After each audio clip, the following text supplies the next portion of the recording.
10.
'Well, I just won my bet on whether Ben would stay off the keyboard tonight or not. Lol. Happy Quizmas.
Good evening, good evening, good evening, good evening, good evening, good evening, good evening.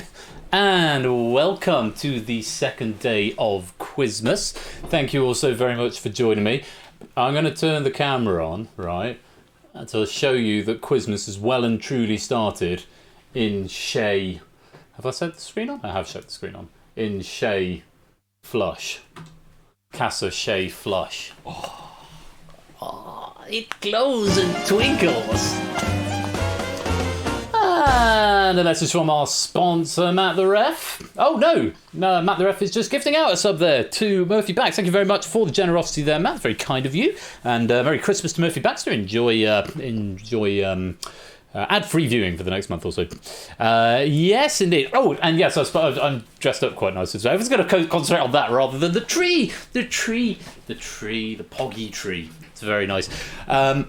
Yes, that Show Me the Pupper Proogs I'm going to refund to you for two reasons. Number one, there's one outstanding from Matt already, which I'm going to refund that one as well. Because I'll refund all of those. Mini Flush is at my mother-in-law's for a sleepover this weekend. Mrs. Flush is out with her sister for the evening. She's gone out for dinner. So it's just me and the two dogs and the two cats at home. Now the pupper has gone down, but I worry if I get him up. He's had quite a long day with various walks and things. If I get him up, he may not go back to sleep. And there isn't anyone here else to sort of pacify him if that is the case. So I refund those tonight, but next time we're on, Ben of the Menagerie, none of whom are in here. I have to say, it is very warm at the moment in this. I had a wedding this afternoon and I couldn't be bothered to change. If I go to just cam for a moment, you'll see the, I don't know if you can see on the camera, the posh knot. But I've done an Eldridge knot, which is quite nice. My hair is getting terribly long, isn't it? Which I've only just noticed, apparently. Anyway, good evening to you all. Welcome to the second day of Quizmas. Let me get rid of that camera and go back there. Welcome to the second day of Quizmas. And yes, we've got a nice tree. This was our main... Oh, hang on. Message from our sponsor, Ernie91_573. I love how Ben dresses up sharply when nobody is in the house. Like some kind of reverse of Tom Cruise in Risky Business. I've not seen that film, but I appreciate the 100 bits only, and I do appreciate the comments on my sartorial elegance. It's very kind of you. Where's my interview? Like I say, Topper, I had an interview I had a wedding this afternoon. This is actually the suit I got married in. I just grabbed the first one out of the wardrobe and decided to go with this one. It's got a nice... I will gradually take off more clothes as the night goes on because I am absolutely baking at the moment. You're wearing a suit, sitting next to a Christmas tree and computer, probably that might... It's always warm in here. It's been getting cooler lately. The computer is generating quite a lot of heat, though. Oh, Brian, thank you very much for the 100 bits. No message there from our sponsor, but very much appreciated all the same. Thank you very much. Welcome to Quizmas. Christmas tree is up. I'm suited up, and it's time to begin the second day of Quizmas. What an exciting evening we've got in store for you. Because our supplementary games a bit later on, we've got two games of Who Wants to Be a Millionaire, and bloody hell, it's the extended cut. Is this Red Herrings or Risky? But this is Red Herrings. The extended cut of Red Herrings. It's a Christmas sub pod from Matt the Ref. Gifting out subs to Ankmad, Melodnik, Kipio, Pravin, Ali Lolo, Pop Ramen Comedy, Liswitz, Apodo Nuevo, Moonling M, and Danger Diamonds. Welcome all into the fam. And Matt, thank you very much for that tremendous Christmas generosity. That is hugely appreciated and enormously kind of you. Thank you very much indeed. Yes, you get the extended cup. Cannot type today. Well, if you're only going to say mean things, Topper, then I'm kind of glad that you can't type today. You've been very mean. That more playing on the piano. So like I said in chat, it's a good thing I've got enough confidence in my own ability to have thick skin to meanness from Mr. Topper. I appreciate you being here. Hope you're keeping well. Let me say hello to you all. Good evening to Apodo Nuevo and Paulister, Aaron Aromatics, Jogging Chum, Negagrammar, Topper 1, Card 7th, Cola. We Like Shaves. Good evening to Matt and Innes and It's Sotley, and the Lupine 1 and J White Prugs and Tabstop. Hello to Jerry and Cyclespace, DMC and AB Me, Theory Games, Stoshkar, Mark and Brian, Ash and David, Oni and Derek. Hello to Puzzle Dan and Brand New Halo. Good evening Samster. Good evening Kira. Good evening to Juice Man. Good evening Ant-Man. And anyone else who's lingering and lurkering and loitering in the chat. And holy cow, Message from our sponsor, Puzzle Dan. Choo-choo Quizmas hype train. Choo-choo Quizmas hype train. Thanks in no small part to you there, Puzzle Dan. Thank you very much for the 1,000 bits. That is hugely generous of you. Very much appreciated. Thank you very much indeed. The holy potatoes are out in form. Thank you very much for your kindness. So, Millionaire as supplementary games a bit later on. 2 packs, one from Sam, one from It's Sotley. Very much looking forward to those. But before that, we have the small matter of our Quizmas game with all the fun and prizes that go with that. Prizes I'll say a bit more about later on, but I think I'm going to take my jacket off. That's where we're going to start here. I was wearing shoes up until about 5 minutes after I started streaming. Then I thought, no, I'm not going to get through the night if I wear shoes. So I've now changed to comfy slippers. We'll see how we get on with the just the waistcoat for now, and that may come off later on as well. I'm going to sneeze. Am I going to sneeze? I think I am. Lovely. Right. Let's see what we've got in store. Hype train pen removes clothes. You know, there. Thank you, Brian. Yeah, it's nice. It's a nice waistcoat. I didn't wear this waistcoat on the wedding. I wore the suit, but I had a special sort of frilly one for the wedding. And a message from our sponsor, Matt the Ref. Take this. Oh no, that was from Joggy Chum. Message from our sponsor, Joggy Chum there. Thank you for the 100 bits. And another message from our sponsor now from Matt the Ref. Yeah, quite. To quote the famous philosopher Flush, shit the bed. Yeah, absolutely. My pearls of wisdom are unparalleled. And a message from our sponsor, Jack Wilbur.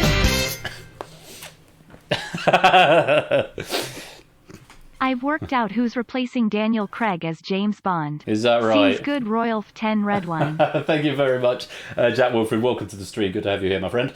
And thank you for those 100 bits there. I haven't got the stamina or physique of James Bond, but I do look okay in a suit. Like a real game show host. I know, right, the Trudel. Welcome to the stream. Hope you're keeping well. Right, I'm going to stop wittering on. And we're going to open up door the fourth door down there on the bottom of the screen. And we'll see what we've got in store for the second day of Quizmas. Let's see what's behind door number 2.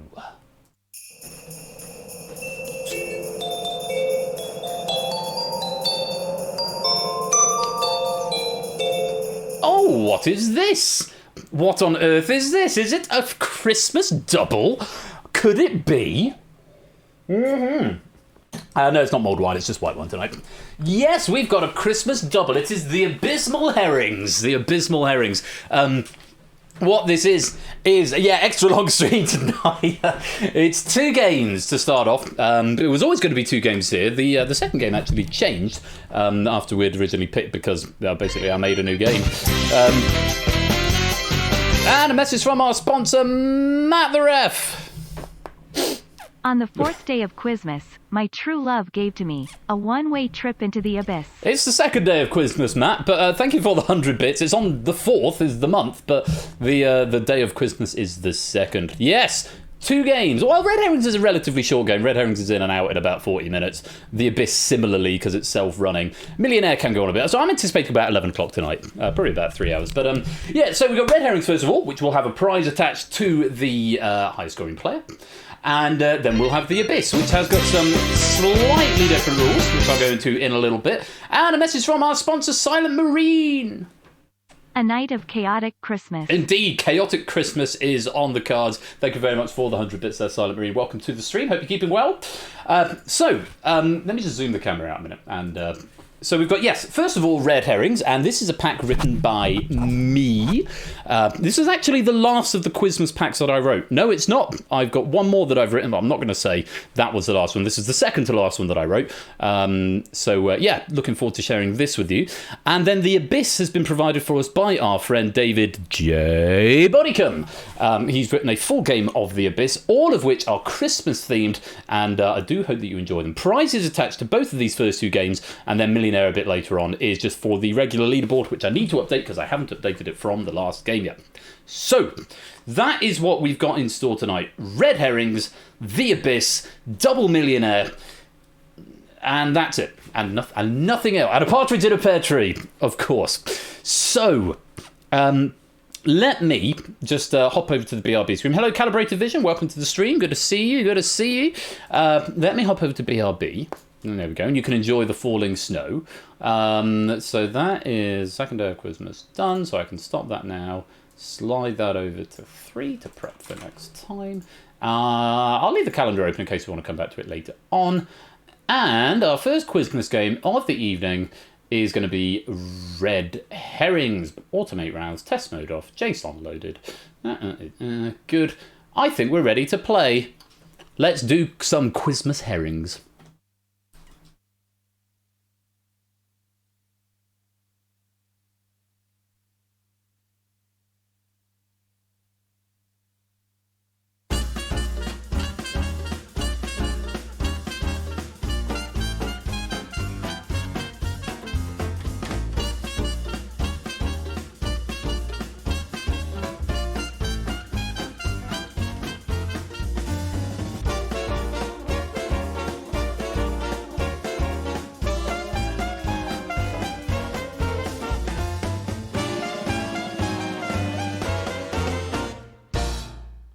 Welcome to Red Herrings, a special festive Quizmas edition of Red Herrings. Just to echo what I probably should have said at the start, just to echo what Bash said on his stream on Wednesday, Quizmas is the season of giving, as is Christmas more broadly. And so what we're going to be doing over the course of Quizmas is we're going to be limiting prizes to one per person to sort of spread the love. If we need to have some deferments down the line, then we can sort of defer to second place. If we get a repeat winner, we can defer into second place in most games. Some of them have got sort of weird quirks about them that we've thought about in the various games. But that's going very fast. It's faster than I thought it was going. The lights on the tree. I might look at that in a minute. So yes, we'll be looking to put them down the line. What we're not doing is if you're offered a prize and you think, I don't want that prize, we're not going to have the thing where you can just sort of say, I don't want that prize, or play another game, because it's sort of not really the point of what we're doing. So yeah, that's sort of our view on it this year, because it got a little bit complicated last year with various stuff. So yeah, we're trying to avoid a repeat of that this year. So this game has got attached to it a voucher for £15 to spend at Spreadshirt, which is a very good apparel website where you can get all sorts of shirts and hoodies and mugs. It is also the merch store that I use for my stuff, the Persephone's Chair t-shirts, which I'm not modelling tonight. You are not obligated by any stretch of the imagination to get a Persephone's Chair t-shirt. There's a huge range on there, though if you wanted to, then it would be great to see what you get with that. But that is going to go to the gold medalist tonight. £15 Spreadshirt voucher to our winner this evening. So that's about all there is to it on the housekeeping rules that I wanted to say at the beginning. If you want to play Red Herrings, pop in this here code, LCPD, and come and join the game. I've done a few bug fixes in this week. There have been what were the things that came up on the bug list? There are a few, certainly, and I've actually gone through my to-do list and actually made some corrections here. But yeah, oh goodness me, a lot of people just arrived. Dogfish, Liswitz, Kegler Coach, Clive, just hello to all of you. Welcome to the stream. Hope you're well. Lovely to see you. Good that my chat tracker is working in the app and it highlights you in green so I can say hello to you properly. Hope you're keeping well, all my dudes and dudettes. Good to have you here. What was I saying? Bug fixes. Oh yeah, it'll now ping in chat when it hides the wrong answers in the final round. Hey Poker, welcome on in, my dude. Good to have you here. Nice. It's either a very early start or a very late night for you, Poker, down under. Not sure which. I'm not sure I want to know, but welcome all the same. Good to have you here. What are the other bug fixes I did? I can't even remember because I've cleared the to-do list, but I've done some fixes to this game anyway. So that's all good. So £15 Spreadshirt voucher up for grabs if you win in Red Herrings tonight. Is everyone in who wants to be in? Because if so, we will get the game underway. And a reminder, this pack has been authored by me. I am probably going to have to start taking author pennies here. True Anonyman, welcome to the stream. Good to see you. Welcome on in. Yeah, because this now has an automatic thing on the medal awarding thing. Have I told you the second game? Yes, I have. We've done the other candidate. The Abyss in the second game is all David. And I haven't got an author. Have I automated that? I don't think I have. That's an oversight. I should have done that today, but I was doing something else. Anyway, call it a little both. You've had a nap, have you, polka dots? Fair enough. Maybe have a nap in the sort of the middle of the night and you've not been to bed properly. Locusts can't prove diddly. No, absolutely right, Kegel Coach.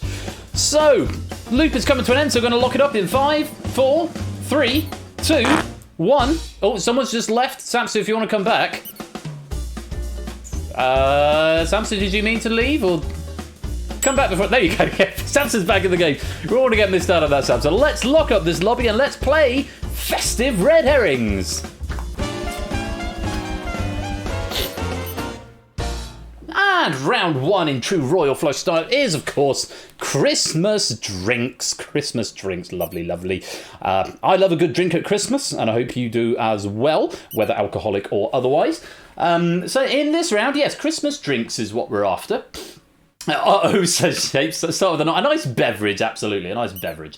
So in this round, you'll get 1 point for every correct answer that you give, and you'll lose 1 point for every incorrect answer that you give. None of the answers will be repeated around the edge, so you can sort of mentally check them off once they've been an answer. Additionally, 4 of the answers will be red herrings, and will never be the answer to the question because there are only 12 questions in the round and 16 answers to choose from. Additionally, there will be 3 bonus questions secreted among the questions tonight, which are worth 3 points if you give me a right answer, but will cost you 3 if you give me a wrong answer. And as before, such is the nature of this round, if you want to take a screenshot of the answers when they appear and have that open on a second screen or on a phone or something, as long as you're not Googling answers, that's completely fine, because if there's a bit of latency between, then you could be at a disadvantage. So, without any further ado, round 1 is Christmas drinks. Yes, secreted is a good word. Round 1 is Christmas drinks. Here are your options. A, B, C, D, E, F, G, H, I, J, K, L, M, N, O, P. Yes, it's a picture round. What fun. That was one of the other things I did. I've made the letters clearer. And this is going to apply on the other thing as well. So take a minute to have a look through what some of those might be. Now we riot. Have a look through what some of those might be. They are all definitely liquid. I will add the caveat here that the questions should be a little bit easier than they would normally be, because obviously you've got 2 things to do. Negative score tie, national drink. Where's the lemonade? That's not a festive drink according to me. These are all alcoholic drinks, I will add. But finally, some representation. Well, good luck to you all. Have fun. It's whispering A through P to Persephone's Twitch, but keep your eye on the chats when the questions in chat. The questions live. Let's play red herrings. Round number 1, it's Christmas drinks. Question number 1. Often anglicised as genie.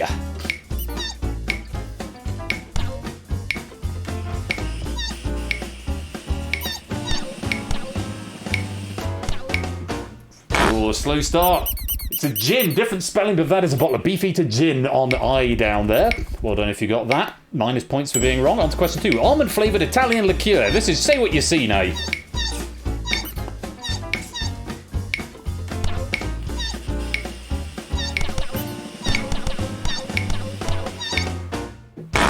It's B, it's a Disaronno up there.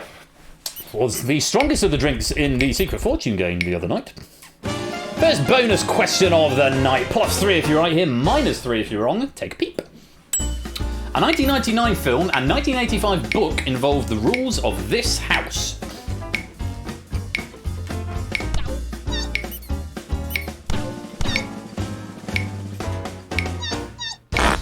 Well done, it's Cider, F Cider, the Cider House Rules, which is the Fight Club trick. The book was a little later, I think. Fight Club book. Number 4, reference book for world records. There we go, got some points on the board for a lot of people.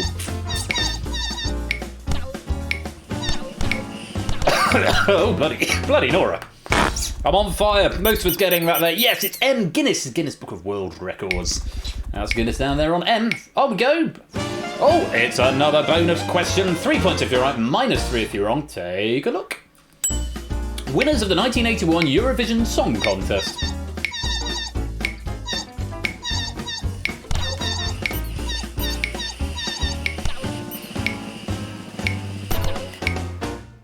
Representing the UK, I believe, it was Bucks Fizz. E is the answer we're after. That's a few glasses of Bucks Fizz up there. On we go. Partner of Mr. Whiskers in Naughty's Disney animated series. This, I think, is the hardest one in the round. Anyone going to get it? A couple of wrong answers in there. No one getting the right answer. That is Brandy. Brandy and Whiskers. That's what we're after there. On we go. The left-hand side of a ship.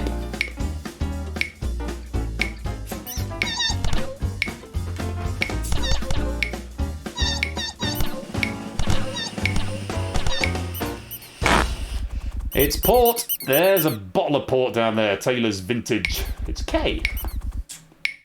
On we go. Oh, and another bonus question. Finest bonus question of the round. +3 if you're right, -3 if you're wrong. Take a look. The Central Criminal Court of England and Wales. The Old Blank.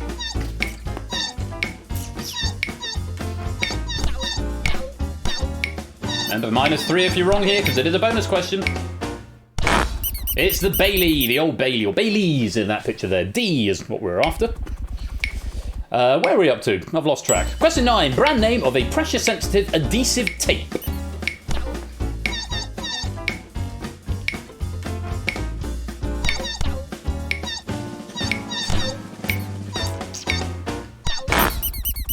It's Scotch. That is a bottle of Glenmorangie up there. A Scotch tape is what we're after.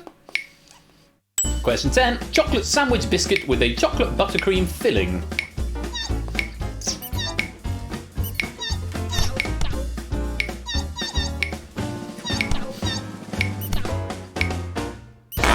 We've had the Scotch, now it's time for the bourbon, or bourbon if you prefer the biscuit. L is Maker's Mark, it's type of bourbon. Question number 11 then. The last but one Labour Prime Minister's wife. I quite like this clue.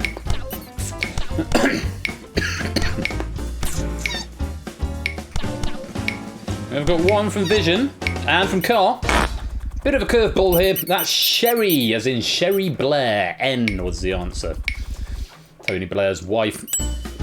Final question in the round then. Moet and Chandon, Veuve Clicquot, or Dom Perignon, for example. And I'm reliably informed it is pronounced Moet, not Moet. Oh, have we taken the bait? We have. It's G. That's champagne. The red herrings there were C, Chardonnay, H, red wine or Shiraz, J, Prosecco, and O, lager. That's the end of round one. Let's take a look at the stats on that one. 30% getting it correct, 18% abstention, 50% abstention rate, 18% incorrect. So there's a lot of abstentions going on early on in this round. Don't blame me, a bit of a tricky one to start with, but those are the scores as they stand at the moment. Have I got a button to ID all players? For some reason, I've not put it on my stream deck. Oni's out in front with, I can't remember how many points, 15. I can probably do most of these from memory, actually. Lupine and Vision on 13. Samson's on 12. Is that Halo? Yes, Halo's on 10. Kira and Derek, Doggy Chum, Colo, Car are all on 9. Dogfish, DMC are both on 8. Anonyman on 7. It's Sotley on 6. Jack and Prugs are on 5. Matt's on 4. Topper and Aaron, Innis and Apodo and Cycle Space are all on 2. AB Me and Jers are on 1. Silent Marine, J White, Pokenut, Tabstop, Clive, Shapes and Mark all breaking even on that round. Staying on 0. Ankmad on -1. Listwitz on -2. David on -3. Portis to -4. Dejuiceman -6. Kegler's on -9.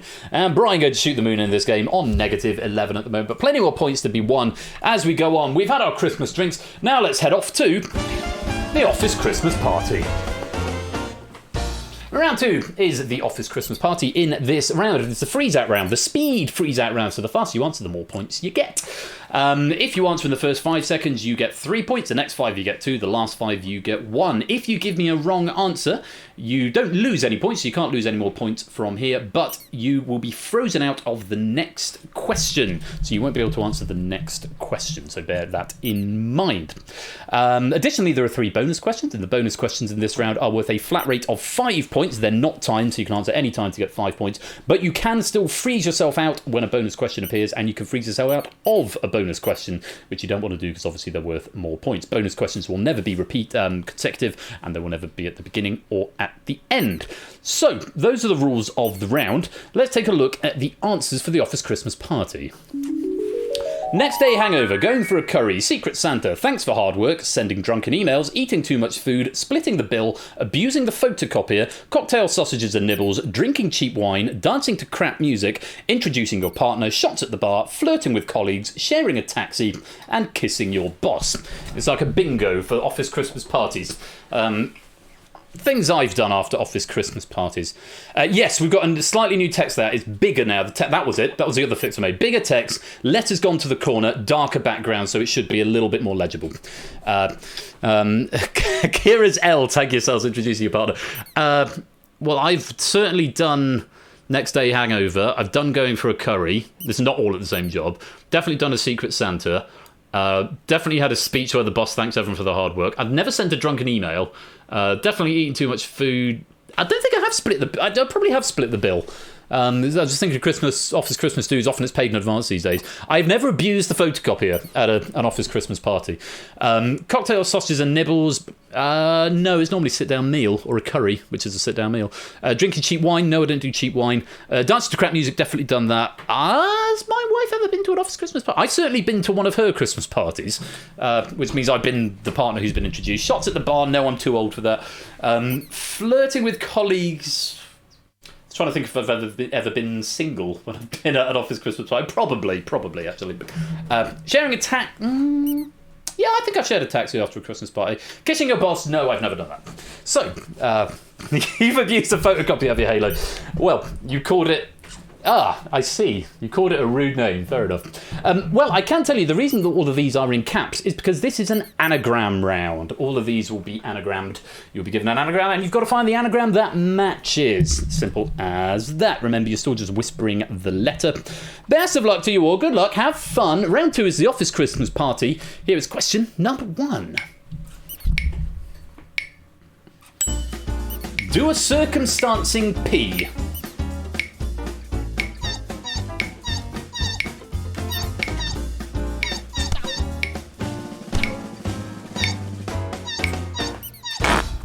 Couple of wrong answers there. It's dancing to crap music is an anagram of do a circumstancing P.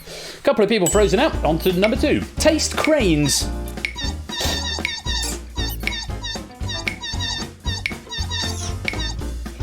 And for a single point now. So the faster you can work out these anagrams, the more points you get. There is a little bonus if you get them all right at the end. C, Secret Santa. Little bonus of, I think it's 3 points if you get all 12 correct. And no one's frozen out this first bonus question, so flat rate of 5 points if you can find this answer. 6th Niagara.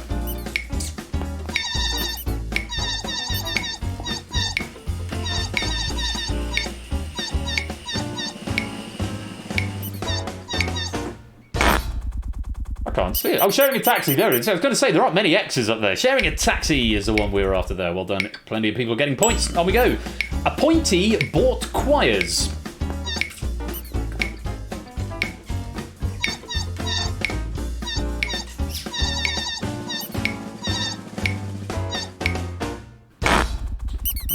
Abusing the photocopier is an anagram of appointee bought choirs. Next one. Number 5. Little Bing shit PL. I like that one. Little Bing shit PL. What's it an anagram of?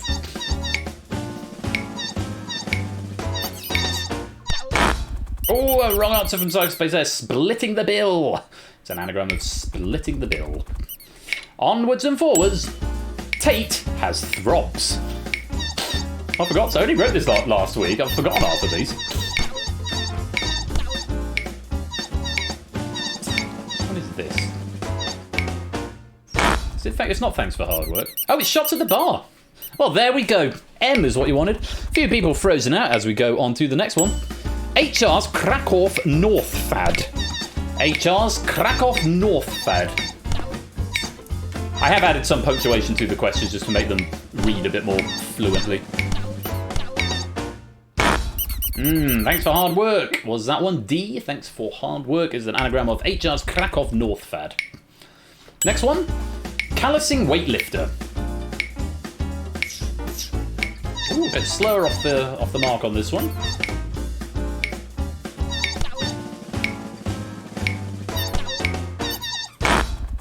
That's an anagram of flirting with colleagues. Flirting with colleagues, callousing weightlifter.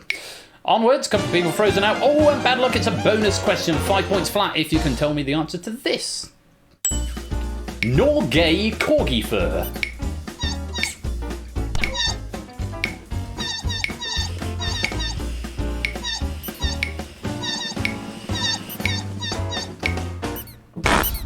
It's going for a curry is an anagram of Norgay corgi fur. Who'd have thought? Oh, got some messages. How exciting. Axed a nervy thong is number 10. Axed a nervy thong.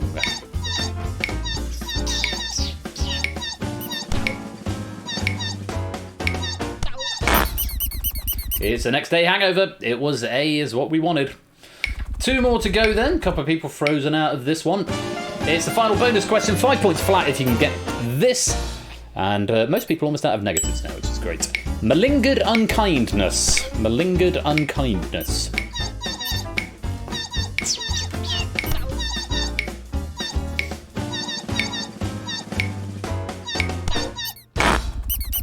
Sending drunken emails is a malingered unkindness.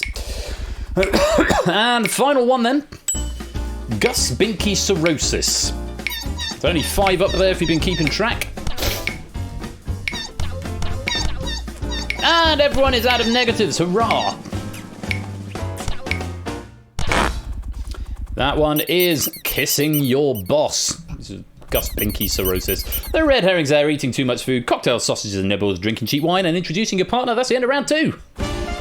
Oh, quite a few people getting a 3-point bonus for getting all 12 correct. Very well played to you. That looked a little friendlier, didn't it? So in that round, 63% of answers given were correct, 6% were wrong, and 30% of them were abstained. Solid round. That seems like a happier round for everybody. About almost 50% of the questions have been answered correctly so far over the course of the game. And at the end of round 2, Derek has a slim lead with 47, Samson's in second with 46, Innes in third with 41, Oni has got 39, Jack on 36, as has Lupine, Carl's on 34, along with Shapes and Dogfish and Apodo. Topper there on 31, Jers 29, Vision and Aaron on 28, DMC's on 27, Joey Charm on 25, Tapstop and Halo and Colo and Mark all on 24, Kira and Prugs are on 23, Clive and Matt on 22, Silent Marine and AB Mir on 21, It's Otley and Cycle Space and Liswitz all on 18, Brian and Anonyman on 16, Paul Lister and Poconuts on 14, The Juice Man on 11, Jay White's on 9, David's on 5, Kegler Coach on 4 and Ankmad is on 1. Hooray, I remembered everyone's name, at least I think I did. Nicely done, let's go on to round number 3. Round number 3 is questions in Christmas songs except it's Weird Jeopardy. That is the title of this round. Let me... quite. I thought it was a bit weird. But let me give you a quick rundown of the rules. I'm going to take my hairband out, actually, because it's itching me ears. Yes, more clothes are being removed. So, questions in Christmas songs except it's Weird Jeopardy. So first of all, this is the accumulator round. The first one you get right, you get 1. The next one you get 2. The next one you get 3. If you get one wrong, it breaks your streak and you have to start rebuilding from 1. If you abstain, it doesn't break your streak, though obviously you don't get points for it. So you can go 1, 2, abstain. The next one would be worth 3 if you get correct, abstain, correct. Only if you're wrong does it reset. You'll go purple if you're on a streak, blue if you're not. No bonuses in this round and only 12 options and 9 questions to go with them. Those are the rules of the round. So the way this is going to work, questions in Christmas songs, except it's Weird Jeopardy. The answers, like Jeopardy, will all be questions and they will all be lines from Christmas songs. Okay, lines from popular Christmas pop songs. Popular pop songs, obviously they're popular because they're pop songs, Ben. Shut up, you idiot. You get lines from Christmas songs. I've extracted them and put them on their own in the round. And then I've invented some answers to go with those questions. And then the question you'll be presented will be the answer. And you have got to pick the question that best fits it. It sounds complicated. I'm sure you'll get the hang of it. Let me reveal the answers which are actually questions first of all. Tell me, baby, do you recognise me? So this is Christmas and what have you done? Do you remember sleigh riding in the snow? What more can I do? You went away upon Boxing Day, now how the hell am I going to make it into the new year? Can you stop the cavalry? Do the fairies keep him sober for the day? Do they know it's Christmas time at all? Sleigh bells ring, are you listening? Do you ride on down a hillside in a buggy you have made? Why is everything so hard at Christmas? Are you hanging up a stocking on the wall? So I have invented some answers to go with some of these questions, and all you've got to do is tell me which question fits best with the answer that you've given.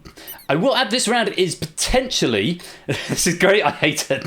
This is, are the answers all no? The answers are not all no, Lupin. I've tried to make it so it's as unambiguous as possible, but I do concede that there may be a level of ambiguity, for which I apologise, but it is festive, it is supposed to be fun, and I'm hoping most of them will be reasonably obvious. It's whether you can find them in time. So, question 1 and question 9, you might as well attempt no matter what, because if you're not on a streak or it's the end of the game, you might as well attempt them. Good luck, have fun. Round 3 is questions and Christmas songs, except it's Weird Jeopardy. Here is question number 1. I'm afraid not. This podcast is very engrossing.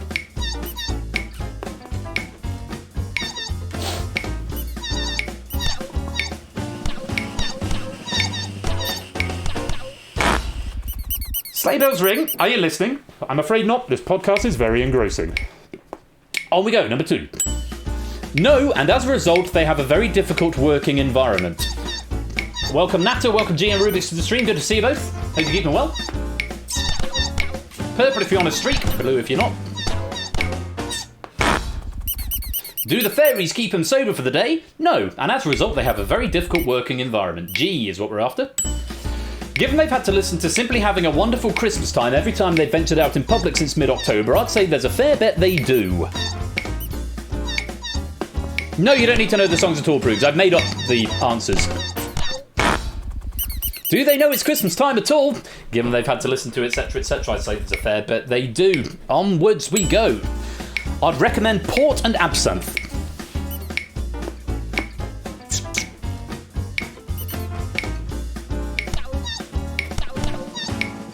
A few people abstaining on this one. Quite a few wrong answers creeping in. You went away upon Boxing Day. Now, how the hell am I going to make it into the new year? I'd recommend port and absinthe. Onwards. Number 5. I bought a tree, put lights up on the house, and sent Christmas cards to everybody I've ever met. What more do you want?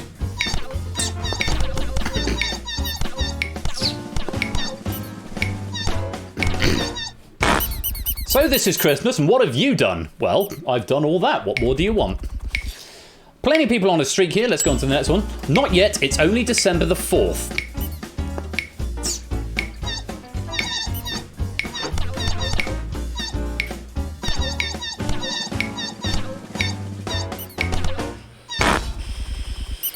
It's Al. Are you hanging up a stocking on the wall? Not yet. It's only December the 4th. Not since you dyed your hair.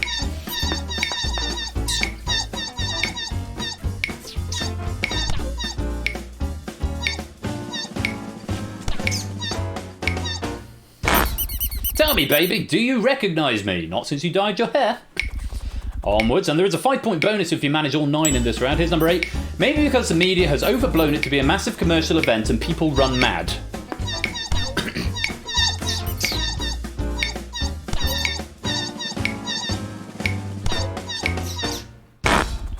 Why is everything so hard at Christmas? K is what we're after. Ooh, double nice at the top. One last question then. I'm a Lance Corporal, of course I bloody can't.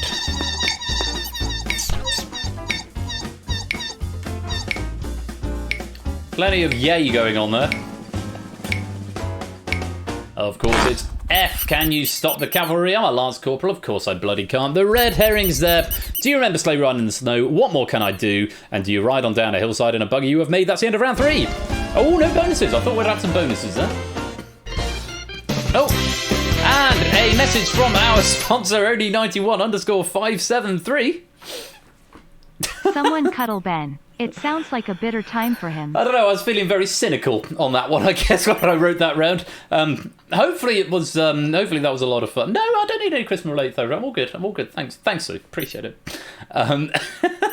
Thank you, Rubik's. Yeah, I had fun writing that one. So, are you hanging up a stocking on the wall? Is from Merry Christmas, Everybody by Slade. The fairies keeping sober for the day. Merry Christmas, Everybody by Slade. Sleigh bells ringing. You're listening from Winter Wonderland. So this is Christmas, and what have you done? From Happy Christmas War is over by John and Yoko.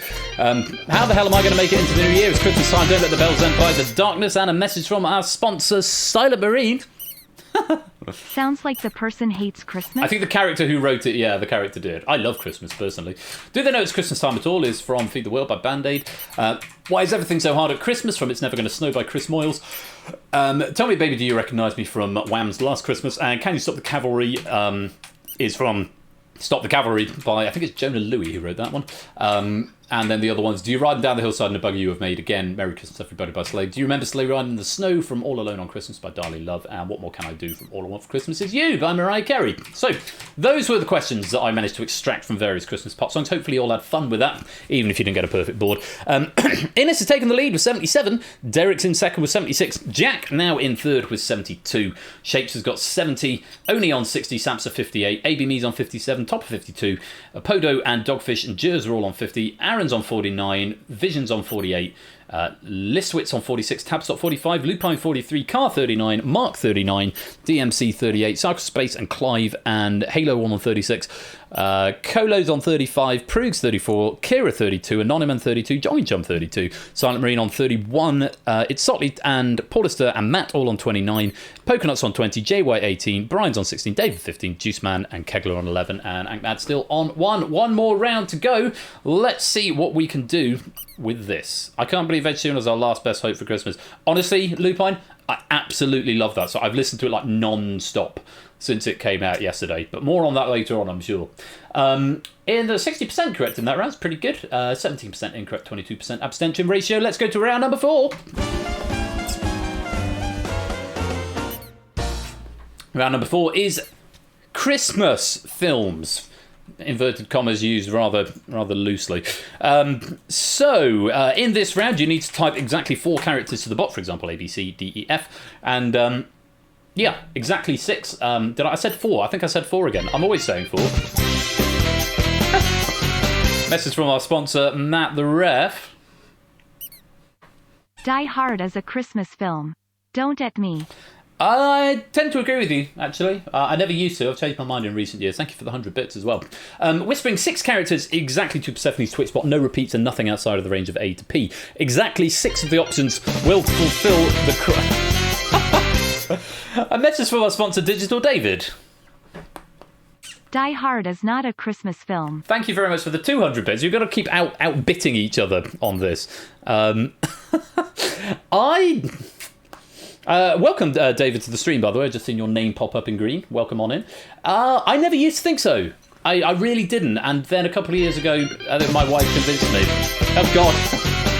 Message from our sponsor, Kegler Coach.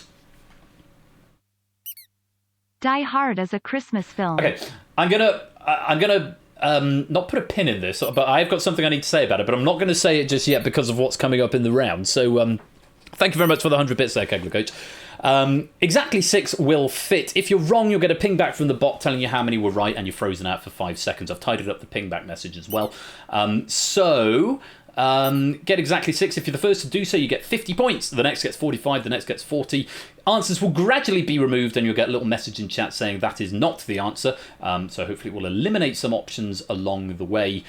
Game is over when either 90 seconds have elapsed or 10 people have solved the puzzle. The last person will get 5. So, best of luck to you all. Good luck, have fun. The final round is Christmas films. Let's reveal the options. The Polar Express, Django Unchained, The Nightmare Before Christmas, National Lampoon's Christmas Vacation, It's a Wonderful Life, Get Santa, Miracle on 34th Street 1994, Bad Santa, Love Actually, Die Hard, The Muppet Christmas Carol, Jingle All the Way, Arthur Christmas, Home Alone, Star Wars The Force Awakens, Avengers Endgame. Identify the films that had their first public cinematic release in December.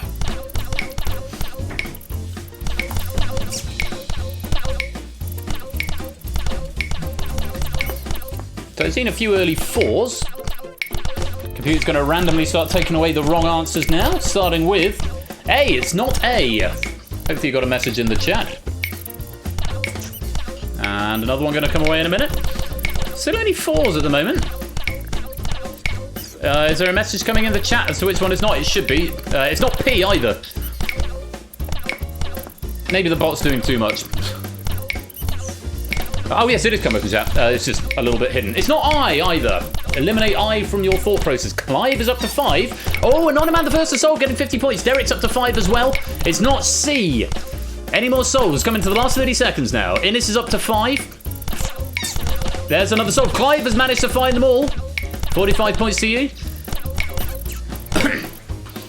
More answers being removed. 15 seconds. It's not H. It's not N. Oh, there's another solve. Cycle Space getting them all. Dogfish getting them all. Topper, Tab Stop, Colo, Jack. There's room for one more. Jay White. Ah, you're out of time. Oh, 9 solving it. There's room for one more. That timed out quite well. The correct answers were B, D, E, F, K, and O. Django Unchained, National Lampoon's Christmas Vacation, It's a Wonderful Life, Get Santa, The Muppet Christmas Carol, and Star Wars The Force Awakens were all released in December. Die Hard was released in July. The Nightmare Before Christmas was released in October. Avengers Endgame was released in April, and all the other Red Herrings were released in November, as is traditionally the slot where Christmas films are released. And my. Look at this turnaround at the end. True Anonyman finishing in 3rd place, a bronze medal with 82. Dogfish picks up the silver medal with 85, but our gold medalist with 87 is Jack Wilfred. He's going to get the £15 Spreadshirt voucher as well. I'm going to add these names onto the thing. So Red Herrings, that is True Anonyman getting the bronze, and we press set. And then we go Dogfish. There you are, Dogfish. Set as a silver medalist, and Jack Wilfred taking the gold medal. And I should probably set myself as the author as well, because otherwise the app might break. So I'm going to get some pennies for this now. I'm going to start taking pennies for author stuff, because well, it's all automated now, which makes it much easier, and it would be harder to not do that. So, bronze medal to True Anonyman, silver medal to Dogfish, but with a score of 87, and the winner of the gold medal and the game and the £15 Spreadshirt voucher is Jack Wilfred. Oh, out of range. What's happened there? Index was out of range. Cool. What's happened? Let's have a look. I was trying to send a bot message. Maybe it's disconnected. Well, let's... there we go. The bot obviously broke. Welcome to the Stream Energy. Good to see you. I'm hoping that when I roll credits, it will still add on all your pennies, because it's points equals pennies in this game. So whatever you finished on, those points will be automatically added to your penny count, which would be lovely. Jack with a game-breaking win. So, yeah, very well done, Jack. Gold medal going to you. Let's award medals. Red Herrings, Jack, Dogfish, True Anonyman, Royal Flush, award medals. There we go. Medals should have been awarded, and I get all the credits as well. And hopefully when I roll credits, your pennies will be added on too. And a message from our winner and sponsor, Jack Wilfred. 3. Discourse on Die Hard. Oh no, it isn't. I see what you're doing there. It's all gone panto season. No IE, it's PENNYS, True Anonyman, to get your penny count. Although it hasn't added on the ones from this game yet. It will do that in due course. And a message from our sponsor, Mother. It's tempting just to let you do this all night. Oh yes, it is. Oh yes, it is. Well, opinion is, as they say, divided. Right, I'm going to roll the credits, and then we're going to go on to our second Quizmas game, as written by our friend David J. Bodicum, and it's going to be The Abyss, and I'll tell you all about the prizes. Jack, I'll hit you up in Discord and arrange that Spreadshirt voucher to come to you. So, yeah, Spreadshirt, like I say, is the merch store I use, so all the Persephone Chair stuff is available there, but you can use it on anything you like, or use it to perhaps buy a gift for somebody, or for yourself in this coming festive season. Very well played, congratulations, and good game. So, The Abyss coming up after this very short break. I do need to go top up my wine glass because I've been dry since around 2, which is just no good. Yeah, that's been Red Herrings. Thank you very much for playing this first Quizmas game of the second day of Quizmas. One more Quizmas game to come, and then, of course, double Millionaire to round the night off. Stay right there, and I'll be right back. And out of range again. Oh. Okay, we'll do that noise. I know why it's done that noise. It's because I've not progressed the gameplay stage. What's the gameplay stage for roll credits? It should be 6. So we got the sting again. Let's change that to 6. And now, hopefully, it should roll the credits. I hope. A message from us, Master Jogging Chum! Ben, Hans Gruber is behind you. No, it's a Christmas tree. I'm going to get more wine. Stay right there. I'll be right back.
And stay right there, because after this very short jazzy Christmas break, we'll be back with even more Quizmas action and a game of the nihilistic Den of the Abyss, as written by David J. Bodicum. I do hope you'll join me for that. Stay right there, don't touch that dial. Back in a sec.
welcome to the quietly nihilistic arena of the Abyss.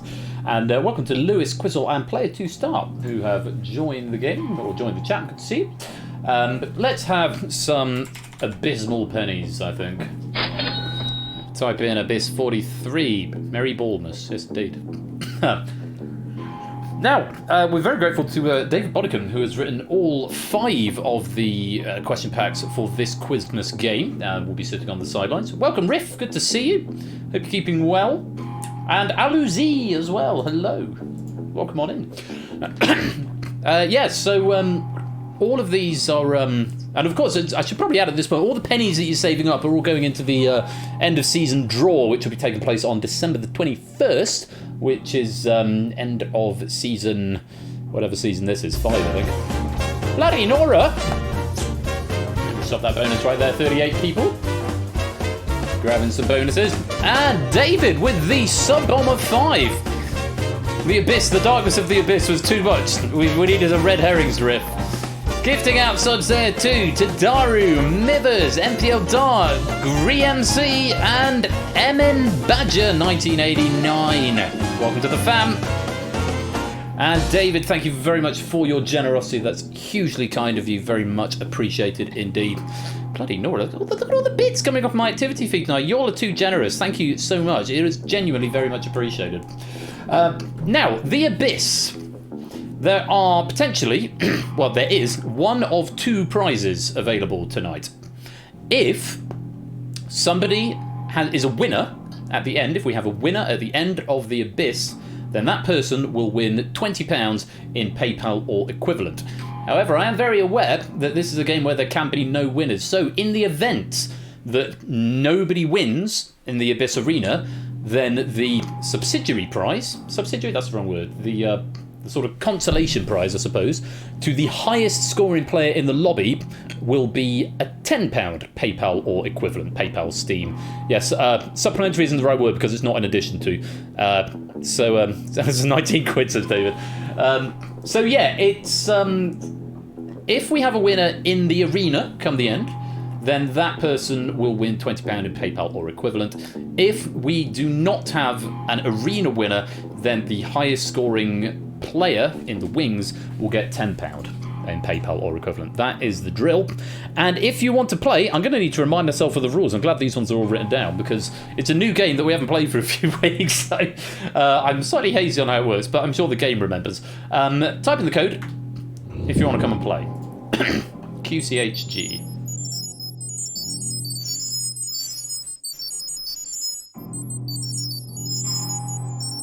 I think there is capacity for 50, I think.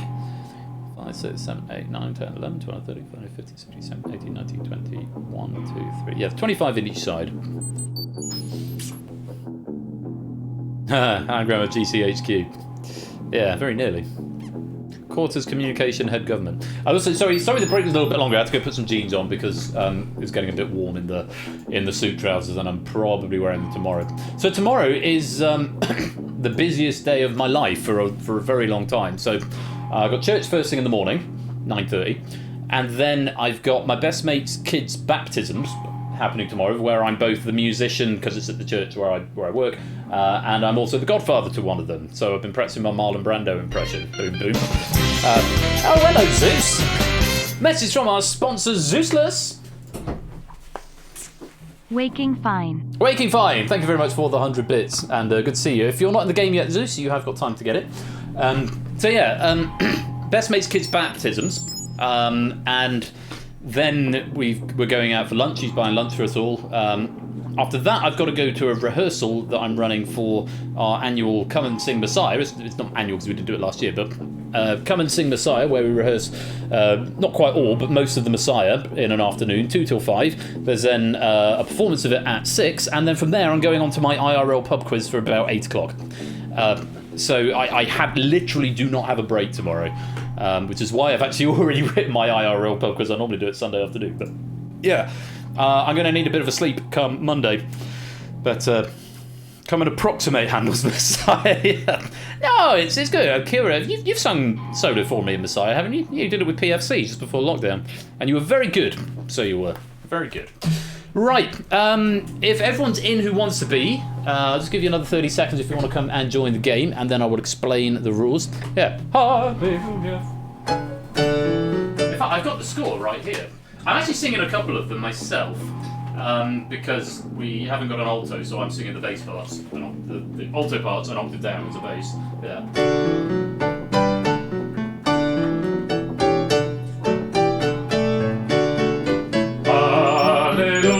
Sorry, I'm not actually singing it, or playing it, I'm just conducting, just waving my arms around. But yeah, it's good. It's not the best chorus from it, actually. There are better choruses in Messiah, but that's the one everyone seems to wax on about. Right, here we go then. Let's lock this up and let's explain the rules of the Christmas Abyss. Here are the rules of play. And this is an auto-running game. Players attempt to answer up to 40 questions by whispering the answer to Persephone's Twitch bot. Use the crossword clues to assist you as spelling matters. After the 5th question, 9 players will be selected to join the Abyss Arena, with players who have performed better given a higher chance. So the better you do on the previous 5 questions, the better your chance of getting in. If players in the Abyss Arena answer a question incorrectly or abstain, they lose a life and drop a level. After the 3rd incorrect answer or abstention, they drop into the Abyss and are out of the game. Player from the wings will be selected to replace them, with players who have performed better on the previous 5 questions given a higher chance. Arena players earn an extra life up to a maximum of 3 after successfully answering 5 consecutive questions. After question 40, the players in the Abyss Arena have their lives reset and progress to the final. So, it's very much anybody's game. And if you drop out of the Abyss, you can still get back in. You've got to build up your stack of 5 again. But it is a bit of a ruthless game. There must always be 9 players in the Abyss after question 5 and until the final. So if you drop out, it could be your chance to drop back in. And all of these questions are Christmas themed. There is one pack where the display on the screen will not look right. It will look boxy. I have checked. It does work in the chat. I did do a test, so there will be a couple of questions which won't make sense on the screen, but watch the chat. I mean, you should be watching chat anyway because of latency stuff. Yeah, that's just something to let you know about. It will look strange on screen. I'll let you know now for reasons that will become very, very clear very, very quickly, I am sure. So, we've got quite a few of you in, actually. 6, 7, 8, 9, 30, 1, 2, 3, 4, 5, 6, 7, 8, 9, 40, 41 or 42. So, best of luck to you all. Let the game begin. 40 questions on the clock. And remember, spelling will count. Joyeux Noël. Merry Christmas in which language? I'm pretty sure I was meant to move the category to the top. Apologies, I haven't done that yet. 6 letters in this clue. Most of us getting it. It's French. And that's the category where you'll have to watch the chat for.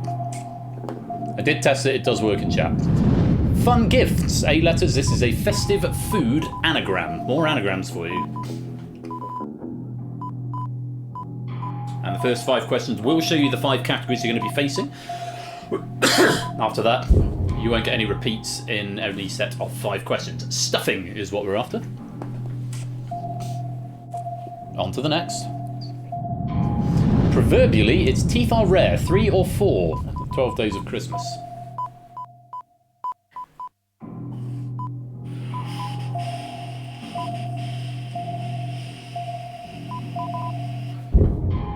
It's a hen. Hen's teeth are rare. Just over half getting all 3 so far. But remember, you only need 1 to have any chance of getting in. Away in a blank. 6 letters, complete the carol. Oh, bad luck, Samster. Make sure your spelling's right. It is manger, not manager. Away in a manager.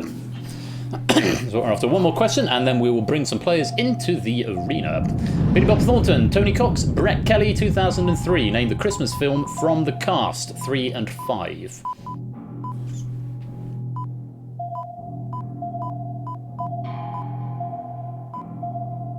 Billy Bob Thornton should be your clue there. Bad Santa is what we're after.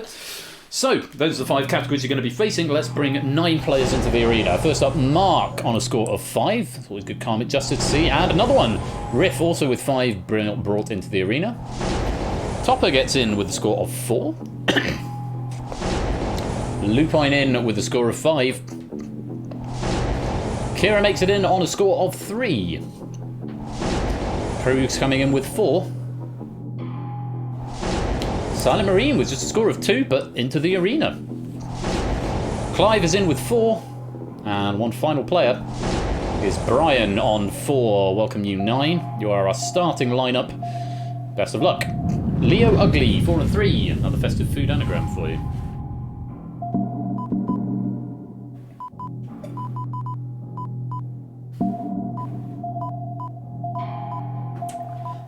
Remember, abstention is treated as wrong.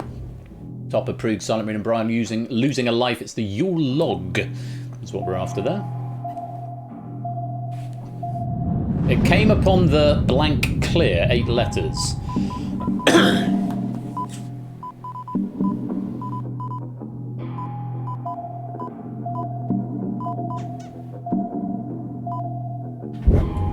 Midnight, it came upon the midnight clear. Topper and Lupine losing a life on that one. Cordy Culkin, Joe Pesci, Daniel Stern, 1990, 4 and 5. Name the Christmas film from the cast. Everyone in the arena answering. And all of them getting it right, just a few in the lobby getting it wrong. Home Alone is what we needed. I prefer the second one, Jack, personally. Might be the soundtrack, though, in all fairness. Merry Christmas in which language? Nadolig Klawan. 5 letters.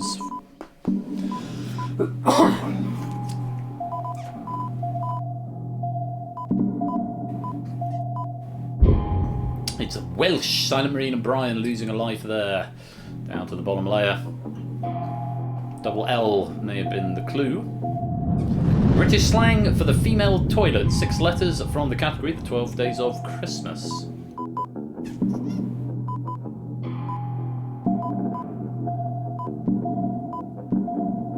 Tricky one here.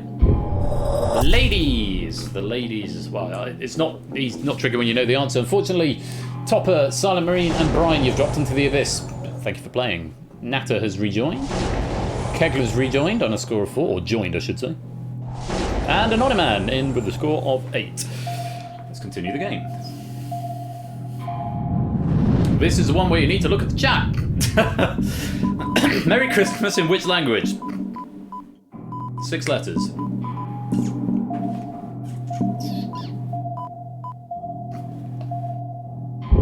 It's in Arabic. Arabic proves you've dropped into the abyss and you're out of the game. Thank you for playing. It's replaced by Listwitz. Welcome in, Listwitz. You're in the arena. Hark the blank angels sing. 6 letters. Complete the carol.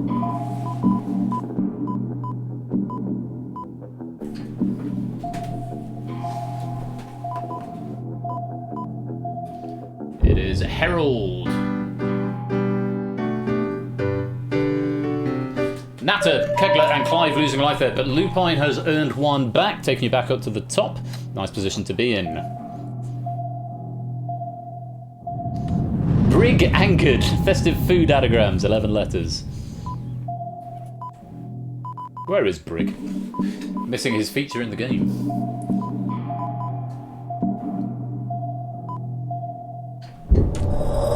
It's gingerbread, and unfortunately, Clive, you've dropped into the abyss and are out of the game. Thank you for playing. Tabstock comes in to take your place on 10 points. Let's go on. Hugh Grant, Laura Linney, Colin Firth, 2003, 4 and 8. Christmas film from the cast. Should add that in this game, you get pennies equal to 5 times your score. So Love Actually, Kegler Coach, you've dropped into the abyss and you're out of the game, but thank you for playing. Yes, score times 5 is your penny count. Welcome on in, Derek, coming into the arena. Philip Schofield Game Show 445 or 145 in the 12 Days of Christmas.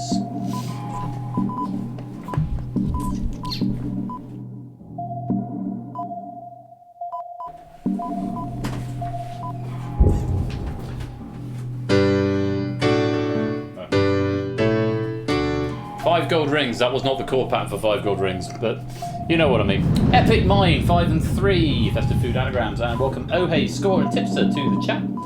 Good to see you.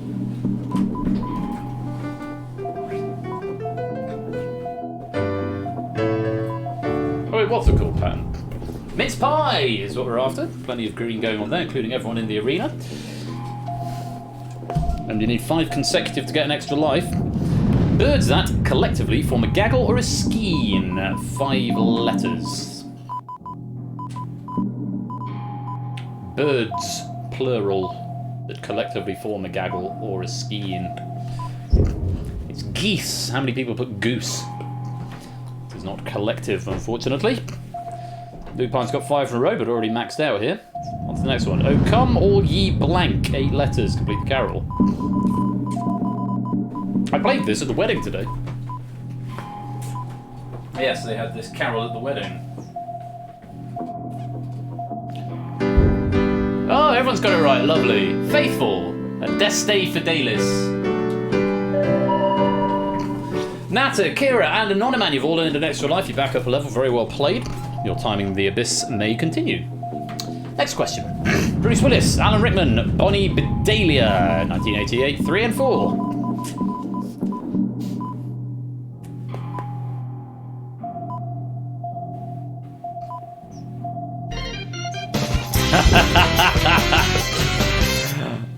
Yeah, message from our sponsor, Matt the Ref. Told you so. It did indeed. Die Hard is what we're after there. Feliz Navidad, 7 letters. Which language? So we're halfway through. This is question number 20. Make sure you whisper it silent, Marine, otherwise it won't be processed. It is Spanish. It was the right answer, Silent Marine, but it's got to be to the bot. So at the halfway stage, we've got a few of our initial starting players, and extra lives being earned by Riff, Liswitz, and Derek right there, going back up a level. They'll survive a bit longer, let's see. Dave Grohl and Ringo Starr, say, 8 letters.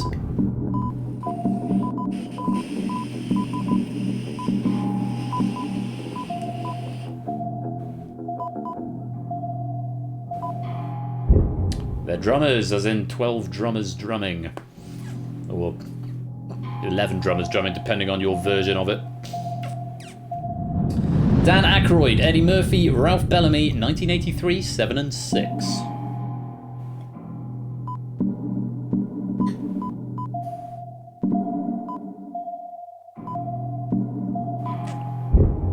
Trading places is what we're after. Kira and Tabstop are losing a life in the arena there. Quite a lot of red in the outside. I was about to say Mark is just eking out a victory. It's quite a few people, just 1 point ahead of now just 3. Apodo, Riff and Lupine all on 21. Buon Natale, 7 letters. Which language?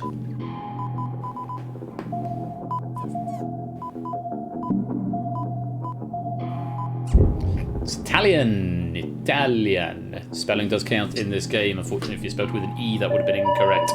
Natty, you've earned yourself an extra life. You're back up to the top. Very well played. A couple of people on their last life in the arena. Oh, little town of blank, 9 letters.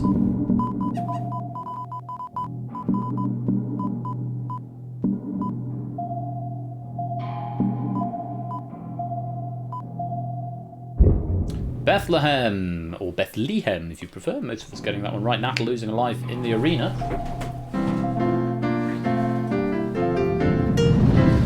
Nip Rasp, 7 letters, it's a festive food anagram.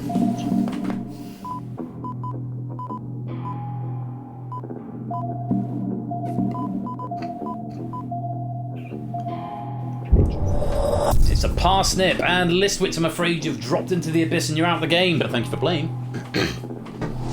You're being replaced by DMC, who comes in with a score of 13. And on the game goes. Mark yet to drop a question. Bing Crosby, Danny Kaye, Rosemary Clooney, 1954, 5 and 9.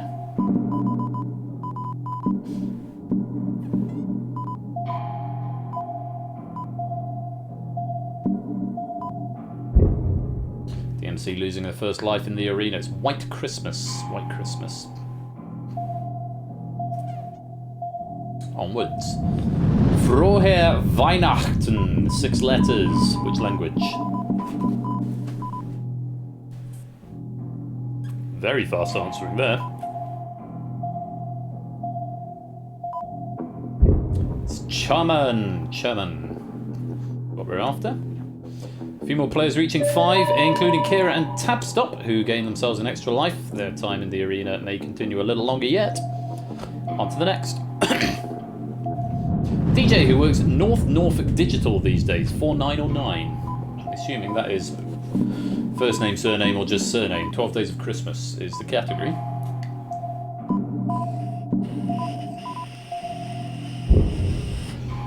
Alan Partridge is in a pear tree. Quite a few lives being lost in the arena there. But Riff Raccoon has earned an extra life, goes back up to the top flight on a score of 26. Getting towards the end game now. Streaky Tours, festive food anagram, 5 and 6.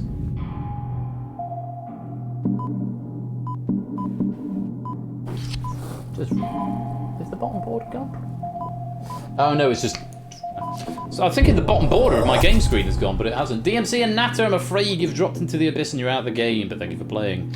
No, it hasn't. I've just got a slightly more transparent background than usual because of the snow. Brian and Samster, welcome to the arena. Let's continue.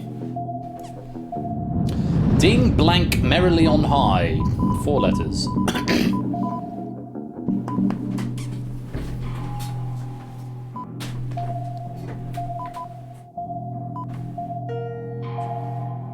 It is, of course, Dong.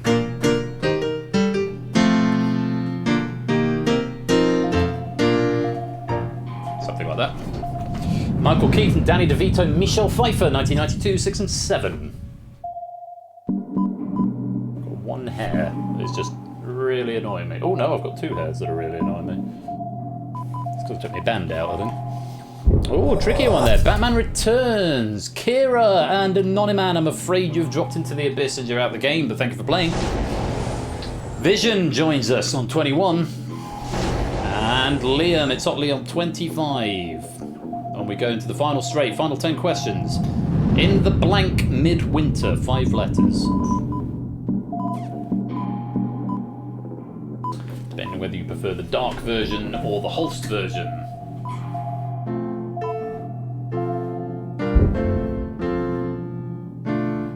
Bleak is the answer. In the bleak midwinter. On we go. Oh, that one's paused. Merry Christmas in which language? I'm not going to try and pronounce it though. 7 letters. Tayaktanumboro Pokayaktba. I've no idea. I can't read the Cyrillic script. Russian was the answer we were after though. All green in the arena. Aha, Derek Tabstop, 5 in a row, gives you an extra life. You're back up to the top flight. Next question. Nice app, 5 and 3.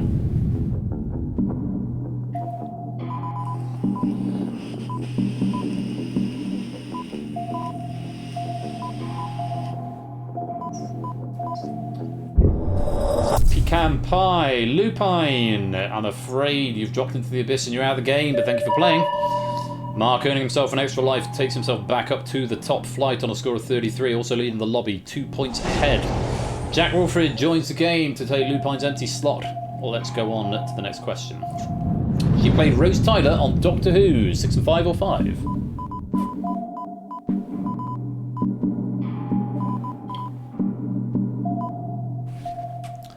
And the score times 5 is what you get in pennies. Billy Piper, or Piper, it's in Piper's piping. Brian, I'm afraid you've dropped into the abyss and you're out of the game.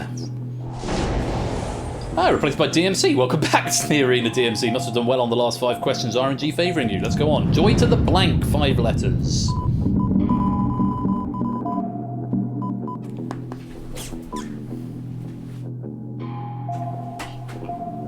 Waiting for Colo before I can play it. Or we're waiting for time to run out. Ah, there we go.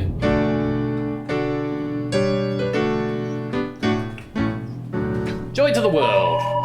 Riff and Samster getting 5 consecutive correct answers, earning themselves an extra life. You're both back up to the top flight with 5 questions to go. Cars Rot, 7 letters.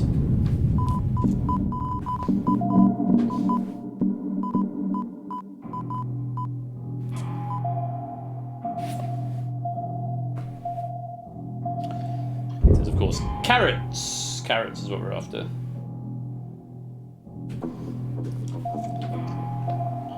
Three questions now remain. Will Ferrell, James Caan, Bob Newhart, 2003, 3 letters.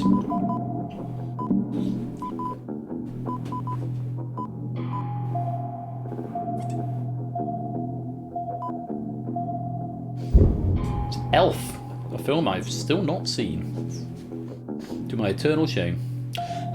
You sit on a throne of lies. I do know that line, though. Another one we need to look at the chat. It's got 7 letters. Merry Christmas in which language? It's actually done quite well considered. There's only 2 questions where the font didn't work. Hopefully you get most people getting from the chat. Samster losing a life there. Chinese is what we're after.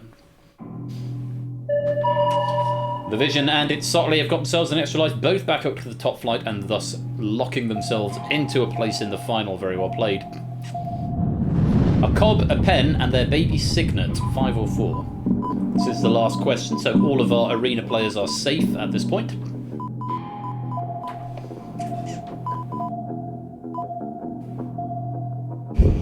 They are swans, as in 7 swans are swimming. Tab stop getting 5 in a row is going to get the extra life. Unnecessary at this point because all of your lives will be restored now as we head to the final.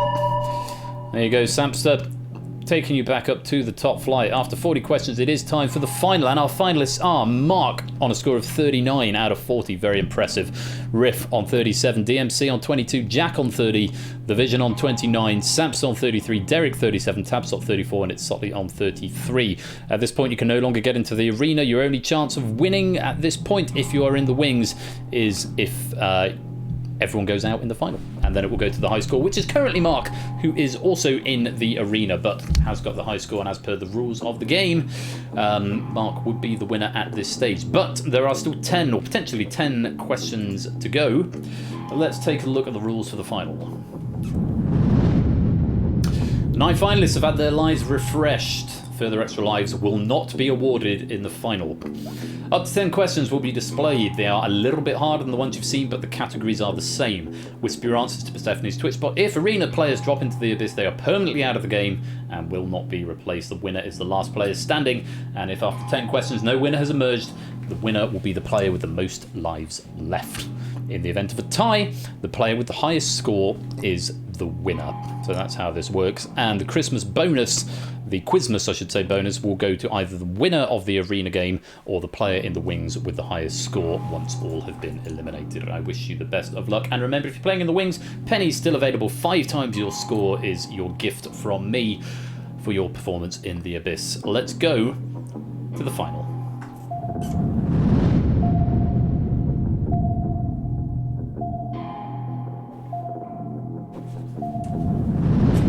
Merry Christmas in which language? Noleg Shona Duit. 6 or 5 or 5-6.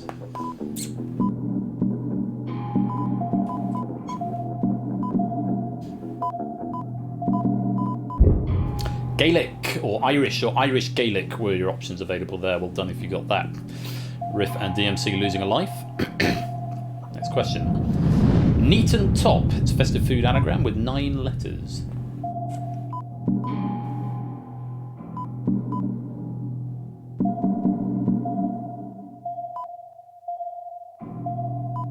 Tricky one here. They do get our panettone was the answer, or panettone, never sure of the pronunciation of that. A few players, DMC, Vision, and Derek losing a life on that one. Bing Crosby, Fred Astaire, Marjorie Reynolds, 1942, 7 and 3.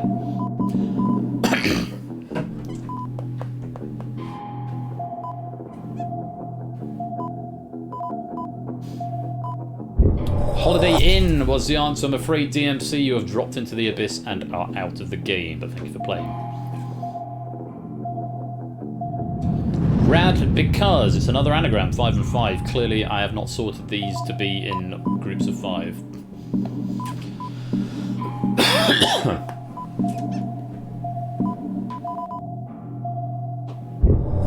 It's Sotley, you've dropped into the abyss and you're out of the game. It was bread sauce that we were after. Bread sauce. Next question. Another one for the chat. That. 8 letters.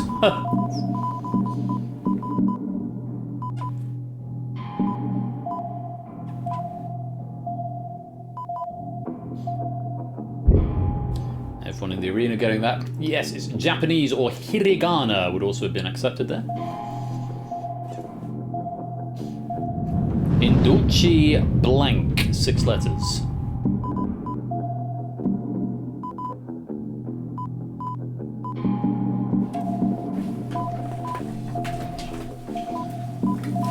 Covered by Mike Oldfield. Jubilo! Vision, you've dropped into the abyss. J.S. Bach. Great carol. James Stewart, Donna Reed, Lionel Barrymore, 1946. 319 and 4. It's not a bad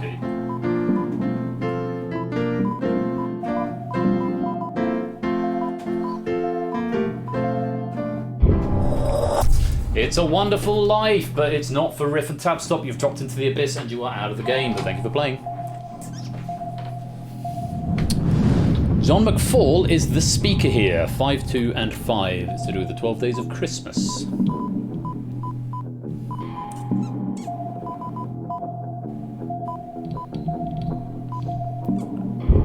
Oh, imagine Jack going out on a politics question. It's the House of Lords. Lords are leaping. We're down to 3. Mark, Samson, and Derek with 2 questions to go. Band known for Black and White Town and There Goes the Fear. 5 letters again. It's to do with the 12 Days of Christmas.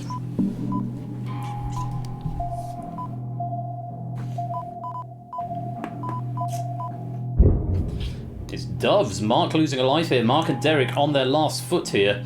Samson has got the most lives available, currently on 42. It's the final carol. What's Sweeter Blank? 5 letters.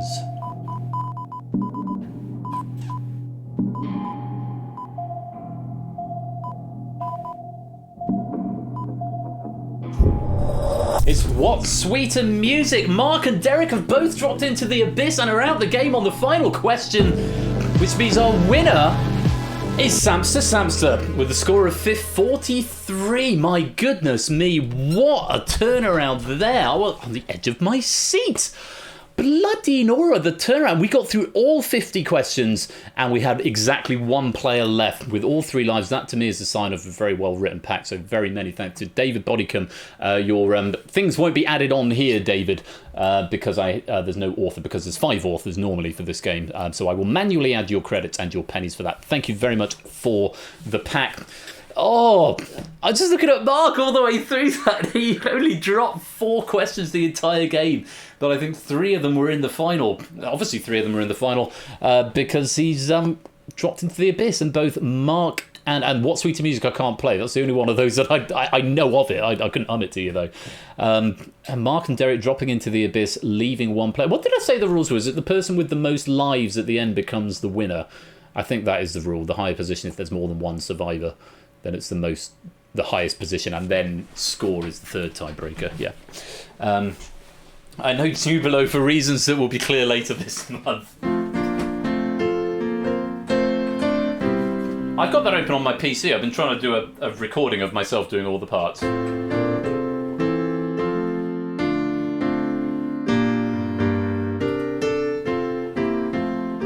It's really good. If you want to look it up, listen to the Pearsall arrangement, because the Pearsall arrangement is awesome sauce.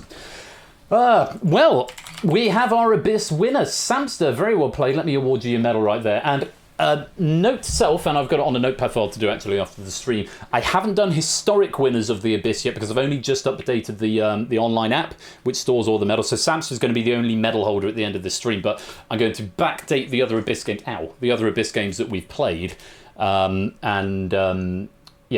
and so everything will be there. Likewise for Data Leak, which has recently been added to the app as well, I will be backdating wins. But very well done to Samster there. And Samster, you will get £20 PayPal or equivalent at your discretion, and I will send you a DM in the Discord afterwards to arrange transfer of that to you. Samster, our 2nd Quizmas winner of the game. But you in the wings don't go away empty-handed. 5 times your score is what will be given to you in pennies. So Mark and Quiz are all going to be taking 46 times 5, which is 230, something like that. So 230 pennies earned this game. Yes, 230. Excellent. My math isn't as bad as I thought it was. So very well played. They'll be added onto you once the credits roll. And that is the prize games from the second day of Quizmas. But that is not going to be the end of the stream, because we've got some supplementary Millionaire fun coming up with questions from It's Sotley and Sam is Acidic. I think we're going to be starting with Sam's pack and then finishing the night off with It's Sotley's later on. That is all still to come on game night here on the second day of Quizmas. But oh, what a great game. And again, thank you very much to David for the questions for this game. We're going to open the next door of the Advent calendar on Tuesday for the third day of Quizmas, and I shan't say any more about that until then. For now, we're going to enjoy the rest of the evening. We're going to enjoy the wonderful music on the closing credits, and we're going to have some Who Wants to Be a Millionaire from Sam and It's Sotley. So, if you fancy your chances at coming into the Millionaire hot seat, you need to be in the Discord, and you need to make sure you've got a decent microphone so you can come and talk to me. I'm not planning on doing paired games tonight.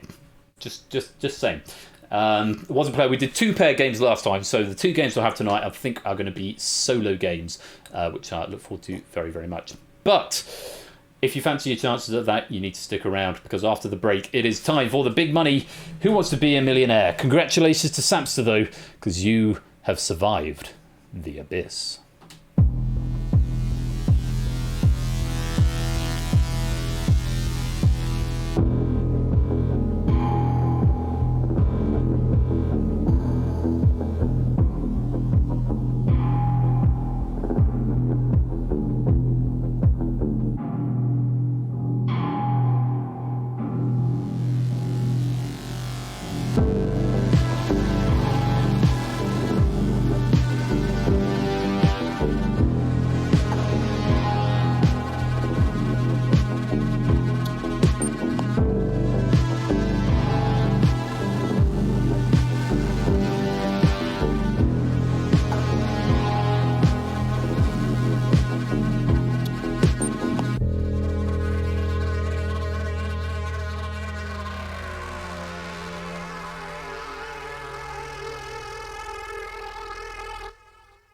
And don't go away, because after this very short break, we will be back with the Big Money Quiz Show. Who Wants to Be a Millionaire? Question packs from Sam is Acidic and It's Sotley to look forward to.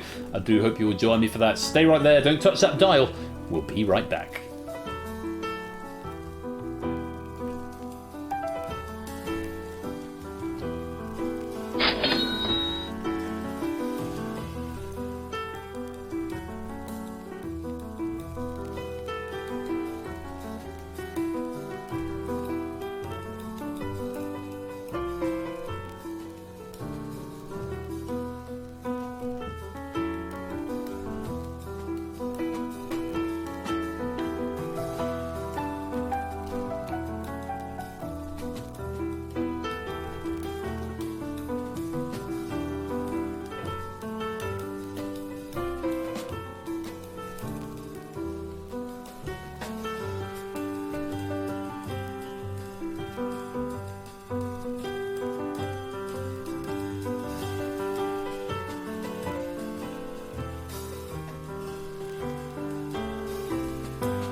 Welcome to the third part of second day of Quizmas and game night on Saturday the 4th of December, where it is Millionaire time. I'm back in the game. For anyone who's interested why I've got such a ridiculous setup and I've got quite so many monitors, I've just posted a picture into the discussion section of the Discord, which is there if you're not a member already, showing what I use all the monitors for top as go with saying goals.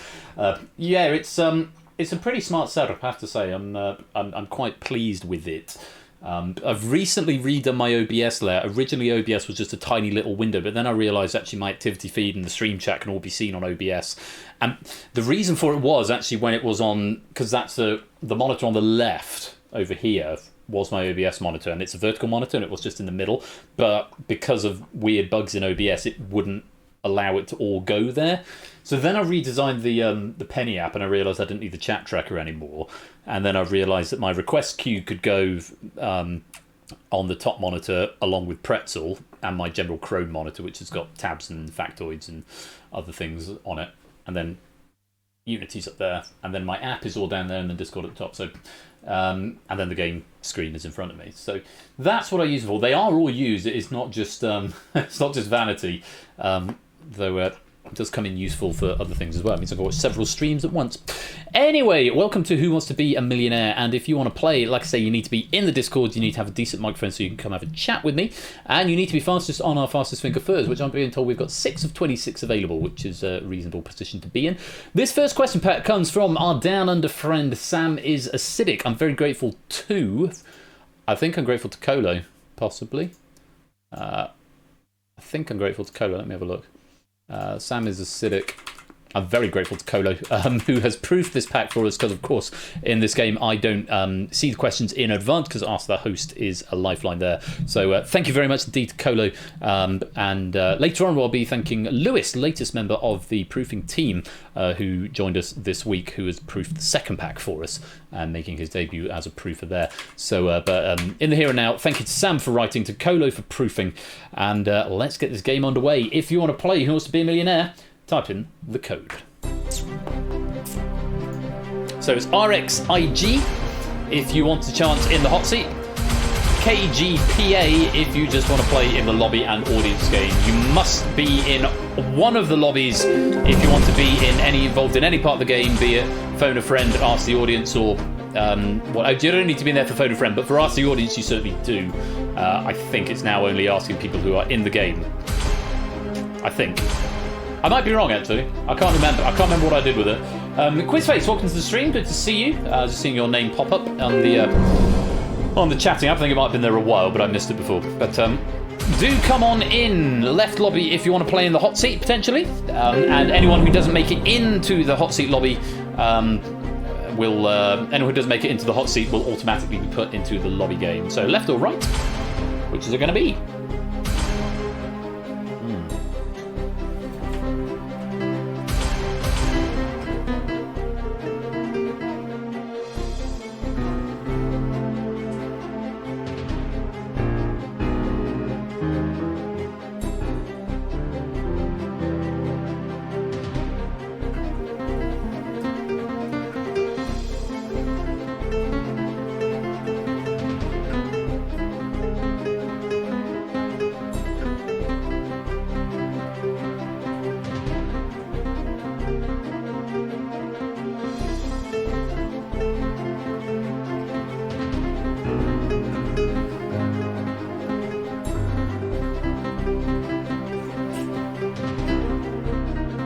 Something like that. I'm not. I can't really do this one. I thought I'll give it a good go. MDog2910, welcome to the stream. And you are in the lobby. If you want to come and play in the hot seat, MDog, you do need to be in the Discord with a microphone.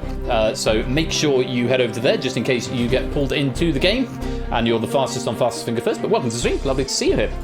Right, we're going to lock this lobby and we're going to pick our 10 players who are going to come down onto the fastest finger chairs, and they will be the 10. Oh yes, you can set your location as well. They will be the 10 who will be in line to come into our hot seat. And tonight, they are... It's Ollie from Clanfair Rifrago from my location, a nice Christmas tree. Jack Wilfred from Over the Moon, the RNG picked me. Natter IKH from Port Largire. Brian from West Sussex. From West Sussex. Carl from Behind the Chair. Jogging Sean from Nakatomi Plaza. Who's that handsome German? Puzzle Dan from Inside Whatever I Want to Be in 2021. Damn it. Axe the Bash from South Yorkshire. And Derek Agony from My Location of Ghost Town. So I should probably clarify, you don't need to type my location. My location is just an example. So I probably should put it in pointy brackets to just to confirm that. Ash is giving me notes. C major, E flat major, F major, A. Really? Honest.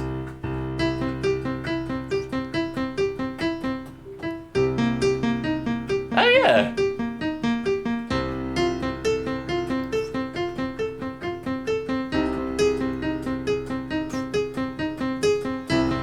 You're so clever, Ash. Genuinely, I'm so envious of people with perfect pitch. I haven't got the paces. I can work stuff out from relative pitch. If I've got a piano there, then it's all very exciting. My Location at Ghost Town, new Netflix hit. Commission that show. Commission the shit out of that show. I would watch that show. Anyway, right. Can I get a hot seat for my birthday? I could force you in, but that might be mightily unfair for the. It wouldn't be in the Quizmas spirit, so I'll let you get there on your own steam, Ash. Also, if I put a fast track player in, then it defaults their fastest finger time to like 0 seconds, so it becomes very obvious. So I'm not going to do that. But wish you the very best of luck from your hot seat position, along with everybody else, the other 9 players who are here in the hot seat to face Sam is Acidic's question pack. Lights down, nice and quiet in the audience, please. Fastest finger first, put the letters into the correct order. A, B, C, D. I can't remember if 1, 2, 3, 4 works. I thought I'd put it in, but apparently last time it wasn't working properly. So A, B, C, D is probably your safest bet. So putting these answers into the correct order in the fastest time. Good luck. Here comes the next question. Starting with the earliest, put these entrepreneurs in the order they first appeared on the BBC business show Dragon's Den. Kelly Hoppen, Sarah Davis, Peter Jones, Deborah Meaden.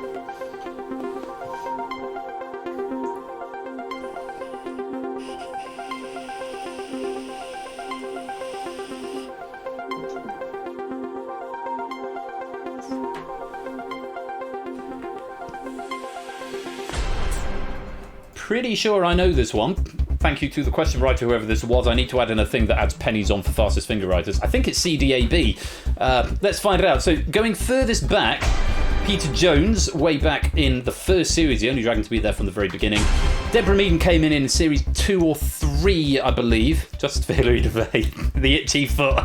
I did like Hilary Devey and her itchy foot. Who was the one who never invested in anything? Was it Jenny Campbell? She never invested in anything ever. She like 3 the entire time she was there. Anyway, Deborah Meaden, series 2 or 3. Coming forward to Kelly Hoppen, which was about series 8. She came in with Piers Linney, and most recently Sarah Davies in series 12. I want to say, I haven't watched it for a few years, but CDAB, I was right. Jenny Campbell will be like, this is the best thing I've ever seen, and for that reason, I'm out. That was the right order. CDAB. Any Dragon's Dens fans among you? Let's find out who was right and who was right in the fastest time. All of these were correct. Not everyone. Who was fastest? Brian in 2.34 seconds. Cool, blimey, Charlie. Brian, that is rapid. 2.34 seconds. That is one of, if not the fastest I've ever seen. Kudos to you. We'll have a little chat with you in a minute. Make your way down to the green. I should probably come into the broadcast studio, shouldn't I? I haven't done that yet. Let's go to the broadcast studio. Share my screen. We've got a Brian right here. Let's just, before I bring Brian, let's just look at the other answers that came in. Not many people getting this, actually. It's solid. Topper was fastest, second fastest, 5.91. Actually, Apodo, 3.53 over in the wings. So just joining the lobby game. Kudos to you there, Apodo Nueva. Let's bring Brian into the game. Let me unmute him on Discord so you can all hear him. Brian, good evening. Good evening there, Ben. How's it going? Very well, thank you, my dude. 2.34 seconds. That is rapid fast.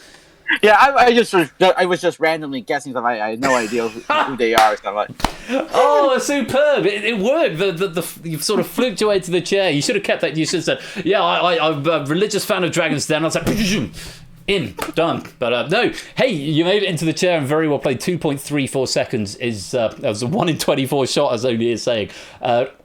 Super job. Your first time in the Millionaire chair, I believe. Yes, it is actually my first time there, Ben. So you're familiar with the game. You've seen it in the past. You know all the drill with it. Yes, definitely. Have you got a target in mind that you think you'd like to aim for? Oh, anywhere between 1 and 32 would be perfect for me. Anywhere in that second range. Somewhere in the second line. Well, we'll see what we can do to get you there. As ever, I don't see these questions in advance. The first time I see them is when they come up on my screen. As I say, we're indebted to Colo for proofing this pack. But Ask the Host is one of the lifelines if you want my help on anything. The first question I've got to ask you, though, Brian, is would you prefer the 50-50 or the double dip? I would love to take the double dip, please. We'll assign the double dip then. So, the next thing I need to know is if you get a bit stuck, you can have up to 3 people that you can choose from to call. So, who would you like to nominate as your phone of friends? I wonder if Mark is still there. I would take Mark. We'll see if Mark's around. People coming up in chat. Lewis saying he's here if needed. I'll take Lewis. Lewis. So, we've got a Lewis and maybe a Mark. We'll wait to see if Mark is here. A few more coming up in the chat. It's Otley, Matt, Aaron, Ash, Topper, Jack, Nata. I like Jack a lot too. Jack, okay, so we'll have Jack and Lewis and Mark. So just to confirm that Mark is here. You still here for PAF? Let's just make sure he is here. If not, then I have Kegler coach as my third person for backup. Okay, so we'll have Kegler coach as a backup if Mark isn't around. So that's in first place Mark, Jack, and Lewis. If Mark's not available, then we've got Kegler coach as a backup. Lovely stuff. So I think that's all we need to go on with for now. So 4 lifelines, Brian, to help you out along the way. 15 questions, 1 million virtual pounds. You've got your double dip there. You can phone one of your nominated friends. You can ask the Twitch audience. And you can ask me, the host. Kegler's not up for phone a friend, apparently. All right. So if Mark's not there now, if Ash wants to do it, then Ash. Okay, so we've got Ash there as well. We've got Mark, Kegler, Ash in backup order, and we've got Jack and Lewis, who we know are on. Oh, Kegler says he's here. They are here. So okay, so we've got Kegler there. So Kegler and or Mark, Lewis and Jack, if we need them. Right, Brian. Oh, we've run out of music on this thing, so I think we should play. Should we play? Yes, definitely. Let's play. Go. Who wants to be a millionaire?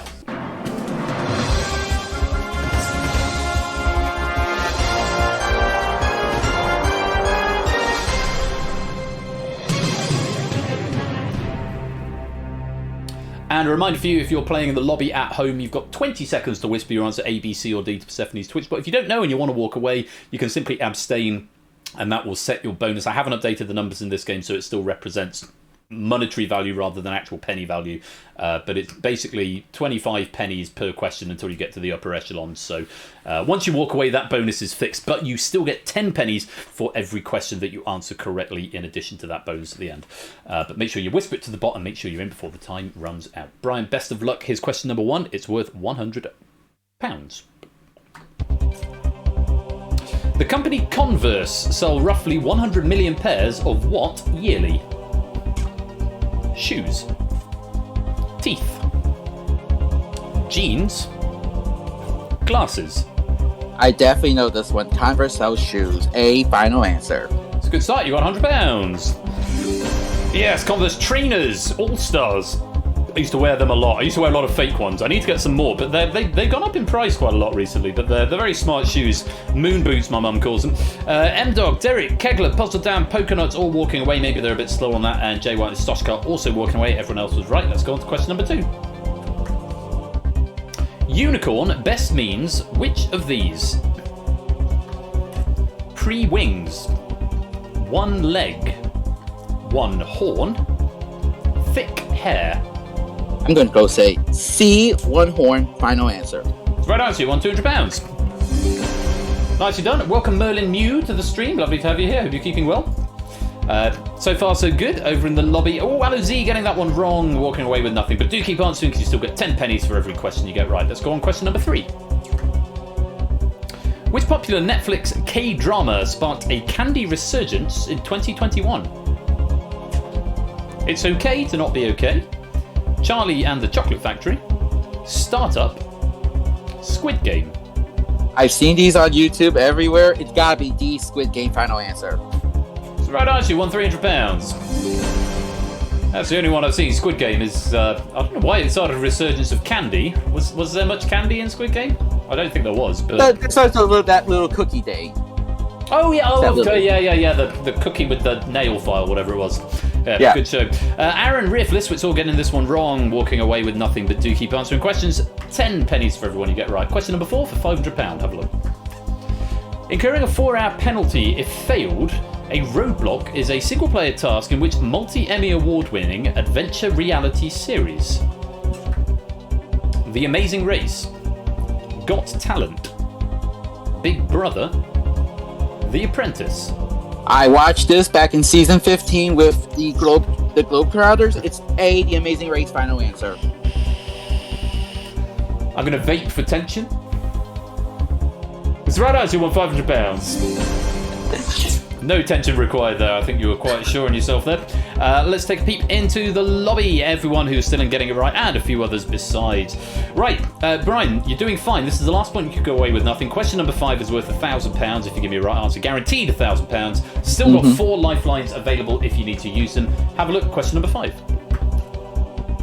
According to Godwin's law, the longer an online discussion goes, the greater the chance of mentioning whom? Adolf Hitler, Kim Kardashian, Jeffrey Bezos, Ronald McDonald. This one is my first stumper. I'm gonna ask the audience. Okay, audience, on your keypads, even if you've already answered, make sure you answer again if you want your vote to count in this survey. Let's get Brian up to £1,000. Question is, according to Godwin's law, the longer an online discussion goes, the greater the chance of mentioning whom? A, Adolf Hitler, B, Kim Kardashian, C, Jeffrey Bezos, D, Ronald McDonald. For £1,000, all vote now. And this can be done either in public chat or in whispers. Either is fine, and make sure you get an answer in whether you're in the game or not to be counted in this survey.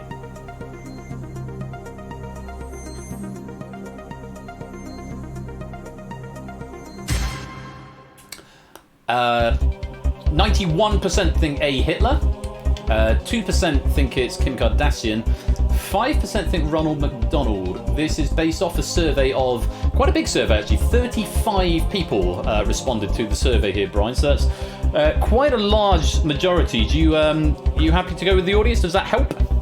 I'm going with the majority. A, Adolf Hitler. Final answer. So right answer, you just won £1,000. Yay! Yeah, so Godwin's law is the law that the longer an argument goes on, the likelihood of referencing Nazis or Hitler approaches 1. And the law states that whoever brings that up has lost the argument, because at that point the argument has descended into such nonsensical terms that it is no longer worth having. Which would make discussions about the Third Reich a little bit difficult to have, I suppose. As when you talk about the Third Reich, I've lost the argument already. Well, there we go. Although anyone arguing for the Third Reich should probably go away and have a word with themselves. Let's take a look in the lobby. Everyone who is still in getting that one right, and a few others beside. Quite a few people on 4 out of 5 and out, and 5 out of 5 as well. No one's setting their bonus other than the handful who have walked away with nothing. So, Brian, as for you, you're doing great. You're up to £1,000. Now, that's guaranteed. No matter what happens, you leave with at least that amount. Question number 6 is worth £2,000 if you give me a right answer. You might as well play this, there's nothing to lose here. Yeah. You have still got the 3 lifelines available, the double dip, the phone a friend, and the ask the host if you need. Have a look at this. Question number 6, it's worth £2,000. Ichthyology is the branch of zoology concerned with which animals? Mammals, fish, amphibians, reptiles. I do remember this from my Catholic school knowledge. Ichthys for fish for Jesus. I'm going to say B, fish. Final answer. For Jesus? It's the right answer. You've just won £2,000. Yeah. What was the Ichthys for fish for Jesus all about? It's the this little fish in the bumper sticker. They have that fish for. Oh yes, of course they do. Yeah. It's a Christian symbol, isn't it? Yes.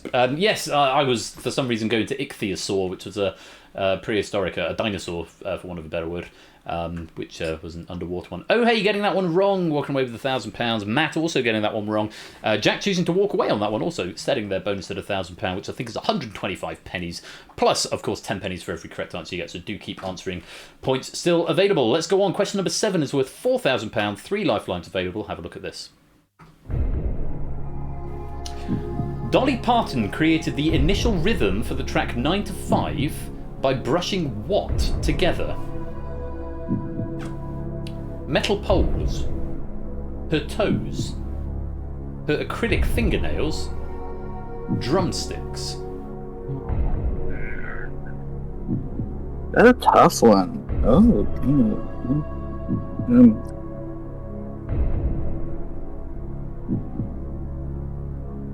I might. Oh God, this. I'm gonna need some help. Actually, I'm gonna. Okay. Yeah, I'm gonna call. I'm gonna do the phone friend. Okay, who would you like to call up? I think Kegler would know more about this than me. I'm gonna try and call Kegler. Okay. Yes. Kegler, if you're about, if you could come to the green room and we'll bring you in for a quick chat. I'll at you in the Discord. It's on the topic right now. We'll just give them. Hey, we've got some thinking time here. We stopped the clock here for you, just while we wait to get Kegler up on the line. Let's see if we can get Kegler here. I'm not sure Kegler Coach is actually in the Discord though, which could be a actually unless they're under in a different name. The Discord link is right there, Kegler. If you did want to come and join and be a phone a friend. Alternatively, you've got Jack or Lewis available on standby. But the other two, if he's, oh my God, yeah. I'm hoping this is a country music question. I know about this is a country music question. I know. I was torn between two, but I really want to be sure on one of them, so I need to get someone to help. Okay, well, it doesn't look like Kegler's able to come to the phone just at the moment, so I'm going to have to ask you to defer to another phone friend, either Lewis or Jack, as your other two alts. Oh, hang on, David is saying hang on. Oh, he is coming, okay. Oh, I see Colo in the green room now. Wait a minute, was that... Ah, there's Coach in the green room, there we go. Oh yes, they are in the server after all. Fabulous. Colo's going to do a quick sound check and then we will bring them in.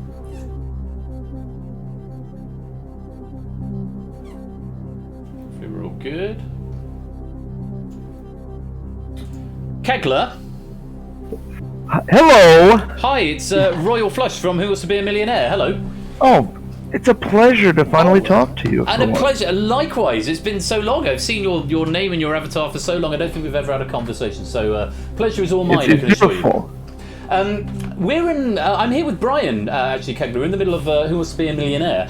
Brian's doing fairly well, but he needs your help to get up to £4,000, I believe. Yes, we're on 2,000 at the moment. £4,000 would be the next one. The next voice you'll hear will be Brian. He'll tell you the question. There are still 4 possible answers. One of those is worth £4,000. You'll have 30 seconds to give some sort of response. All right? I am waiting to hear from Brian. Hello, Brian. Good stuff. Hey there, Kegs. How's it going? Well, we're doing well. Go ahead. Have a chat. Let's get on with this. And Brian, best of luck. 30 seconds. Your time starts now. All right then. Dolly Parton created the initial rhythm for the track 9 to 5 by brushing what together? Metal poles, her toes, her acrylic fingernails, or drumsticks? Wow. Okay. I would have thought of something more like Dolly Parton is. They're very voluptuous with her chest. I would have thought that would have been one of the answers. But you don't think of the time. And you're out of time, and the clock's back on. Wow. Okay. Was that of any help? Not much help at all. Oh God. It's worth £4,000. Double dip. Ask the host still available. You can walk away. You still got those lifelines there. I'm thinking about actually walking away. Well, you've got 2 more lifelines that you can use. Double dip, ask the host if you wanted to use those first. If I use double dip, then I'm scared about losing that. But I'm going to walk away. I'm being conservative. I'm walking away. Final answer. You have. We'll just say before I take your final answer, you have also got Ask the Host there. No, I'm good. Thank you very much. I'm walking away. Final answer. Final answer. Okay, give Brian a massive round of applause. He goes away with £2,000. And out of idle curiosity, Brian, if you were going to have a guess at one of them, which one would you have said? I would have guessed her acrylic fingernails for some odd reason. It's just specific. I'm going to say that one. If you'd gone for her acrylic fingernails,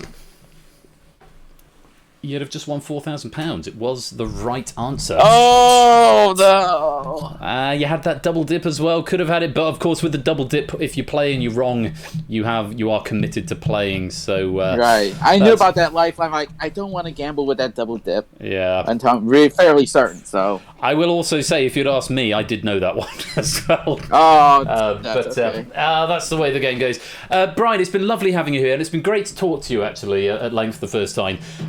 You go away with your head held high, £2,000 better off. Let's have a round of applause for Brian.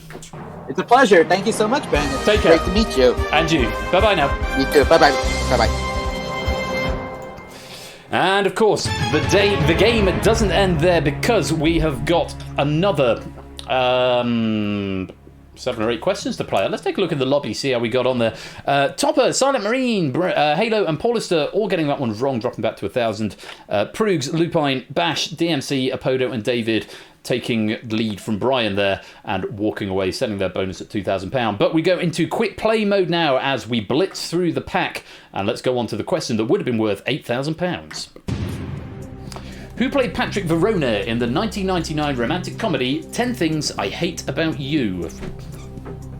Ashton Kutcher, Matt LeBlanc, Heath Ledger, Ray Romano. Answer now.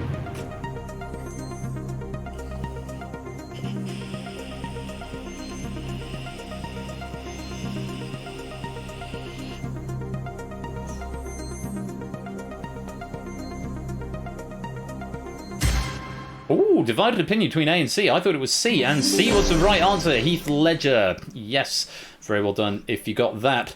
Anyone choosing to walk away? Because, of course, walking away is still an option here. No, lots of players attempting getting it wrong. It's certainly Tabstop Car all walking away and, all getting it wrong and dropping back to 1,000. Shapes, Oni, Natter, Jogging Chum, ABB, Innes, and Quizface all still alive. As we go on to question 9, it's worth £16,000. Get thee to a nunnery is a quote from which Shakespeare play? Julius Caesar, Twelfth Night, Richard III, Hamlet. Answer now.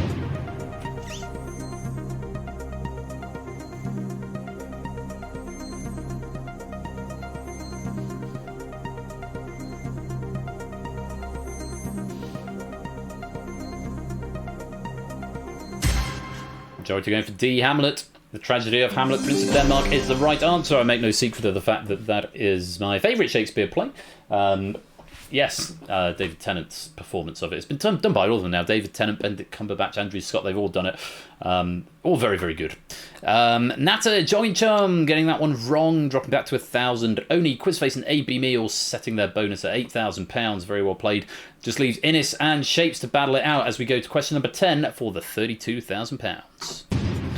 Commonly known as the NEP, the New Economic Policy refers to an open market plan established in the 20s by which country? The Soviet Union, France, Spain, or the USA? Answer now.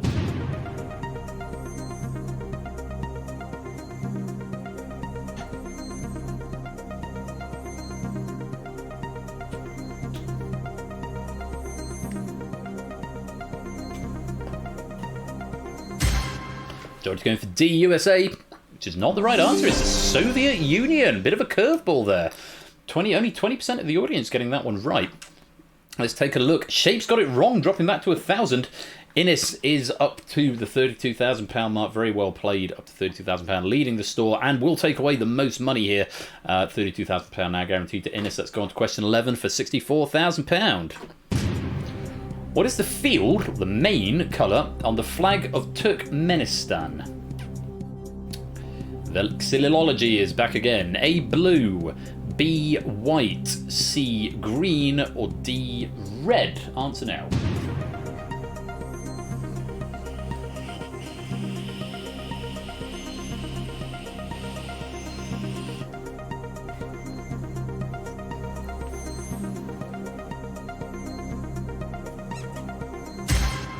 Bread and butter it may be, but 44%. If that was all got the right answer, it's green. I thought it was red. My flag knowledge is not the best. I mean, some flags, yes, but Turkmenistan, less so. Ines trying getting that one wrong, may as well have had a go, nothing to lose there. Only a smattering of people getting that one right. Ines sets his bonus at £32,000, the high player for the game. But remember, 10 pennies for every question. Let's go on to the £125,000 one.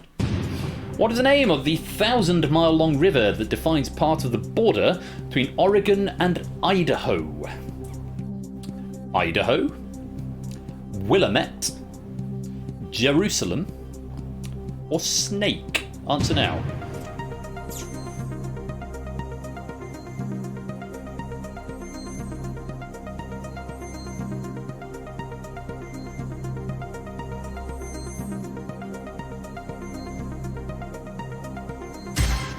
Majority going for D, which is the right answer. Snake is what we were after there. Very well played if you got that.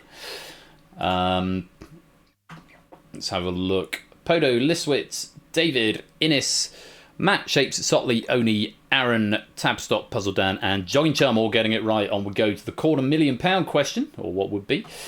Question number 13 of 15. The Mau Mau were the militant wing of a growing clamour for political representation and freedom throughout the late 1950s and early 1960s in which country? A. Kenya, B. Costa Rica, C. Albania, or D. Cambodia? Answer now.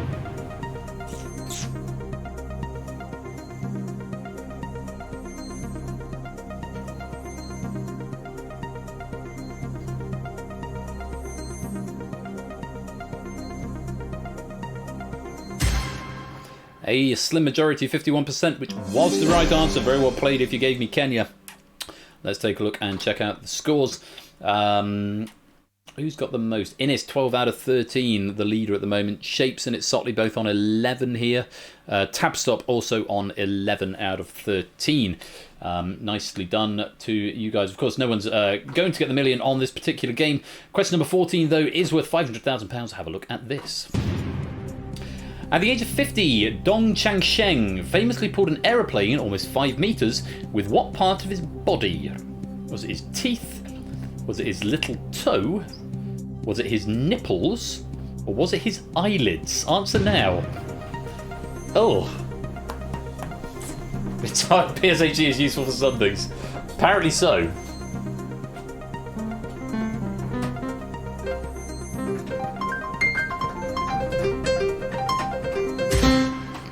A was the most popular answer there, but it's not. It's the eyelids. 25% going for eyelids. I seem to remember seeing something in the Guinness Book of Records that that's an actual thing. People pull planes with eyelids. His fuselage. I'm just I can sort of deal with eyes a little bit, and I just got all sort of squeamish and show. My wife, Meg, she can't do eyes. Anything. She won't even look if I'm putting contact lenses in.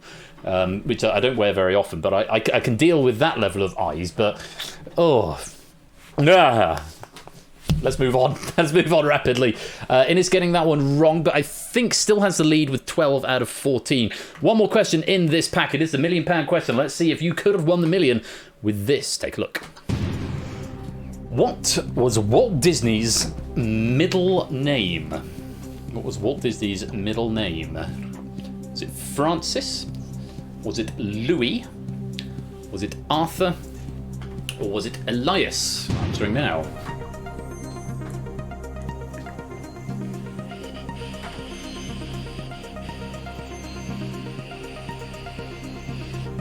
Yes, doing the panda indeed.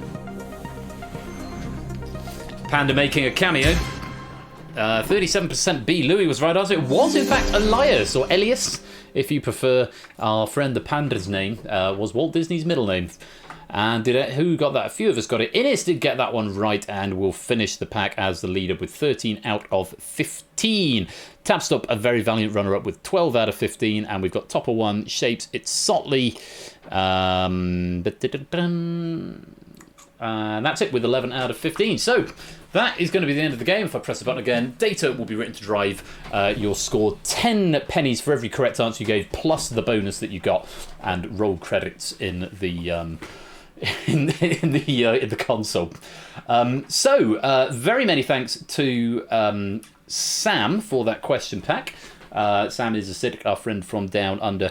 And well done to Brian, who goes away with £2,000. I do need to add this to the leaderboard and the last game of Millionaire. Actually, I'm a bit behind on it, not going to lie. So I will add those to the leaderboard. And Sam, your author credits and pennies, I will have to do those manually because Millionaire has got so many variables that need to be put in for the leaderboard that I didn't bother to put it onto the new tool. I just thought, well, when they come up, I'll do it manually. I just need to get into the habit of doing it post-stream. So we've got one more game of Millionaire to come. This comes from our friend It's Sotley, Liam It's Sotley. This pack came in yesterday. And I'm very grateful to Lewis, our latest proofer, Lewis, who proofed this pack. And said he barely had to change the thing, which is good. So we'll see what you make of it. I do need to reset the build, so we're going to go back to the Void temporarily. The Void. Let's have some Void music.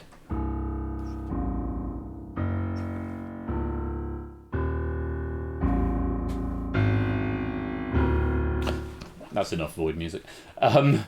It's Sotley's pack, question pack raw. Let's put that in there. Let's move Sam's into use. 5 questions after you, skip opening credits off. Test mode is off. I think that should be about it. So, roll credits.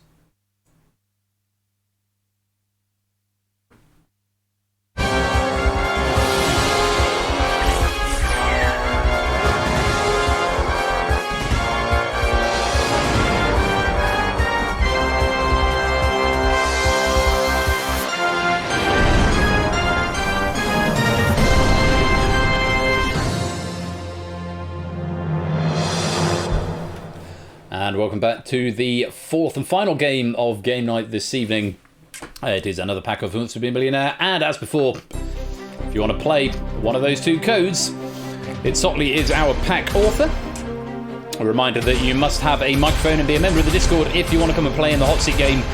Join the one on the left if that is the case. Otherwise, join the one on the right for lobby only play. 10 of you will be selected from the left lobby to come into our fastest finger seats. And then you'll be playing fastest finger first to be next to play for a virtual £1 million. See if you remember what I said.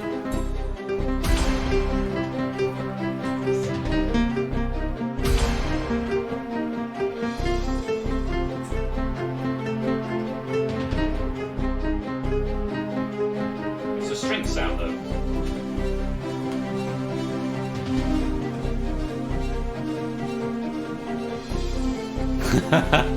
Absolutely, Dash. Well, that was wrong. That one. That was less magic. If I do it with the orchestra hit sound, that could be quite fun. We get the sounds of everyone coming in and out as well. I think this would have vastly improved the game.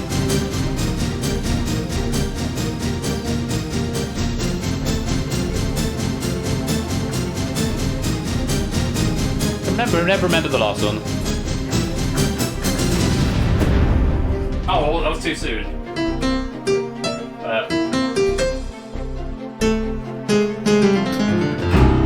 Something like that. I'm going to say, I almost broke my thumb yesterday. You're very lucky that the stream is even happening. Sorry, it's on. No, I crushed my thumb in our gate, in our driveway gate. So. It's a good story, this. I'll tell you this story very quickly before I lock the lobby. So we were what had happened? So yeah, we'd had a guy come around in the morning to fit the new fireplace, and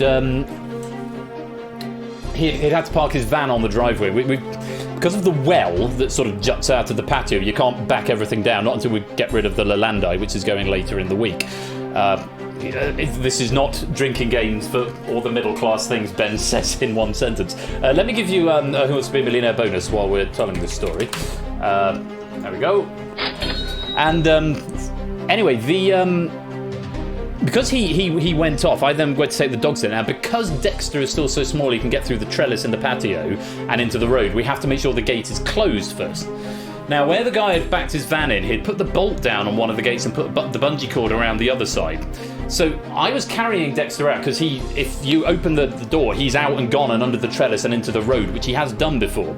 So I didn't want that to happen. So you have to carry him out to the gate, and he's very happy with it. He knows the drill. He's carried to the gate is closed, and then he can go.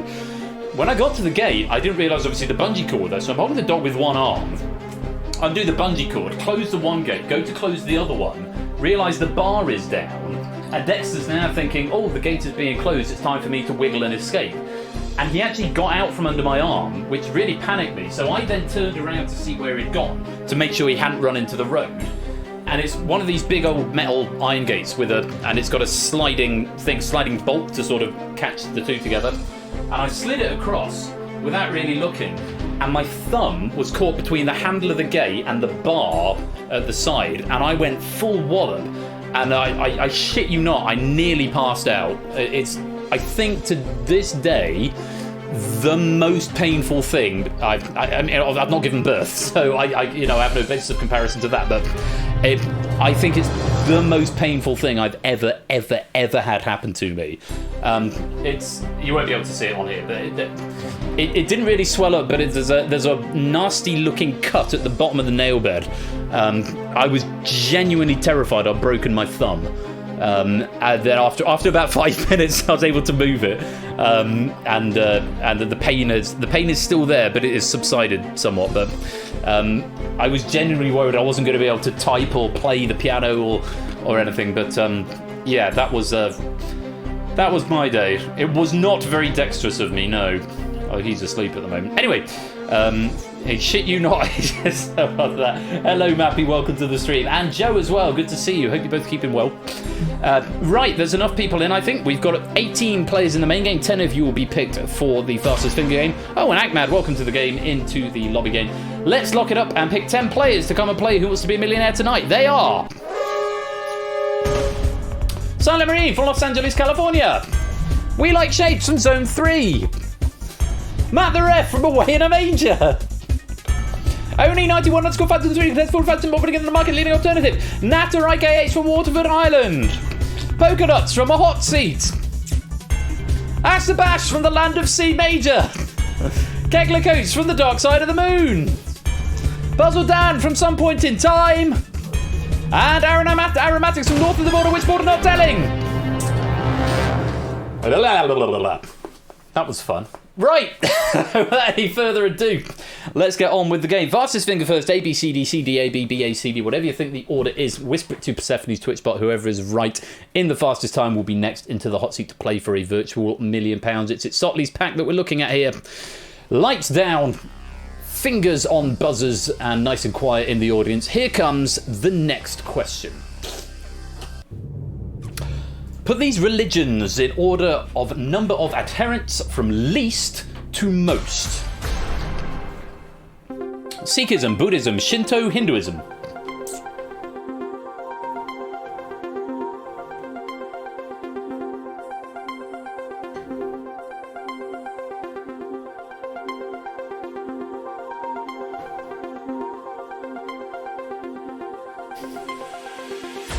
Colo! I think it's CBAD. I think Colo's wrong, actually. Colo thinking CABD. I think CBAD. I'm ashamed, he says. Let's find out who was right, me or Colo. Certainly Shinto is the lowest. Colo was right. There's then Sikhism, A. Then Buddhism, B. And the most adherents is Hinduism, D. That was the right order. Let's find out who was right and who was right in the fastest time. I think they have, but apparently last time they didn't really work. Or maybe they did. I can't remember. I need to go look at the code again. Did anyone type with numbers there other than Colo into public chat? Because I guess we'll find out. They do work. Okay, cool. So yeah, numbers do work. Turns out I've just forgotten that I thought I'd broken it. Is it Danger Zone where they're broken at the moment? Was it Danger? I think maybe it's Danger Zone where I tried to add them in and they didn't work properly. Either way, let's find out. That was the right order. Let's find out who was right and who was right in the fastest time. All of these were right. Not everyone. Who was right? Wow, only one. Aaron Aromatics in 10.62 seconds. Well played, Aaron. Aaron Aromatics, formerly known as Big Man Aaron 1, although you said to me the other day, or earlier on today, in fact, he said, I'm only 5'10", and the big man isn't really working. Let's bring him into the studio and have a chat. Aaron, good evening. Hello, Ben. How are you? Very well, my dude. And yourself? I'm also fine, thanks. That's good to hear. Shame about your finger. That's not good. Thumb. Yeah, it was. Honest to God, I thought I'd. You know when you do something really daft and you suddenly start thinking all the worst possible scenarios. I thought, oh Christ, it's going to get infected. I'm going to have my thumb amputated, and that's the end of my career, both programming and music, and that's it. That's the end. And then none of that happened, and now it's sort of basically fine. It's just a bit sore now, but it's just sticking out like a sore thumb at the moment. One could say. That's good fun there. Aaron, one of only 3 players to get that right. In fact, Liswitz and Riff Raccoon were neither of whom were in the fastest finger. So you were the only of the 10 fastest finger candidates to get that one right. Taking your time about it, 10.62. But I do feel slightly fraudulent about being here, but it's fine. Well, not at all. I have to say, actually, Liswitz was faster, but not in the fastest finger. The only other faster players were Podo and Dogfish, who were both in the other lobby, and they're only marginally faster. Yeah, I mean, it was not many getting it, but you've done well, and you're into the hot seat. Remind me, have you played Millionaire before? I haven't, no. Oh, what exciting! You played Showdown the other week, didn't you? I did, yeah. Ah, yes, indeed. Now, okay, so first question I need to ask you is, what are you aiming for? You got a target in mind for Sotley's question pack? I would like to get to 32. Okay. That's reasonable. I think that's reasonable. Anything up from 32 would be fantastic, but I'm aiming for 32. 32. Okay, well, we'll see what we can do about that. Like I say, it's Sotley, fellow Brit, although the other side of the border that you're not telling us. But he's just the other side of the border. I'm not quite sure how far the side of the border you are, but there we go. Hopefully, you'll find a kindred spirit in your question writer here.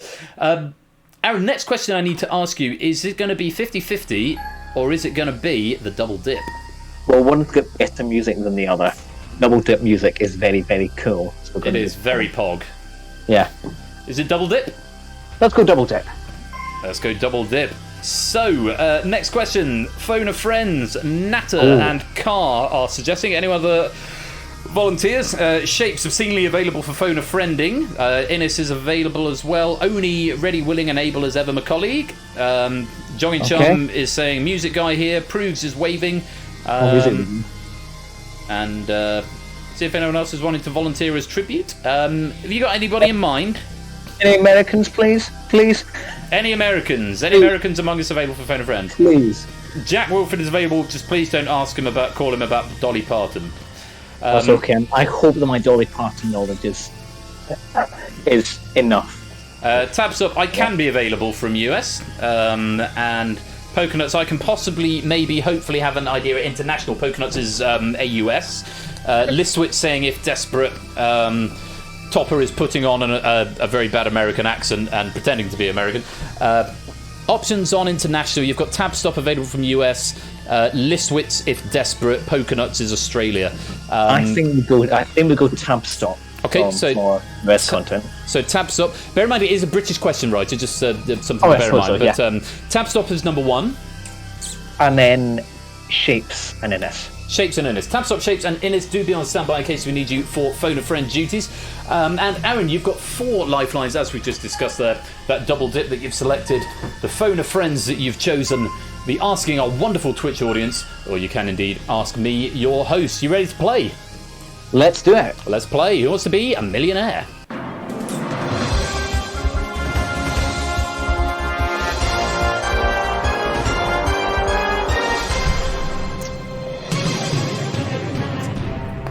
Yeah, in this game you just phase through the chair. You don't jump over it like in Showdown.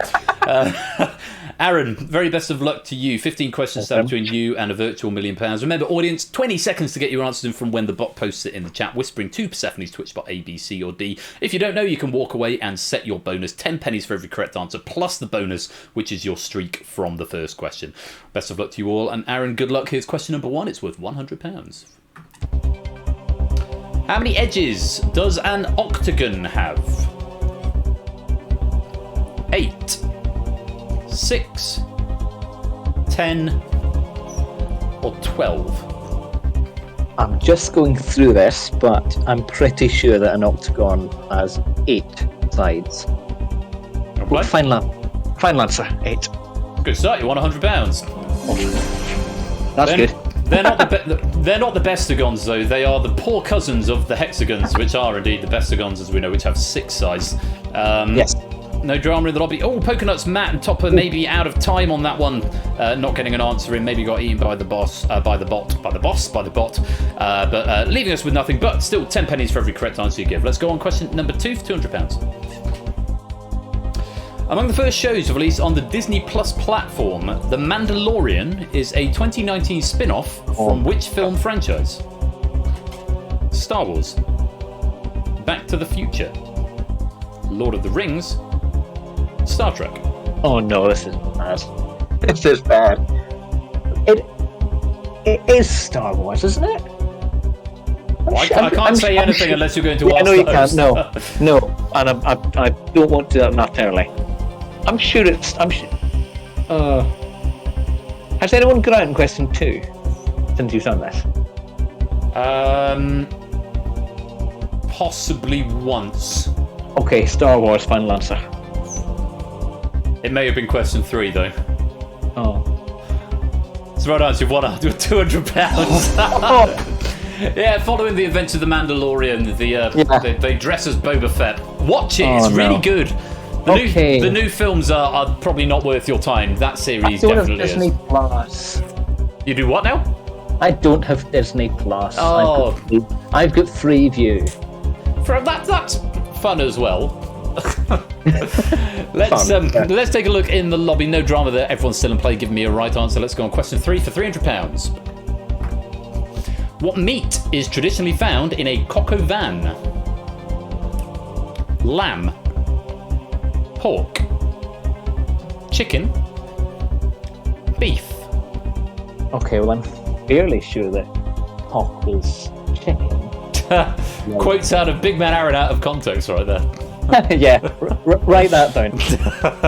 I'm fairly sure that cock is chicken, final answer. It's right answer, you've won £300. Yeah. Coq au vin, chicken in wine, which I learned from the In-Betweeners. If you've seen the In-Betweeners, maybe it's probably dated humour now, but when I was about at the risk of sounding 1,000,000 years old, when I was your age, it had just come out, and it was everywhere. It was impossible to get away from it at university. And yeah, there's the one who said, I made a really nice coq au vin. And then Joe goes, cock of what? It's like, oh, very funny. It actually means chicken in wine, and it doesn't mean cock on my head or cock at my arse or you got some cock in the back of a van or that I got some cock in the back of a van. It's it's quite dated humour now. I'm not sure it'll fly these days. M-Dog and Kegler Coach getting a wrong answer, dropping back to 0. Everybody else getting a right answer. Nicely done. Let's go on to question number 4 for £500. In 1987, Freddie Mercury and Montserrat Caballé duetted on a song named after which European city? Milan, Copenhagen, Barcelona, Paris. Fortunately, I'm quite a big Freddie Mercury fan. Aha. One of my friends bought me the Freddie Mercury jacket that he wore for Live Aid. Nice. And then made me pay for it. It's Barcelona. Final answer. It's the right answer. You've just won £500. Barcelona. I can't actually remember how it goes. I know I've heard it, but I again, yeah. But yeah, After tomorrow morning, I'll know. Right. Over in the lobby, Mappy getting that one wrong, I'm afraid, dropping back to 0. David, Ankmad, Liswitz and Silent Marie sent their bonus at £300, which is about 75 pennies. Big Man Aaron, all 4 lifelines still intact. Last point where you could go away with nothing here. I'm sure you won't, and I hope you don't. But question number 5 is worth a guaranteed £1,000 for the right answer. Take a look at this. Which of these is not a shade of the colour red? Vermilion, crimson, scarlet, periwinkle. Scarlet's red, crimson red. I'm pretty sure vermilion red. I think periwinkle's a shade of blue, maybe? You want to play? Vermilion's definitely... periwinkle is not a shade of red. Final answer. Periwinkle blue is the right answer. You've just won £1,000.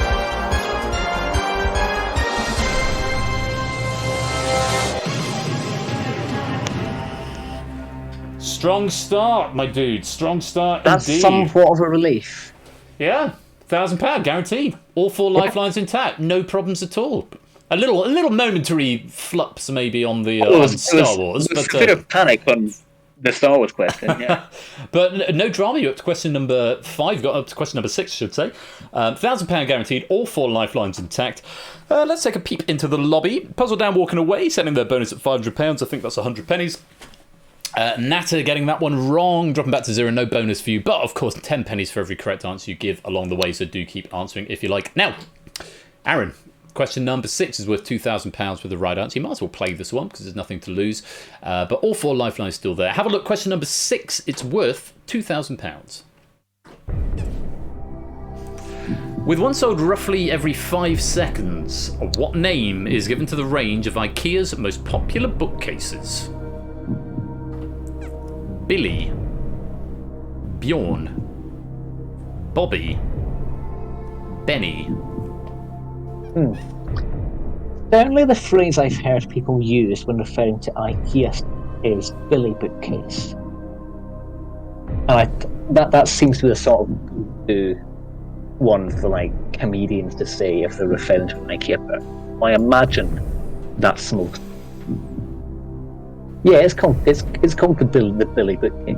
Billy. Final answer. See, I was thinking Bjorn because they're Swedish.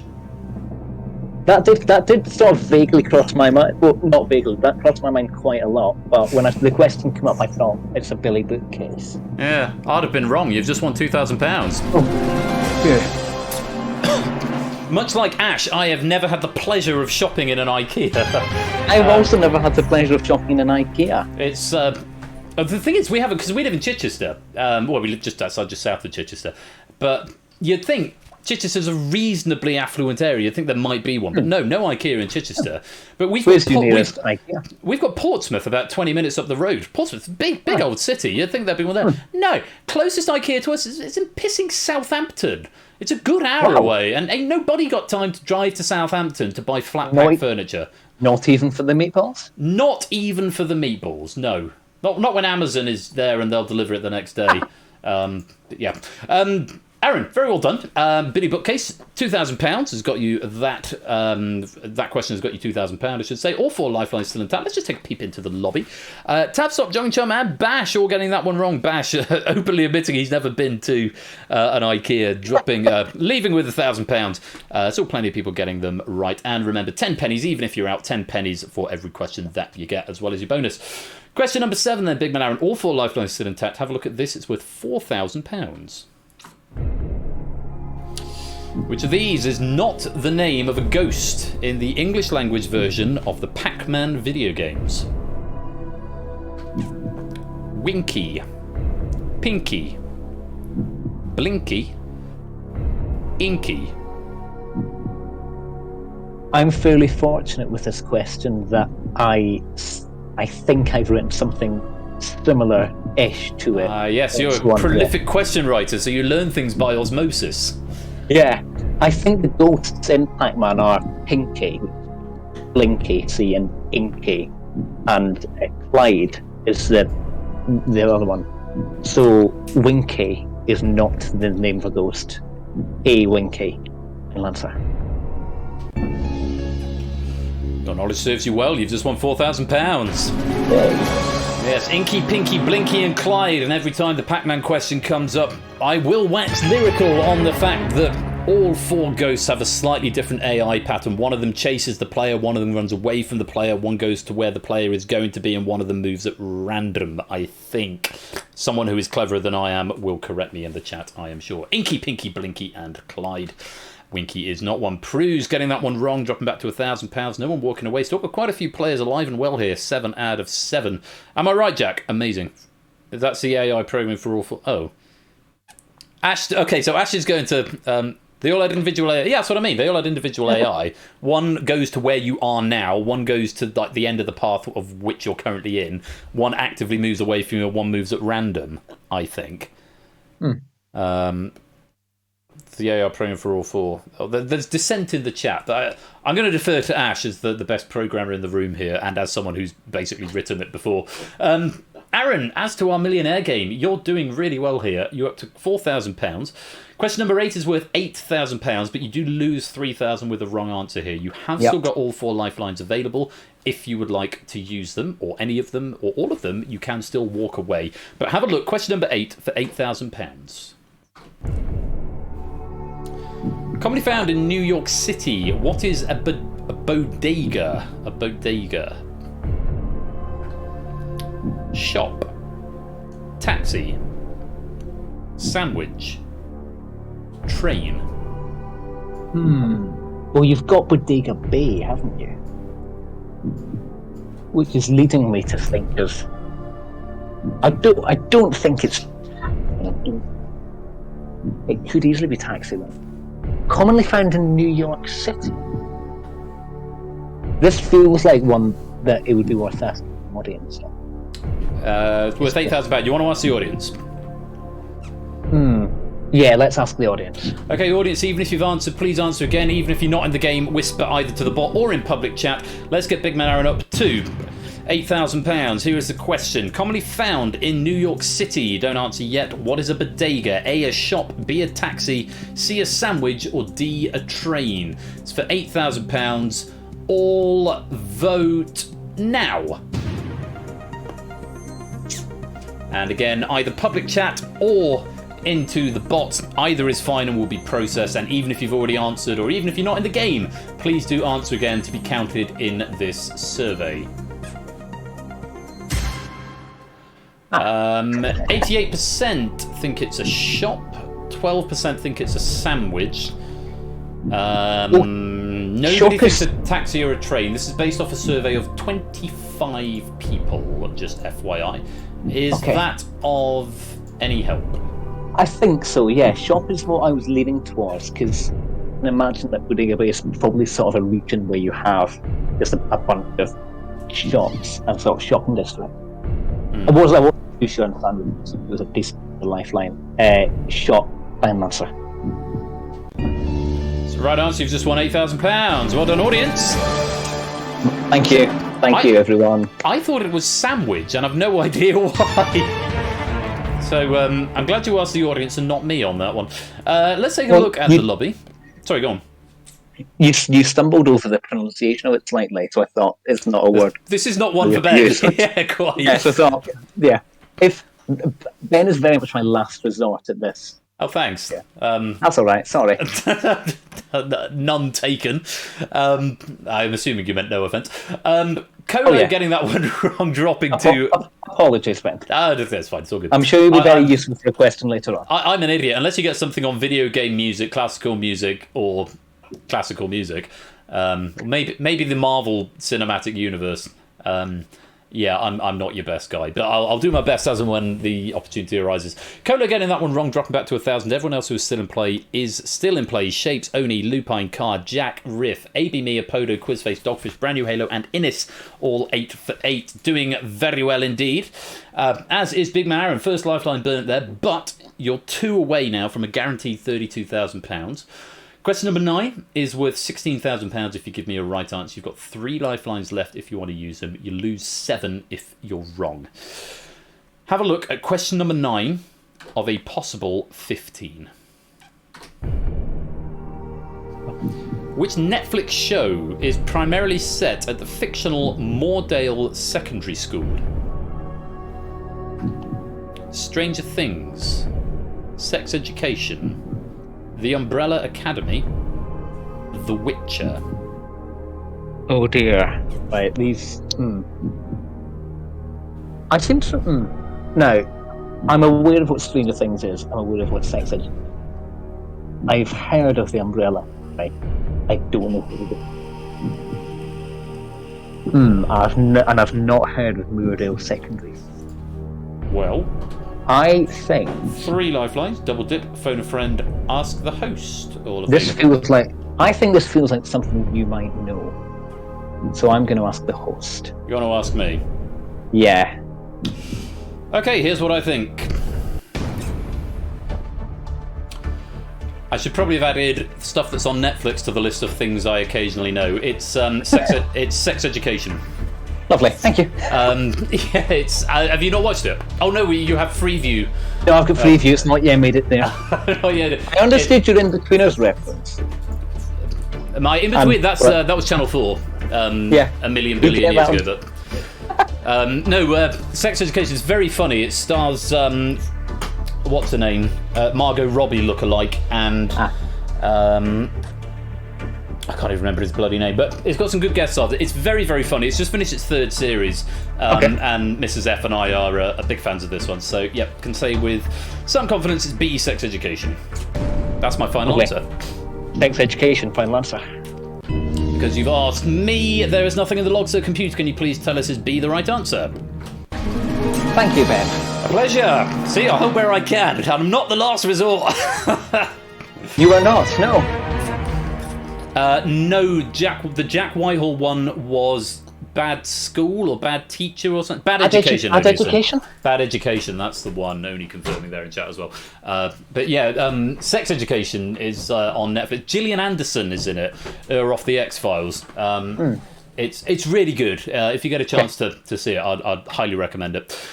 Innes and AB Me both getting that one wrong, dropping back to £1,000. Apodo choosing to walk away on that one with £8,000, currently setting the bar. We've still got Shapes Only, Lupine Card, Jack, Riff, Quizface, Dogfish, and Brand New Halo in contention. 9 out of 9 so far. Mrs. Flush, Speak the Devil, has just texted me saying somehow ended up in Trent's, which is a terrible, terrible bar in Chichester, which means she's going to be at least another hour. So I might do some stuff after this. For now, though, Aaron, you are doing Pog. Thank you. Pog. You're up to £16,000. Question number 10 is worth a guaranteed £32,000. You have still got those all-important lifelines, double dip, and phone a friend available. You do lose £15,000 with the wrong answer now, but the next question with the right answer would guarantee you £32,000. I think that was what you said you wanted to get to. Anything more than that is a bonus. So, 2 lifelines to get there. I think that's a good position to be in. Best of luck. Question number 10 of a possible 15. It's worth a guaranteed £32,000. In physics, Hooke's law concerns which of these concepts? Planetary gravity, spring extension, electric charge, vehicle acceleration. You won't have seen this because my camera's not on, but I fist pumped the air multiple times when the question came up, and as I am taken back to National 5 physics, where we did Hooke's law, where we attached various masses to the end of the spring. It's spring extension, final answer. I am just slightly losing your microphone. Sorry. That's okay. Sorry, I got enough information, but spring extension is the right answer. You've just won £32,000. Well played. Thank you.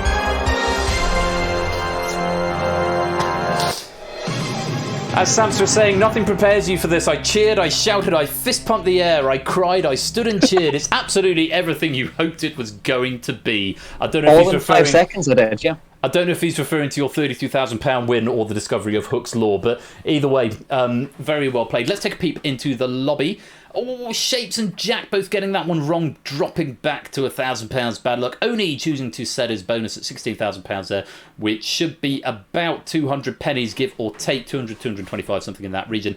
Lupine, Car, Riff, Quizface, Dogfish, and Brand New Halo are all very much still in contention and are guaranteed £32,000. Much like you, Aaron, Mr. Aromatics. £32,000 guaranteed. No matter what else happens, you walk away with that amount of money. But we don't want to give you that.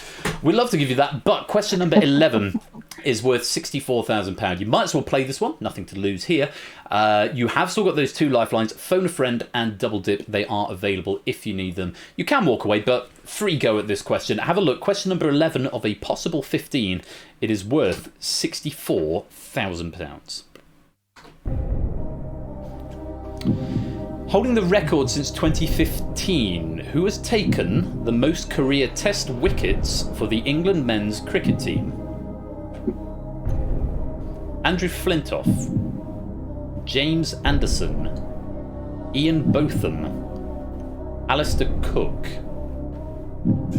Since 2015. So who's played more recently? Do you play much cricket? No, but my parents like listening to on the radio or watch. Likewise. And I'm often in the back. No, do I want to phone a friend? You have got Phone a Friend, you have got Double Dip as well. Though of course, Double Dip does lock you into attempting the question. You say you might as well play this one. It is worth 64, but nothing to lose. You've had about half your time. If you, what do you think you'd like to do? I think... I'm inclined to say James Anderson, but I don't want to play and get it wrong. Well, because Alistair Cook was before. I think I'm going to play my Double Dip. Just to confirm, once you play the Double Dip, you cannot walk away. Not that you would on this question. Would you like to play Double Dip? Yes, Double Dip. Okay. Final answer, Double Dip. Okay. I think I'm going to go for... Hang on, there's some procedure here. Of course. Holding the record since 2015, who has taken the most career test wickets for the England men's cricket team? A. Andrew Flintoff, B. James Anderson, C. Ian Botham, D. Alistair Cook. Aaron, can I have your first answer, please? James Anderson. Final answer.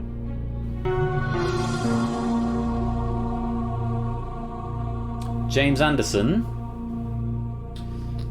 is the right answer. You've just won £64,000. Oh, what a way to use Double Dip on a question you get first time. But it is the safety net of that question. It's a safety, lifeline. It's a safety. And I think Double Dip on the question where you're guaranteed. I think Double Dip is a smart play, because if you're guaranteed and you've got, even if you've got no idea, it gives you 2 bites at the cherry. I thought it might have been Cook from the time-wise, but I wasn't. It could easily be either two. Well, Botham was far too long ago, and Flintoff was 10, 15 years ago, wasn't he? He's not been around. Yeah. So unless he was doing some other games in the on the side. Anyway, let's just take a look in the lobby. Lupine, Quizface, Dogfish, and Brand New Halo all getting that one wrong, setting their bonus at £32,000. I think that's 225 pennies, leaving just Car and Riff on a perfect run of 11 out of 11. As for you, Aaron, you are up to £64,000, and the jeopardy is back in play. A wrong answer here would cost you £32,000, but a right answer would net you £125,000. You have got that all-important Phone a Friend there if you need it. Have a look. You don't have to play question number 12 of a possible 15. The Maillard reaction is a useful chemical reaction in which field? Painting, medicine, gardening, cookery. Okay, I don't think I've heard of the Maillard reaction, so I would like to phone my friend Innes. Okay, we'll get Innes up on the line. You know the drill. Do you want to tell him how much money's involved? No, but I think you'll have a feeling. Okay. We'll give him a call, 30 seconds to tell him the question and the 4 possible answers, and get some response from him as well. Innes. Hi there. Hi, Royal Flush from Who Wants to Be a Millionaire. Good evening. Oh, hello. Good evening. Oh, hello. Good evening. I've got Aaron here, Aaron Aromatics. Oh yeah, I know him. Yeah, he's doing rather well, actually, but he needs your help at this particular point. The next voice you'll hear in this will be Aaron's. He'll tell you the question. There are still 4 possible answers. One of them will be the correct one. 3 of them will be incorrect. You'll have 30 seconds to tell him your response, hopefully. All right, mate.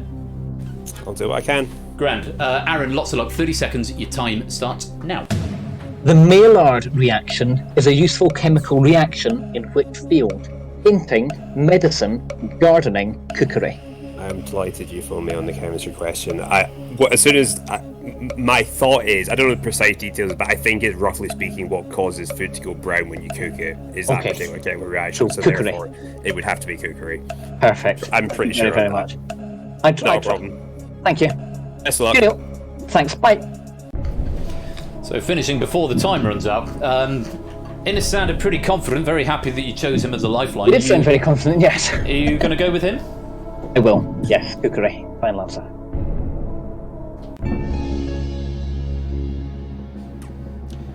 You've just won £125,000. GG. Thank you, Innes. Thank you. Great lifeline at the right moment, and as it's Otley saying, absolutely spot on. Yep, exactly what the Maillard reaction refers to. Let's take a look at the lobby. Carr getting that one wrong, dropping back to £32,000. Riff was right. Riff currently leading the lobby. Riff, if you walk away, you will have won the lobby bonus. Still got a few questions left. Riff on 12 out of 12. Lupine and Carr both on 11 of 12. Brand new Halo on 11. Dogfish also on 11. And Quizface as well. So it's a very well answered pack, have to say.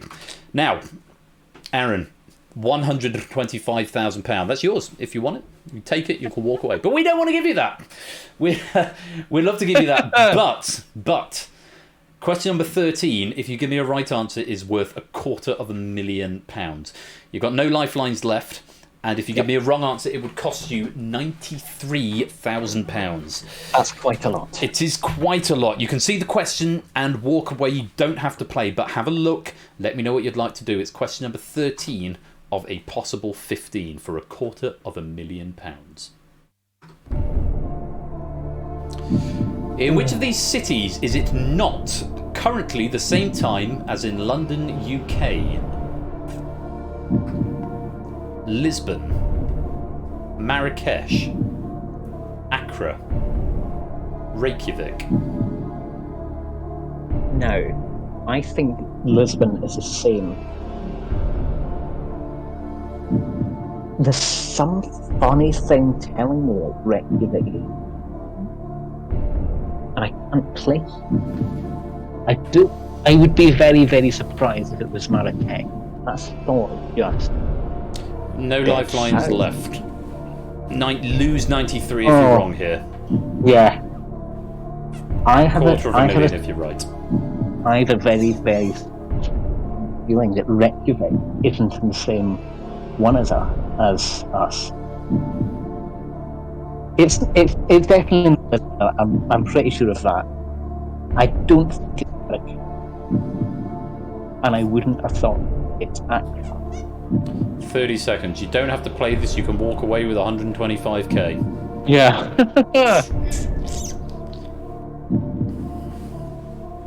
Truth be told, I would be more annoyed if I walked away and it was Reykjavik than if I played Reykjavik and it was Marrakesh. I'm going to play Reykjavik, final answer.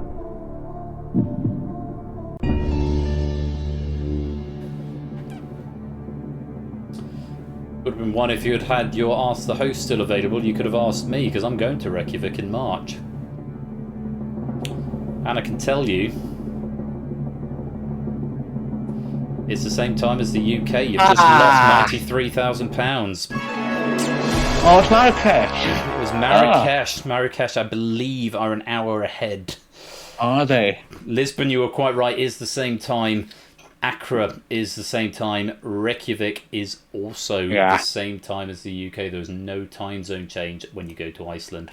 Oh, Aaron, I'm so sorry. I've got 32,000. It's fine. You were doing so well, and absolutely. Let's just, before we go, let's just take a peep into the lobby. And you lasted as long as the lobby. Riff Raccoon also tried on that one and got it wrong. Only a smattering. Shapes, Prugs, and Colo, the only three to get that one right. That makes me feel significantly better. So, yeah, the lobby having a hard time there, and Riff, the last remaining lobby player to get consecutive questions right, also getting that one wrong, dropping back to 32. Oh, Aaron, it's such a shame. You have been absolutely smashing all the way through this, but I appreciate you taking the punt on it.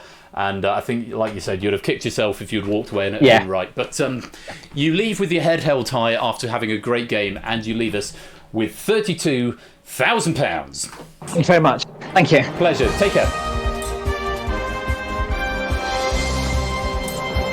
Oh, what a shame. What a shame. But there we go. Aaron leaves us with £32,000, but the game continues from this point on. 2 questions to go. We are going to play it softly. It's quite excellent, I have to say, question pack so far. I've been very much enjoying this. No one is left alive in the lobby, but we are still fighting out for 10 pennies for every question, and of course the bragging rights of most questions asked currently still belongs to Riff Raccoon on 12 out of 13. With 2 questions to go, let's see how you get on with this one worth £500,000. Semper Occultis is the official motto of which organisation? Semper Occultis. Is it the CIA, the FBI, MI5, or MI6? Answering now. Occultis, maybe? Semper Occultis? That's probably how you pronounce it.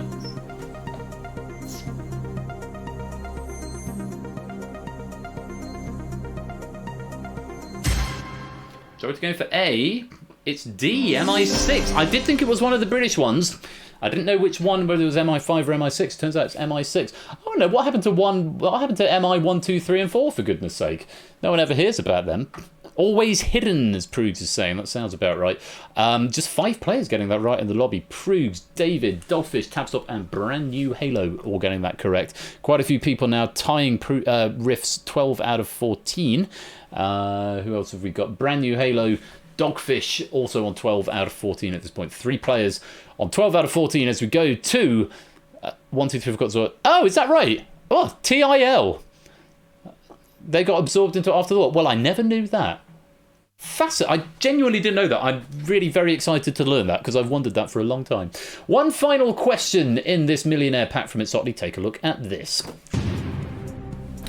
Which of these venues has never hosted the Mona Lisa?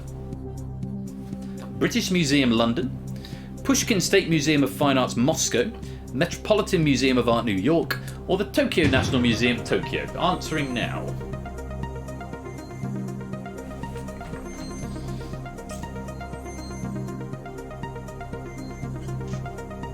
Currently lives in the Louvre in Paris, I believe. A is the majority answer, and that is the correct answer. Very well played if you got that. Yes, it has never been to the British Museum in London. And Jogging Chum, Lupine, Car, Prugs, Riff, Digital David, Colo, Tabstop, and Innis all getting that one right, which means Riff has retaken his lead. 13 out of 15, and Riff Raccoon is our lobby winner. 130 pennies will go your way, as well as your bonus, which I think is... I think it's 250, actually. 250 at £32,000. I will update this at some point. It is on the list to do.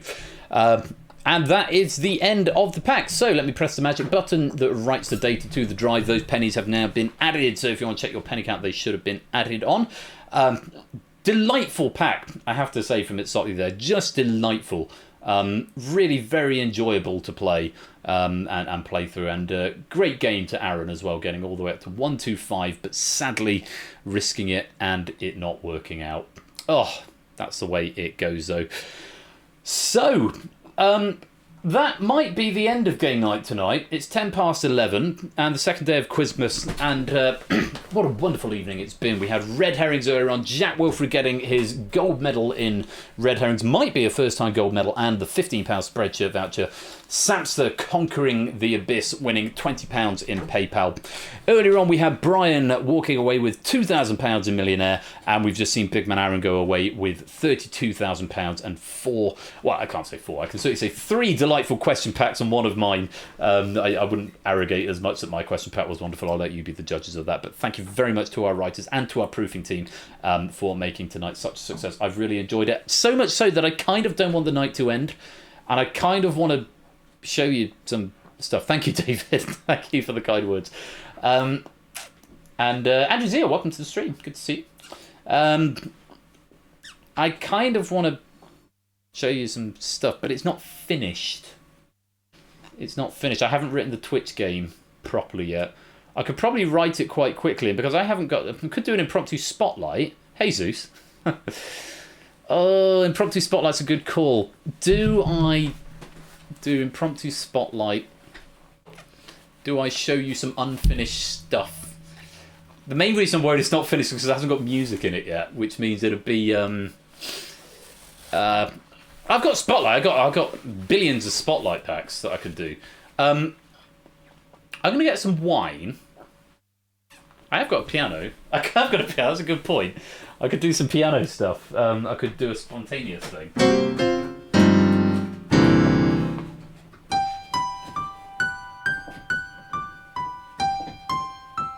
D. That's a G. I don't want a lot for Quizmas. No, sorry, Fraser. Welcome to the stream. Lovely to see you. Sorry, I'll stop now. Okay, all seriousness, I kind of want the night to carry on despite the very busy day I've got tomorrow. Unfinished stuff, or should I leave unfinished stuff for another time? Also, that's Whamageddon is Last Christmas by Wham. I haven't heard it yet. Okay, can a mod get a survey going? I'm going to get another glass of wine and I'll come back to that. Unfinished stuff or spontaneous spotlight? Those are the options. Hello, Lingo Maniac. Yeah, Mariah Lathbury, very much so. Welcome to the stream, my dude. Unfinished stuff. It does work for the hot seat players. I could potentially do a very fast dev stream and get the lobby game working as well. Probably 10-15 minutes to get that working. But there wouldn't be music, and part of me would rather show it in its finished state, but if you're curious, could show you. Or I am happy to do... I've got a hair. I've caught one of my long hairs. Or I'm happy to do some spontaneous spotlight. Spontaneous spotlight or unfinished stuff. Let me know, and I will go to a very quick break, go and refill my glass, and when I come back, I will what was the words used in Brexit? I will do whatever the poll says, and that is what we will do as the spontaneous Quizmas end of night treat. So, stay right there. When I come back, I don't know what we'll be doing, but I guess we'll find out. Thank you very much for playing Millionaire. I hope you've enjoyed it, and I'll be back very, very shortly. Let's have some more jazz.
So what was the decision on the poll? I can't see the result. Why is it not showing me the result? Someone tell me, what was the result? Was it unfinished stuff or was it spontaneous spotlight? It's a spotlight win. Spotlight it shall be. Okie dokie, we'll do some spontaneous spotlight. Before I do that, actually, I have got something on the to-do list which I kind of do want to do for spotlight, which is automate the author pennies, because on spotlight now I haven't got author things to add. So I need. It's on the to-do list to automate this automatically in the game, because obviously it uses 5 or 6 authors per 5 authors, 6 authors, 6 authors per game. So if you'll indulge me just a minute, I'm going to do a very fast dev stream. It will be very fast, I promise. Let's go dev stream mode. Bring it down to. Whoop, come here. Come down to there. In fact, go over there. And then if I go to, let's get rid of that. Just monitor. If I go game with cam, actually, then I can put myself on. I might just keep the jazz on in the background for a moment.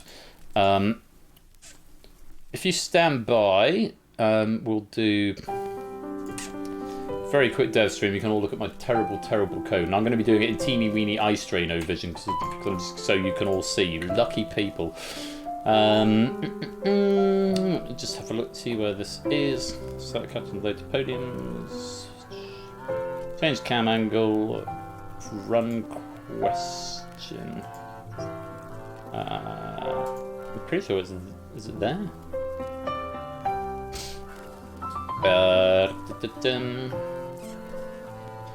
Joker timer. Where's that started? It's there. Start coroutine Joker timer. That's where I need to add it in, because that is where it is beyond the point of no return. Has it been set?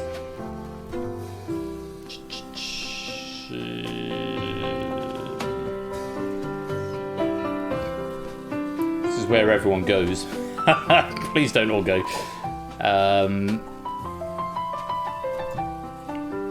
So I'm looking Twitch controls, see what happens when message received, late lobby arrival, confirm presence, answer input. There we go. Decompiler.player selects category. Ignore that, that's terrible, terrible coding. Player selects category, that's where we need to go.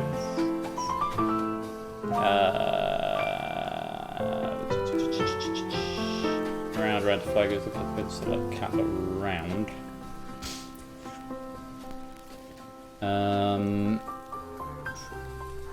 So there's the selected category.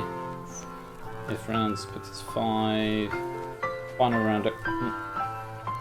Oh yeah, that's adding it in. Category podiums. Okay, so it's here. We need to go. Let's add a new method in here. Let's go public void. Add on author pennies and write to database. I know that's a ridiculously long method name, but come to peace with it. So that's going to accept a string and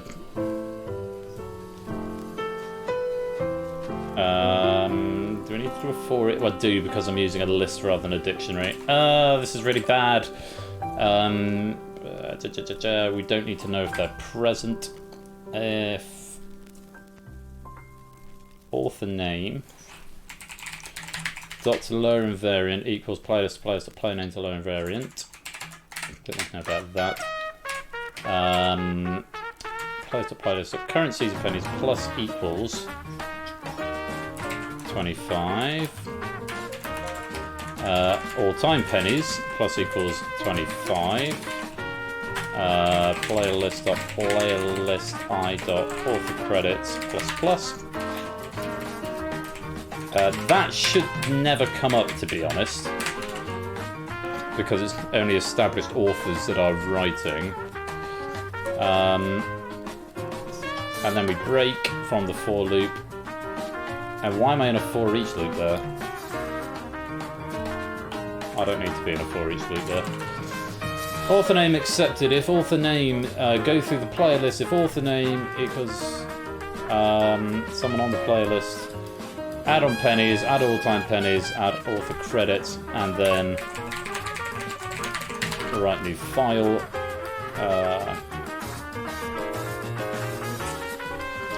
I think that's it. And then I just need to call that method at this point, which is in question decompiler. Have I got a reference to that? Control dot decompiler dot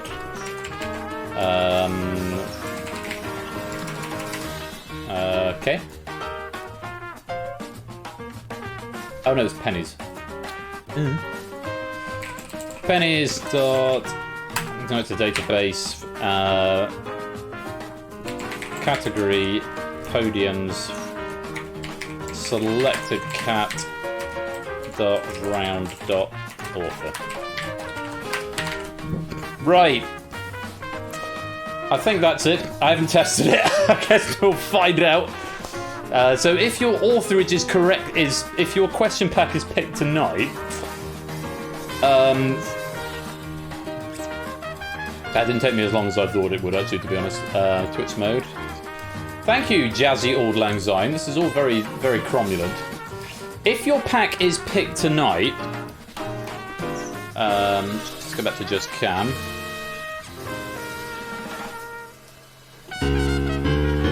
Oh, it's an E flat. I've missed a trick.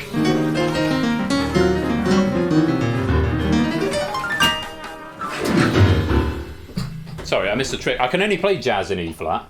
And that was an E flat, which made me sad. I've missed that. Anyway, sorry about the impromptu dev stream there. Anyone following that who knows how to code maybe spotted something I did wrong, and it's all a big mess because I'm a terrible programmer, as has been established many, many times. I think that works. Yeah, it was a good tune. I enjoyed that. I think that works. What I'm going to do, I'm going to test it in the game. So if your pack is used, I would be very grateful if you could check the database after it's been picked, because it doesn't update the database until after I push the data. Oh, you're cashing 500 pennies. Okay, Zeus. Let me individual pennies. Zeusless. There we go. Oh, why the hell have I limited this to 50? That's a massive oversight. I can only give you 50 at a time, Zeus. I can press the button 50 times, but I have to load your name something. So I will keep that there, and I'll do that bit later on. Message from our sponsor, Zeusless. E flat Ben is my favorite Ben less than 3. Oh, you're very kind, Zeus. Thank you very much for the kind words, and thank you for the 100 bits as well. I wasn't about to open another bottle of white wine. Apparently, I've drunk an entire bottle, so I've moved on to the port, which is very bracing. If your pack is in contention, maybe whoever's in the spotlight could let us know whose pack they're about to pick, and we could do a little test run of this. And then the person whose pack they're about to pick could check their pennies. The pack could then be picked, and then they could check their pennies again and see if it works, although I don't know if the app updates itself in real time. I don't think it does. It's only when I do a bonus. I don't know. Well, I'll figure out a way of doing it. No, the port is fine. The port is fine. The port is fine. Anyway, that aside, let's go and play some spontaneous Spotlight. Flag questions after you. Skip opening credits off. Test mode is off. Controls are selected. Boom. Let's go.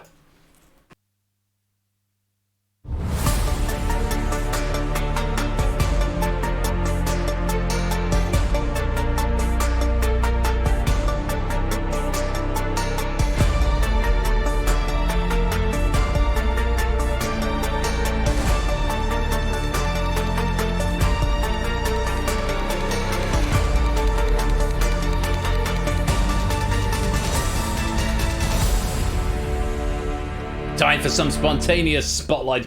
And again, I have to say, huge thanks to the pool of question writers. The database contains a total of 109 question packs. Of those, 48 have been used and 61 are unused, and the unused packs of 21 distinct authors, which means we can play at least 3 games, I think, bare minimum. And I'm always enormously grateful to people for their contributions to this game. It does mean it's a game I can just pull out on a whim, and we can play spontaneous Spotlight, and I hope that you enjoy it as well. And if you want to play, type in the code XTODGE.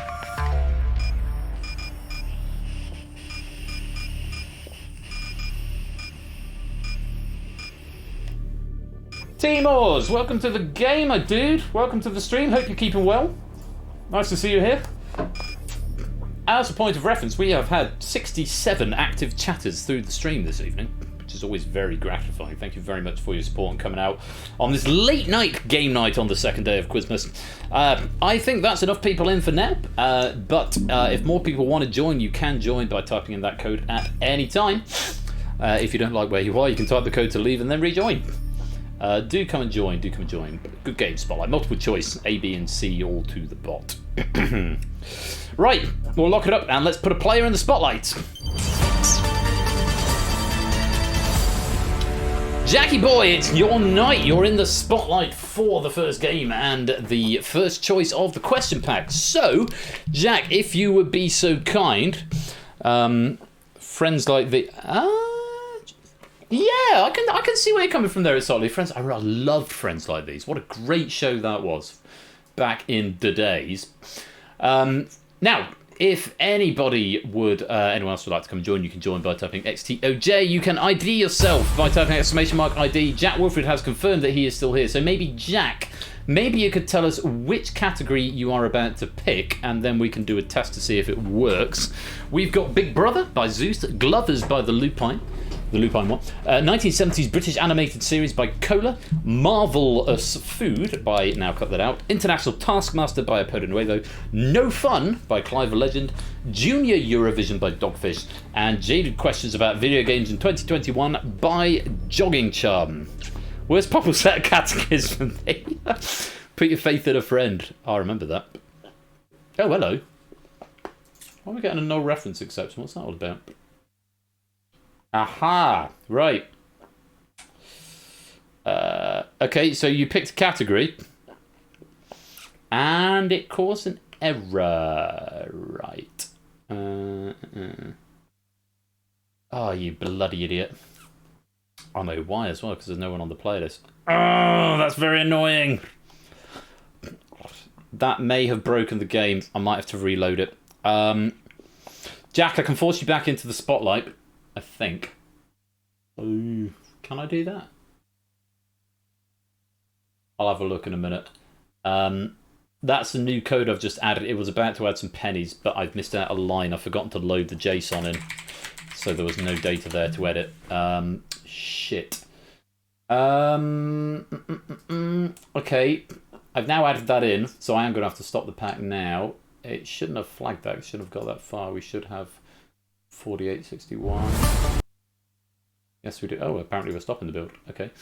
Let's try that again.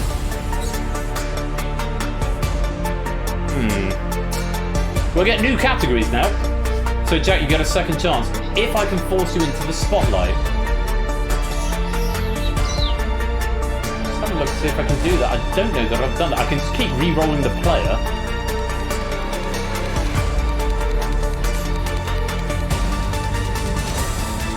Right.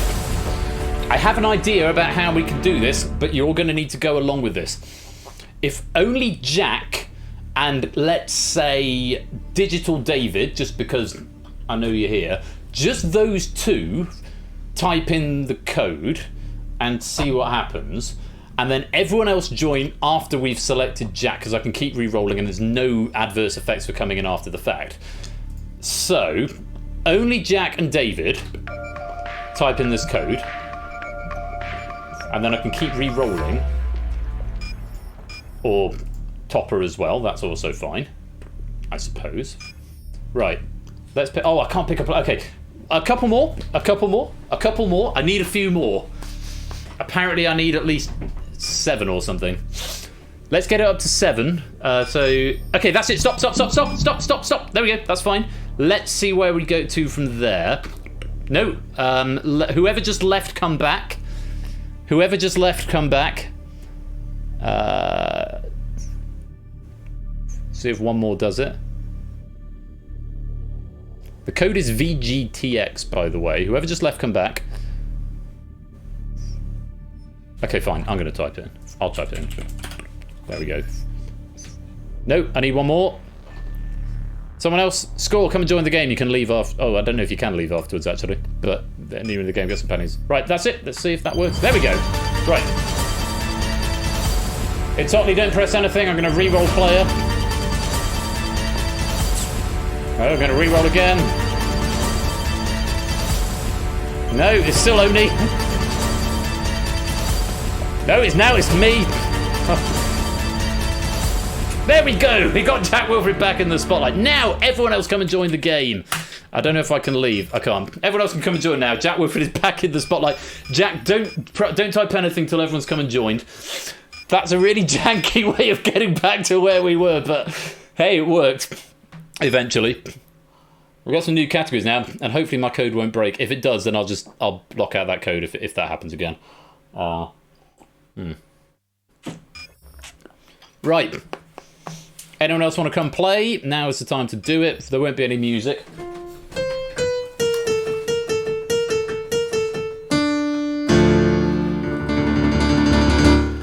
It's a nice open tonality D. Right, Jack, type something, and the game can begin, and you might get some more favourable categories. Let's find out. Your categories are No Fun by Clive Legend, Pedagogy by Dogfish44, O by Topper One Gaming, Sabrina the Teenage Witch by Zeusless, Thanos by Royal Flush, Canadian Bodies of Water by Cyclespace, Robot Wars UK by Pokenuts, and Hotels by We Like Shapes. It's not flagging the questions that came up before, which is a good thing because No Fun has come up again, which came up last time. Which would you like? And hopefully this will work and write to the drive this time. Hey! Clive of Legend, you should have just been given 25 pennies. If that has worked automatically, I don't need to do it. And you're going for No Fun by Clive of Legend. If you want to play your Joker on this, 3 exclamation marks into the chat, and your time starts now.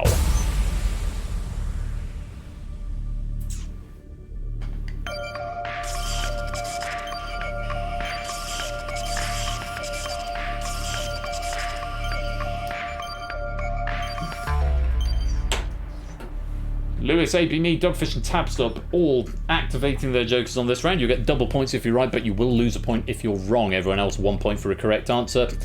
And let the game begin. Multiple choice. It's No Fun by Clive of Legend, and his pennies should have been added automatically. Let's play. I like how it's being smooth now, even though I'm still focused on the window. Are you Prasad? Welcome to the stream. Good to see you. Right, A, B, or C. Whispering to the bot. Here comes question number 1. Which of these ailments is not caused by a fungus? Is it athlete's foot? Is it tennis elbow? Or is it jock itch? Answering now.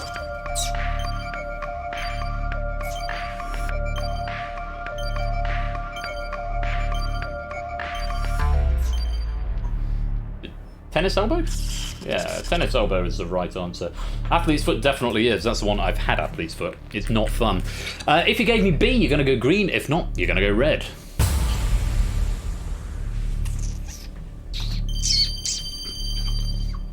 Oh, are you Prasad getting a wrong answer or possibly abstaining from that? Yes, there you are, proofs. Very well done. Jack Wilfred, you good? You need 2 out of every 3 questions to stay in the spotlight. Let's go on to question number 2. Which of these funny men did not live to see the year 2000? Douglas Adams, George Carlin, Phil Hartman. Answering now.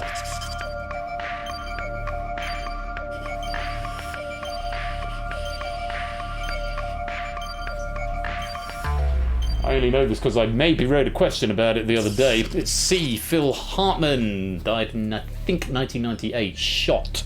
By his wife. Not a fun story. If you gave me C, Phil Hartman, you're going green. If not, you'll go red. Jack Wilfred and I are on the same wavelength. Let's have a look. Ooh, a few more red lights going on here. Anyone? Yes, AB me using the Joker, losing a point on that. Though did get the first one right, so you're still on 1 point. Jack, you're going to get to pick the next category for sure. Let's go on to question number 3.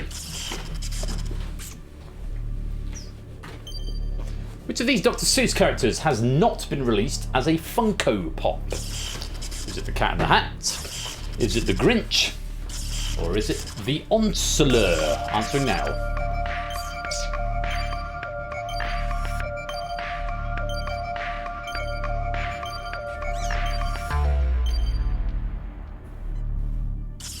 It is the Onslaught, which is the only one I hadn't heard of, so it's probably the one I would have gone for. No idea what a Funko Pop is either. I'm just having a look down the code to see where I added it in. What was the method I used for gameplay pennies? Add on author pennies. Add on. It's on player selects category.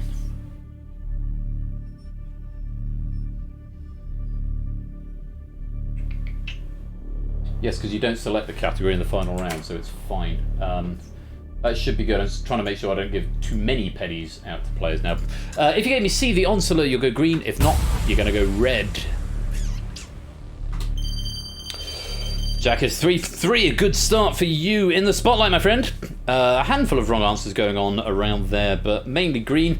Nicely done, Jack. Let's go back to the category board. You're left with Pedagogy by Dogfish, O by Top One Gaming, Sabrina the Teenage Witch by Zeus, Thanos by me, Canadian Bodies of Water by Cyclespace, Robot Wars UK by Coconuts, or Hotels by We Like Shape. You've gone for Thanos by Royal Flush. I genuinely can't even remember what I put into this round, but thank you for picking my question pack. It's always nice to see one's own questions. If you want to play your Joker on this, it's 3 exclamation marks into the chat within 15 seconds now. And yes, the hardest choices do require the strongest wills. Quizface activating here. David activating here.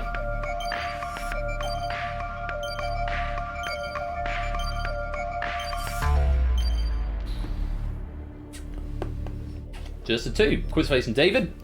Double points for right answers, -1 for wrong answers. Let's go to our first question from me on Thanos. In the MCU series, which actor has portrayed Thanos? Robert Downey Jr., Josh Brolin, Bruce Willis. Answering now. Logic again being there should be an easy, medium and hard question in each pack. I'm pretty sure this was the question on Showdown the other week. So I always use the same questions when I'm doing test packs. The answer is B, Josh Brolin. If you gave me anything else, you'll go red. If you did, you'll go green. Solid start for most of us, including Jack in the spotlight. You're up to 4. Nicely done. Let's go on to the next question. Oh shit, I'm still in the game. I'm going to get pennies. Oh yeah, because I get 3 free author pennies, don't I? Nice. On we go. Next question. What is the name of Thanos' homeworld? Is it Xandar? Is it Titan? Or is it Nowhere? Answer now.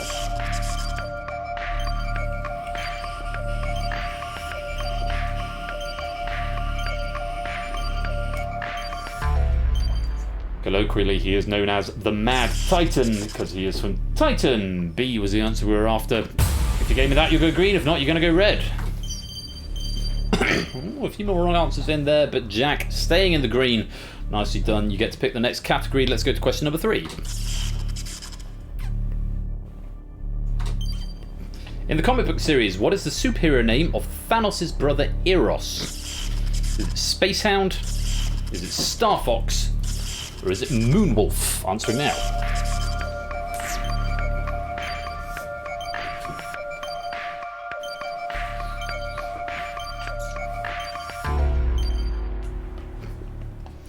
It's Star Fox, as played by Harry Styles, if you've seen. Spoiler alert.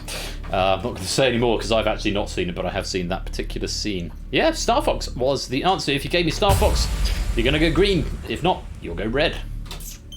Ooh, Jack slipping up. First question wrong. This means you need to get the next 2 right in order to stay in the spotlight. Otherwise, you will be ejected and a new player will be picked to take your place. For now, though, Jack Wilford, let's go back to the category board. Is he a supervillain? not according to my research. I thought he was a superhero. Thanos is a supervillain, certainly.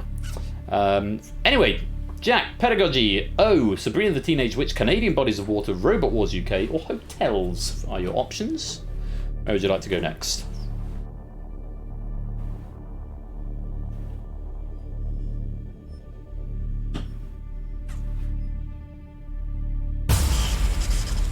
We're going to Hotels by We Like Shapes. Shapes, you won't be able to play this particular round, but you will get 3 free points. And according to the thing up here, you have got 25 pennies as well. It should have loaded the data in and then rewritten the data. I could probably check this as I go, to be honest. But, yeah. In fact, I'm going to do that just because my terrible programming knowledge makes me really paranoid about everything I do, especially after I've seen an error. So, actually, if I go to pennies, Shapes I'm pretty sure is in the top 2. 9,370 according to this. But if I go to Unity Projects Heroku Penny Data, because it should have written this in real time. We Like Shapes. Does it say 9370 on the app, which means this should now be at 9395?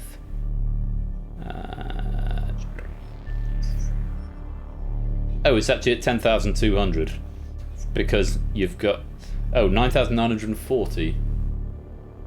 Yeah, because you've got pennies from other games tonight as well. Well, it's certainly gone up. I don't know what it's from. I'll check that on the next time round. But Hotels by We Like Shapes is the category. If you want to play your Joker, it's 3 exclamation marks into the chat. Time starts now. I'll check that in a bit.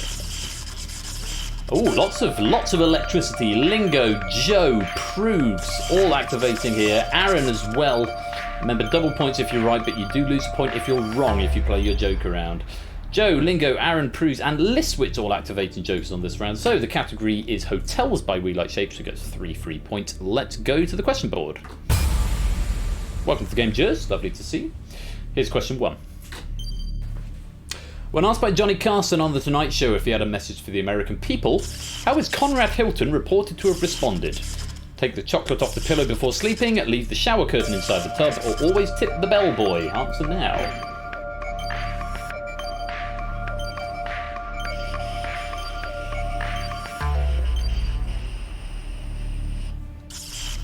It's leave the shower curtain inside the tub. That's the answer we were after. If you gave me that, you'll go green. If not, you're going to go red. Oh, an F from Jack Wilfred.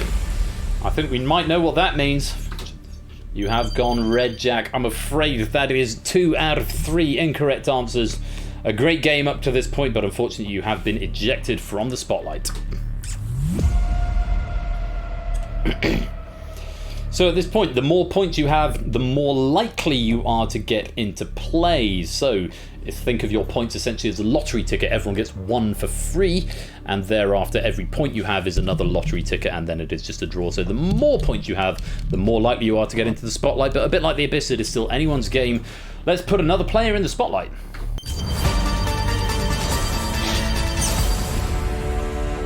Ankmad, welcome to the game, Samster. Ankmad, you are in the spotlight. To confirm that you are still here, you need to whisper to the bot. You've got 5 points in the wings, but your spotlight points are refreshed. Type something to the bot, and the game will continue. If you don't, there we go. You're still here. Category is still hotels. Here's the next question. The Burj Al Arab in Dubai has how many rooms? 802, 202.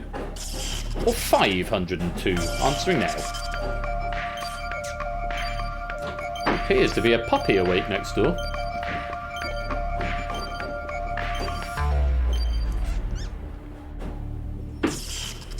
$202. I would have thought it was a lot more, the Burj Al Arab, but only 202 apparently. If you gave me that, you'll go green. If not, you will go red. Oof. Lots of red, but Ankmad did manage to survive, which means, Ankmad, you will get to pick the next category. Let's go on to question number 3 on hotels.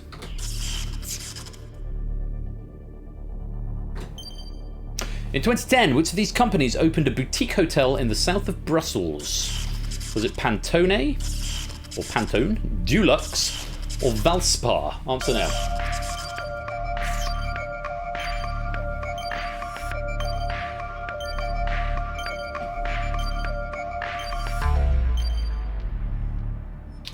Correct answer was A, Pantone, or possibly Pantone, or Panettone, as Jack is possibly saying. Pant 1, Pant 2. If you gave me A, you'll go green. If not, you're going to go red. Actmad going red, which means you must get 2 out of the next 3 in order to survive in the spotlight. But for now, we have gotten through Shapes' Hotels pack. Let's go to the next category. Pedagogy by Dogfish, O by Topper 1, Sabrina the Teenage Witch by Zeusus, Robot Wars UK by Poconuts, or Canadian Bodies of Water by Cyclespace. Which would you like next? Just thought of a way that I can check this actually. How many pennies have I got?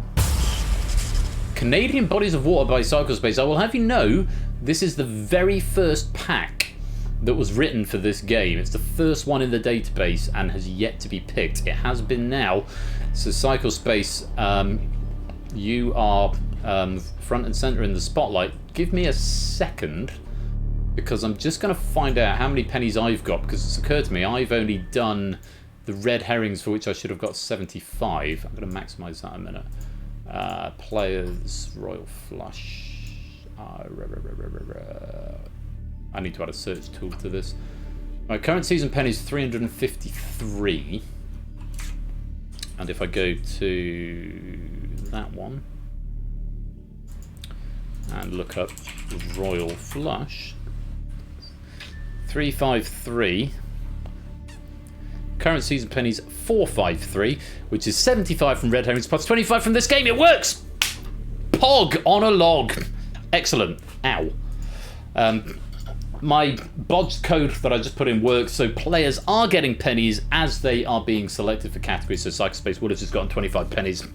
Pog on a log, absolutely. If you want to play your Joker on Canadian Bodies of Water by Cyclespace, it's 3 exclamation marks into the chat now. That's the clap I was after. Yes, Poconuts. Ayu Prasad, all activating Jokers here. Player 2 as well.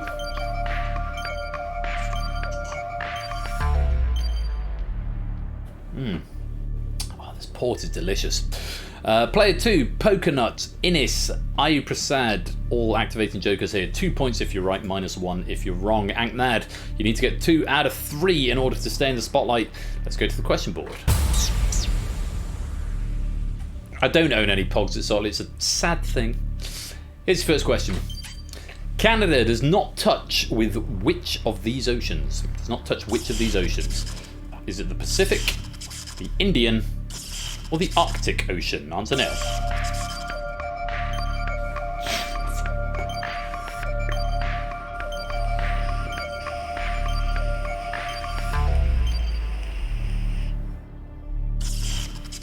Hopefully quite easy. The Indian Ocean obviously touches the Arctic Ocean to the north and the Pacific Ocean to the west. If you gave me B, Indian Ocean, you'll go green. If not, you're going to go red. Solid start for most of us there. Ankmad has survived in the spotlight for now, but you've also got to get this one right in order to stay there. Let's go to question 2. Located in the Banff National Park, which lake is named after the 4th daughter of Queen Victoria? Is it Lake Louise, Alice Lake, or Lake Beatrice? Answering now.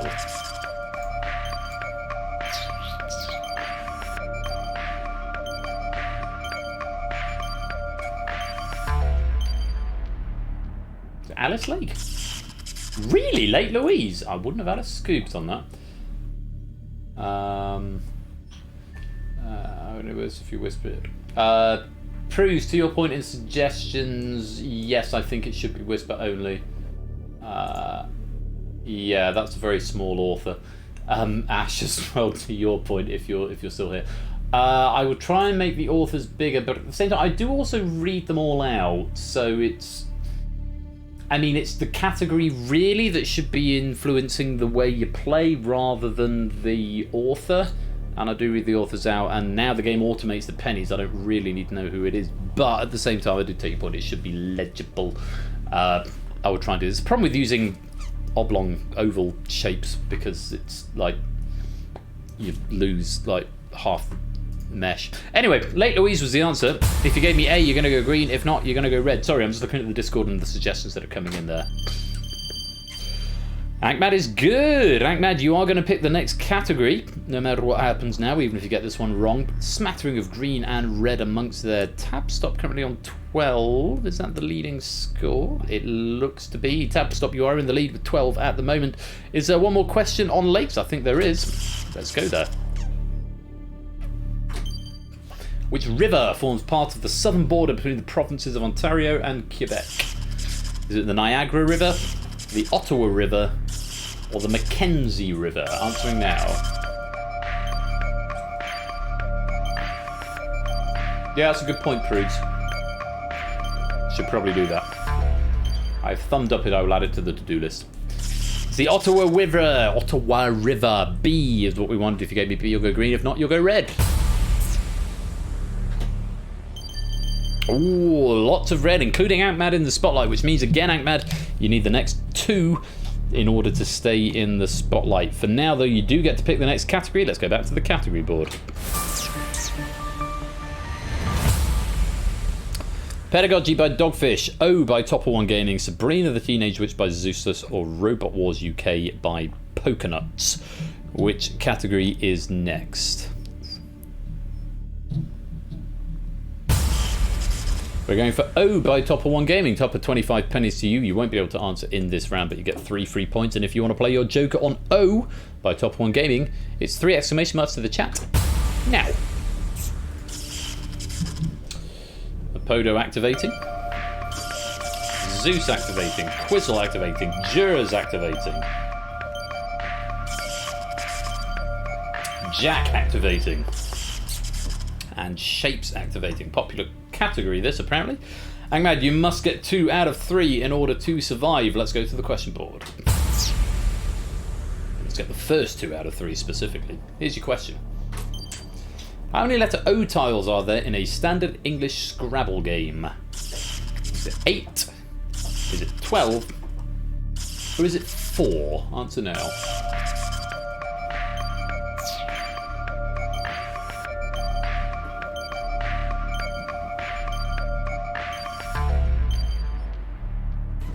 There are 8 O's in the standard English Scrabble game. If you gave me A, you will go green. If not, you will go red. Ankmad, you're good. You're up to 4 points in the spotlight, but you've still got to get this next one right if you want to survive. Let's go back to the question board. The water-themed stage production O, hosted at the Bellagio in Las Vegas since 1998, is produced by which circus producer? Is it Circus Krone, Cirque du Soleil, or Circus Vargas? Answering now. Hello! I didn't hear you come in. Mrs. Flush is home. Hello, Papa. Hello, Papa. Hello. Yes, I love you too. Oh, you smell terrible. It's Cirque du Soleil is the answer. Yes, please take your tongue out of my mouth, dog. Oh, you're so good. Please don't piss on my soup. This cost more than you did. No, it did not, Miss Heather. Actually, no, I can't back that up. It didn't. It's fucking expensive. Right, that's enough, love. There you go. Get back now. B, Cirque du Soleil was... no, don't pee on Ben, Zeus. Cirque du Soleil is the answer we're after. If you gave me B, you'll go green. If not, you'll go red. How was your sister? Lovely. We had a really nice time. We ended up in Trent. Yeah, what's that all about? I'm going to have to hear that story later on. And it was nice. Cool. Lots of players going green. Oh, a new player joining the game. Aluzi, welcome to the game. Good to see. Ankmad, you have gotten that one right as well, which means you get to pick the next category up to 5 spotlight points now. You want to stay in the spotlight as long as possible. One more category to go after this, but one more question here first of all. Let's take a look. Is the Swedish word for which geographical feature? Is it a river? Is it a mountain? Or is it an island? Answering now. It might be pronounced O, but O with an umlaut I always pronounce I.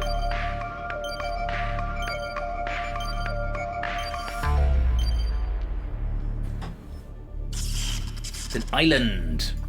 For reasons best known to Topper, who wrote the question pack. I'm sure he'll furnish us with remarkable details. If you gave me C, island, you'll go green. If not, you're going to go red. Ankmad, you have gone red. Again, you are reliant on getting the next 2 out of 3 in order to stay in the spotlight. But for now, you get to pick the next category. And it's going to be the final category. Is it Pedagogy by Dogfish, Sabrina the Teenage Witch by Zeus, or Robot Wars UK by Pokenuts? Which category is next? We have Pedagogy by Dogfish, 25 pennies going to Dogfish, Zeus and Pokenuts. We will see your packs another day, not today. But if this is your last chance to play your Joker, you cannot use it in the final.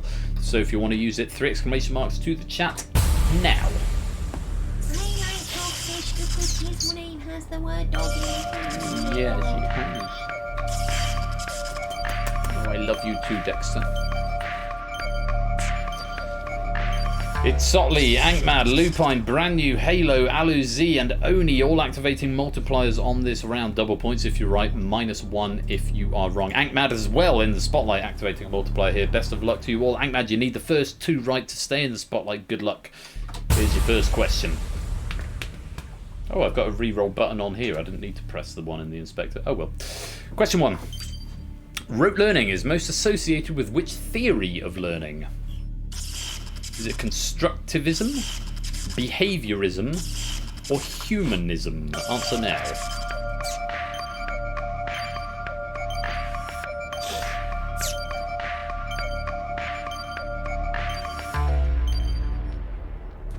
Dog is licking my palm. It's B for behaviorism is what we're after there. If you gave me B, you are going to go green. If not, you'll go red.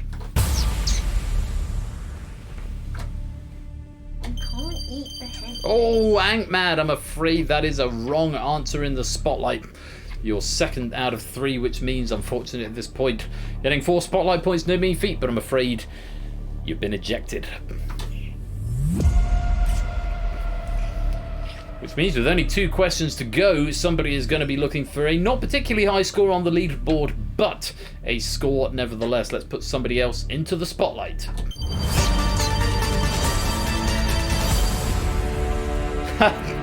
Aaron, you're back in the spotlight. Welcome to the game. I don't know why it's doing that weird thing. It's a weird bug where it shows the numbers of your lobby scores in the middle. It shouldn't do that. But Aaron, you are in the spotlight. Whisper something to the bot in order to confirm your attendance, and we will go to the next question.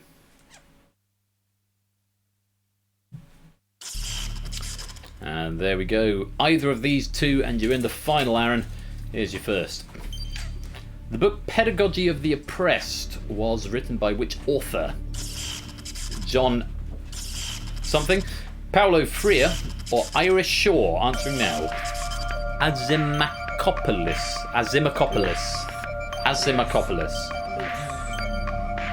Whisper it proves. Won't be processed otherwise. It was B, Paulo Freire. You were right, Proves. Did it get processed? Let's find out. If you gave me B, you'll go green. If not, you'll go red. Aaron has gone red, which means you've got to get the next one right. Otherwise, you did get an answer in proofs as well. Otherwise, it will be a player on a 0 score going into the final. Well, let's go back for question number 3. Which type of assessment would traditionally be conducted at the end of a course of study? Is it a summative assessment, a formative assessment, or a diagnostic assessment? Answering now. Aaron, as a university student, should know this. Let's find out if he does. Not to shame you if you don't. If you don't, that's fine. It's a summative. Formative is normally midway through a semester to give you and suggest formative information in order to progress your studies. Summative is at the end. Should know this in inverted commas. Did he know it? Green if you were right, red if you were not. He did know it, and Aaron survives the spotlight and gets to go to the final with 1 spotlight point. That means you will get 1 point per question, which means you can get a maximum of 6 tonight. Big Man Aaron, sorry, formerly Big Man Aaron, now Aaron Aromatics. Welcome to the game, Natter. Good to see you. Hope you're well. It's time for the final. Let's go there. So we will take 1 question from 5 out of 6 packs that we have seen right here. I'll give you one of each of them. For every question you get right, Aaron, you get the point equal to your spotlight points, which is just 1 because you're quite late into the spotlight at this point. Yes, if that's what you want to do, answering format is just the same as before. 1 point in the lobby, and of course gold, silver and bronze medals to our lobby players. Best of luck to you all. Here is question number 1. Which of these funambulists did not survive all their attempts at crossing Niagara Falls? Was it Charles Blondin, Stephen Pear, or the great Farini? Answering now. I can't remember who this question came from, but thank you all the same.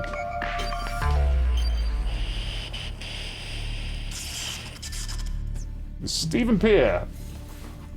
B is what we want today. If you gave me B, you'll go green. If not, you'll go red. Oh, Cycle Space, Canadian Bodies of Water, of course, Niagara Falls. There we go. If you gave me B, you'll go green. If not... Oh, it could have been fun. It could have been Funambulists from Clive. Yes, because Clive was the fun writer. Let's have a look. Bad start there, Aaron. You stay on 1 point with a wrong answer there. Let's just look at the lobby scores. Tabstock currently on 17, Dogfish and Timor both on 16. Zeus on 19 at the moment. So big scores to contend with here. Let's go on to question number 2. Which of these is not one of the legendary Children of Thanos? This one's from me. Ronan the Accuser, Corvus Glaive, or Ebony Maw? Answering now.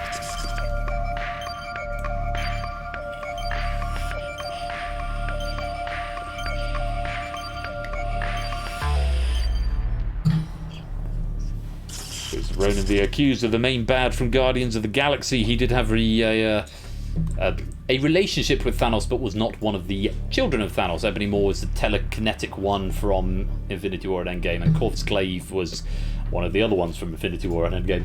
If you gave me A, you'll go green. If not, you'll go red.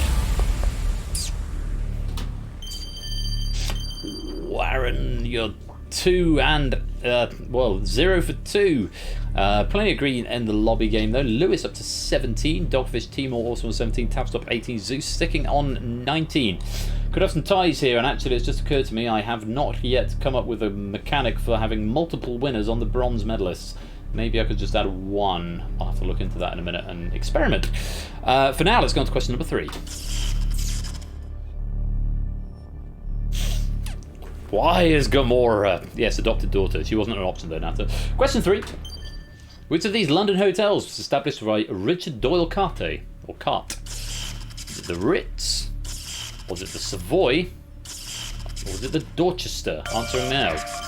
Thank you to Shapes for this question. Yes, I've just got a log. We Like Shapes tried to answer their own question. I'm afraid you can't do that in the final, Shapes.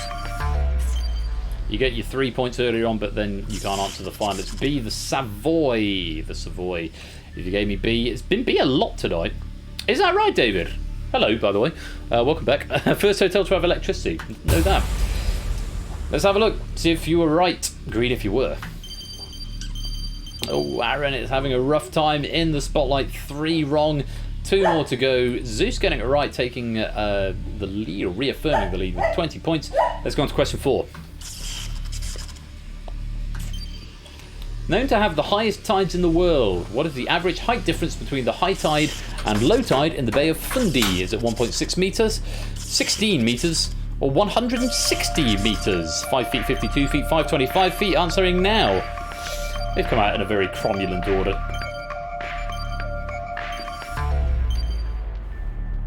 I imagine it's C. No, it's B, 16 metres. 160 metres is quite a lot, actually.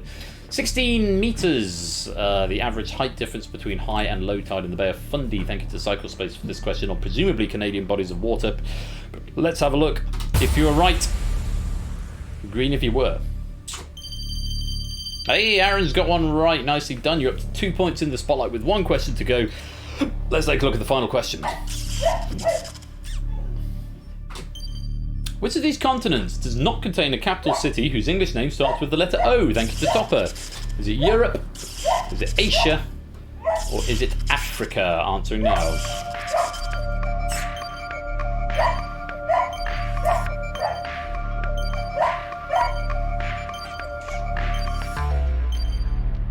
You certainly got Ottawa. Well, it's America, not Europe. It's Asia. It's B again. B all night. Asia was the correct answer if you gave me B, Asia. So what have you got in Europe then? Oslo. Oslo is what I'm thinking of. Oslo, Norway. And Ouagadougou in Africa. Ouagadougou. Oslo and Ouagadougou. Oslo and Cairo. That ends with an O. It's ambigrammatically beginning with O. Ouagadougou, Ouagadogo. Yeah, we can hear you, Dexter. If you gave me B, you'll go green. If not, you'll go red. Aaron getting another one right, taking you up to a total of 3 spotlight points. Zeus getting this one wrong, which means we're going to have a tie gold. Great, I'm going to have some fun trying to figure this out on the app. So we've only got 1 slot for each. I'm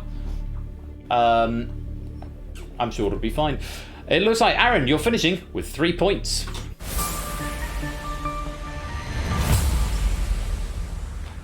Yeah. So having this app was supposed to save me time. Okay, let me see if we can figure this out. Enter player name. First of all, gold medalist. I'll go to Zeus. And hello, Toot. Welcome to the stream. a little, my darling. Yes, but good to see you all the same. Zeus, set as gold medalist. We've got 3 bronzes. Let's go to shapes because he's there. We like shapes. Silver medalist, not bronze medalist. Silver.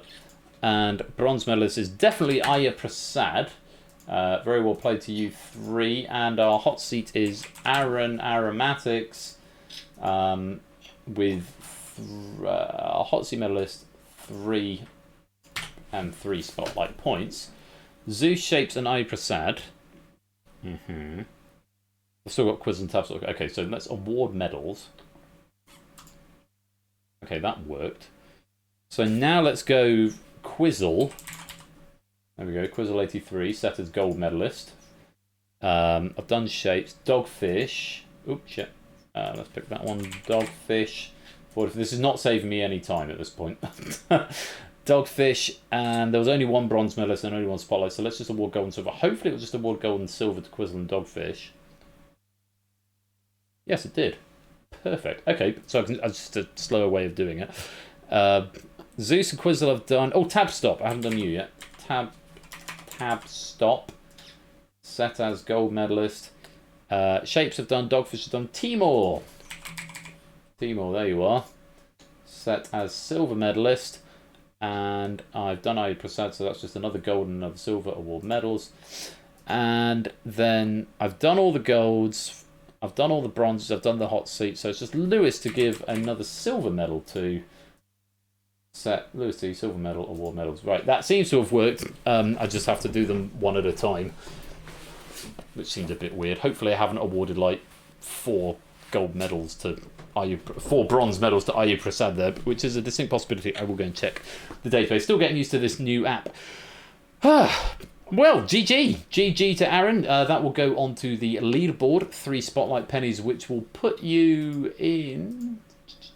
Let me maximise that window. Leaderboards and medal tables. Spotlight medal table. No, spotlight leaderboard is what I want. You will go into tied 9th with AB and Mark, who also managed to get 3 spotlight points to the lead. Still Ian Dominic with 56 points. Prudes in 2nd with 18, Oni in 3rd with 10. Such is the nature of this game. If you get in late, there are fewer points that you can amass. But 3 points in the spotlight is no mean feat. Very well played, Aaron. Been your night a little bit. Oh, we're having the disco lights now, are we? Cool. Zeus is still green, so I'm glad that's worked. Cool. Right, it's 12:10. I should probably finish there. I kind of want to show you some stuff that I'm working on. Toot, by the way, you'll enjoy this. You're the 69th chatter tonight. Very nice. Yeah, it's sort of functional, but yeah, it's not of a level that I'm happy to show it on stream yet, bearing in mind what I normally show stuff at is normally of a finished standard. So much as I'd like to share that with you, have you broke it, Zeus? Oh, well done. Yeah, I know I need to fix that. Anyway, it is after midnight, so I need to get another glass of port and then go to bed because I've got a very busy day tomorrow. A very busy day. But it has been a pleasure tonight for the second day of Quizmas. Thank you all so very much for joining me. What happened earlier on? Jack Wilfred winning the Red Herrings Quizmas special, and Samster winning the Abyss Quizmas special. We then saw Brian winning £2,000 in Who Wants to Be a Millionaire, and we saw Aaron winning £32,000 in Who Wants to Be a Millionaire, and we've now seen Aaron winning in the spotlight with 3 points. Tabstop, Quizzle, and Zeus, who's broken his podium, taking the gold in spotlight. Shapes, Dogfish, Timor, and Lewis taking the silver. And Are You Prasad taking the bronze. And just before the end of the night, a message from our sponsor, Zeusless. Thank you, Benjamin Heart Emoji. You are great heart emoji. You're very kind, but please don't call me Benjamin. No one ever calls me Benjamin. Endgame 35 to finish the night, if you like, 10 pennies to finish off. And then I've got a few things on my to-do list that I need to go and sort out, including adding on historic wins for Abyss and Data Leak and Millionaire, apparently, because that's getting out of hand. So that'll be... It's like 5 minutes. I just need to take 5 minutes just to say, just do it. Take 5 minutes, just type it up, check out the VODs, press the upload button, and bosh, it's done. But there we go. It's, finding the time to do that. Anyway, this has been the second day of Quizmas. All of this continues, this Quizmas madness continues on Tuesday with the third day of Quizmas. That's going to be right here, twitch.tv/royal_flush. The third day of Quizmas on here, 8 p.m, if you want to come along to that. Who knows what's going to be happening? I can tell you though that the supplementary game is going to be... Where's Discord gone? What's on? Supplementary game is... Oh no, it's not there. Maybe it's on that one. Season 5 pack, Season 5 schedule. Go over there. 6th of December, quiz number 2. The Pyramid. The Pyramid is the supplementary game this Tuesday, as written by Clive. I'm also feeling confident I will probably have stuff finished by then. So the Pyramid and Stuff will be the supplementary games to the Quizmas game number 2, where there will be more prizes and even more advent calendar-y goodness. So many things going on coming up in the next few days. Quizmas then, the fourth day of Quizmas over on Bash's channel. Go give him a follow if you're not already. Twitch.tv/80_Bash for the fourth day of Quizmas. That'll be on Wednesday. The fifth day of Quizmas on the same channel on Friday. I am back next Saturday with the sixth day of Quizmas as we get ever closer to December. In the interim, of course, you can go and check out Topper One Gaming, who this coming week is going to be doing... in Topper's Quizzical Christmas tomorrow evening. Topper One's Quizzical Christmas number 1 rebound and the 21st question. That is tomorrow evening at 8 p.m. over on Topper's channel. So 12 days of Quizmas, Topper's Quizzical Christmas, and more Buzz Off. Buzz Off is going to next Saturday. I think supplementary games next Saturday will be more Buzz Off. I might have made that up actually. Let me check the schedule. Next Saturday, is that the 11th?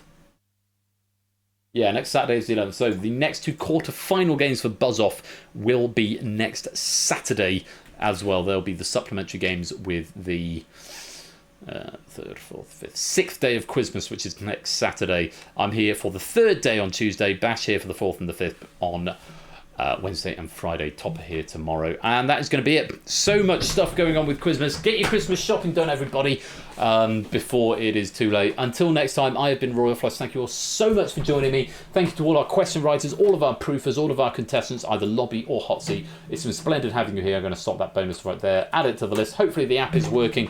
Until next time, enjoy the rest of this Advent season. I will be back on Tuesday. Be safe out there, be splendid and be marvellous and be sensible. Be safe as always. And until next time, I've been Royal Flush. You have been watching Game Night, the second day of Quizmas. Take care. Peace out. And a very good night.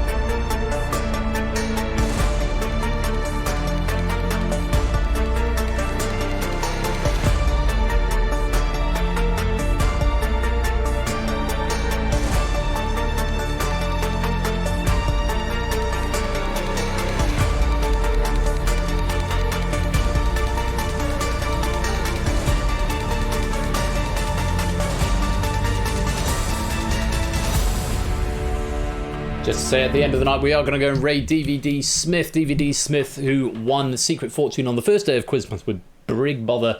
Let's go give him the raid and say, stay in the spotlight, spread some love, and say hello and Merry Christmas and all that. Take care of yourselves. I will see you on Tuesday.